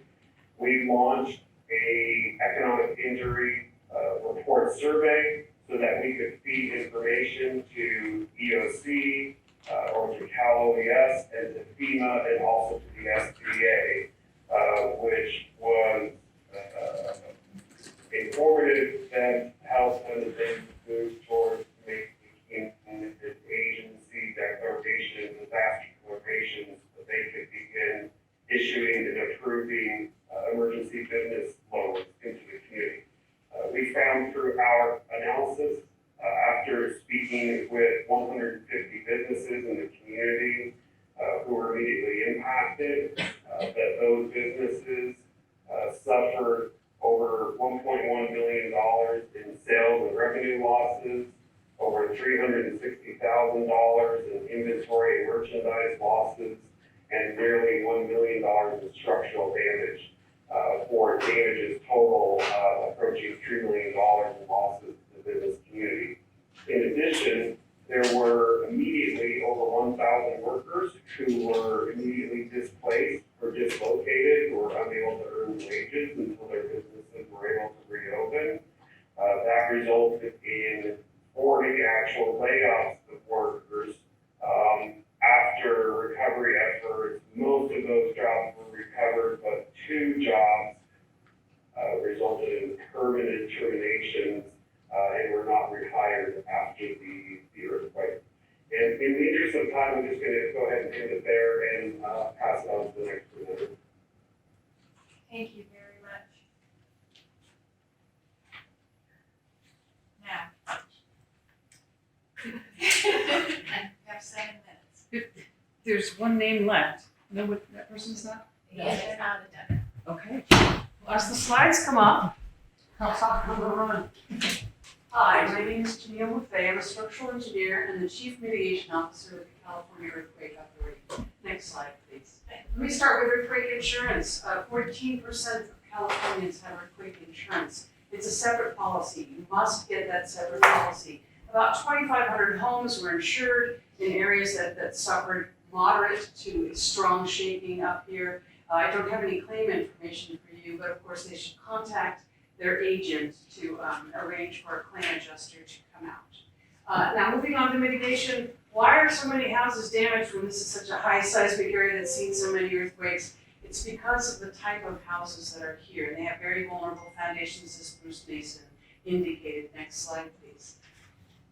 These pier and post foundations are just really not good at all in an earthquake, and they are prolific up here. Next slide. The other problem, of course, is that the California Building Code allows a building official to make an exception for a single-family dwelling, and they can put them right back on those pier and post foundations.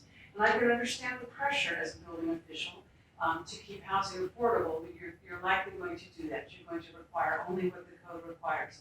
As policy recommending, I believe that is the primary charge of the commission, this is a vulnerability in our code, and one that would need to be reconciled with affordable housing. Next slide. So with that in mind, single-family wood frame dwellings, they're older houses, pre-1980 are very vulnerable. Next slide, please. As we saw in the earthquake. Here's an example of a house, I believe this is a triple wall house, so it has those short stud walls around the house. Next slide, please. And then, of course, houses, there's a variety of different foundations, all of them vulnerable. Essentially, none of these code compliant, and they really do require careful consideration from the first floor down. Next slide. Next slide. And of course, this is a very important picture, not just because of the house on the left that's red tagged, but the house on the right that is yellow tagged. Very important to note the house on the right still occupied after the earthquake because it had a foundation under it. Same house, you can see very, very same except for the porch, had a foundation under it, and the owner had done some work. Now, that's not to say it's code compliant, it does need additional work, but the difference here is habitability. Very, very important. Next slide. And there's that house that came off its foundation. It was say that the height of that gray, that's how much higher that house was when it came off those pier and posts. Next slide. So what are we doing? Next slide. What we're doing is we're bringing earthquake brace and bolt back to Humboldt County. We've been in Humboldt County for a while. We expand on a zip code basis. We're not in every zip code in Humboldt County because we don't have unlimited funds. So disappointed to stand in front of that yellow house knowing that they had registered in November to be part of earthquake brace and bolt, and the earthquake hit in December. It breaks my heart to know that. This number is going to change to 20,000 this week. 20,000 houses retrofitted. We provide a grant of up to $3,000, but very important in this neighborhood, with a supplementary grant available to income qualifying households with $70,080 or less in household income. I think that we're really going to be able to provide a lot of these supplementary grants up to $10,000. Very important people know this $3,000 is for a retrofit that on average is about a $5,500 retrofit statewide. It should be less expensive up here because of the size of the houses. And that pier and post house, unfortunately, is more of a $15,000 retrofit. So that $10,000 won't completely retrofit. Very important to note that homeowners will, in fact, probably be required to come up with additional funding. Please, next slide. The retrofit for the crawl space house, very simple. Plywood on those cripple walls, new foundation anchors, and clips along the top. It takes about 2 to 3 days for a contractor. Next slide, please. The problem is we're using FEMA funding. This is a challenge, not a problem, challenge. We cannot be part of repair. We can only be part of retrofit. So using my cartoon here, original condition, house comes off the foundation, they need to shore it, they need to put it back on a foundation that is acceptable to their building official. Once that building official signs off on that repair permit, then we can come in. And we're cognizant of the fact that this will take some time. So we have registration that opened today for an additional 200 houses, next slide please, in Humboldt County. Oh, let me just finish. That pier and post house, my last two pictures. Once it's back up on that, if I may use some adjectives here, those terrible post and pier foundations, we can just consider that shoring. And what we want to do with earthquake brace and hold is come back and put it on a code compliant concrete foundation and anchor it properly to that foundation.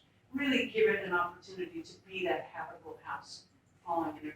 Next slide. So, registration open for 200 additional houses. Thank you so much to Cal OES for stepping up with additional FEMA funding. Once again, FEMA doesn't allow us to be part of repair, but we can come in and we can provide retrofits to additional 200 houses. That's 13 zip codes in Humboldt County, but we think we're going to have good coverage. Register at earthquakebracebolt.com. Lots of information, videos, animations, outstanding customer service. It's not first come, first served. They can go online, they can go back, they can come back a couple of times, learn about whether their house qualifies, ask us questions if they need to, and we really hope that we can be part of the recovery in this community with what is ironically what should happen before an earthquake, a mitigation program. We hope we can be part of future resilience for Humboldt County. I believe that was my last slide. Yes, thank you very much. How are you going to get the word out up here? So that is why I'm here. I have I'm talking to your newspapers, to your radios, to your bloggers. I obviously want to communicate carefully with the building official here so that we understand that dance between repair and retrofit. I'll talk to anyone. I have flyers that I've left here on the table that I hope Rio Del will keep here in the building department. And we have toolkits that contractors can go online to our toolkit site and download the information and be part of our marketing, because they need to be on our website in order to be hired to do one of these retrofits.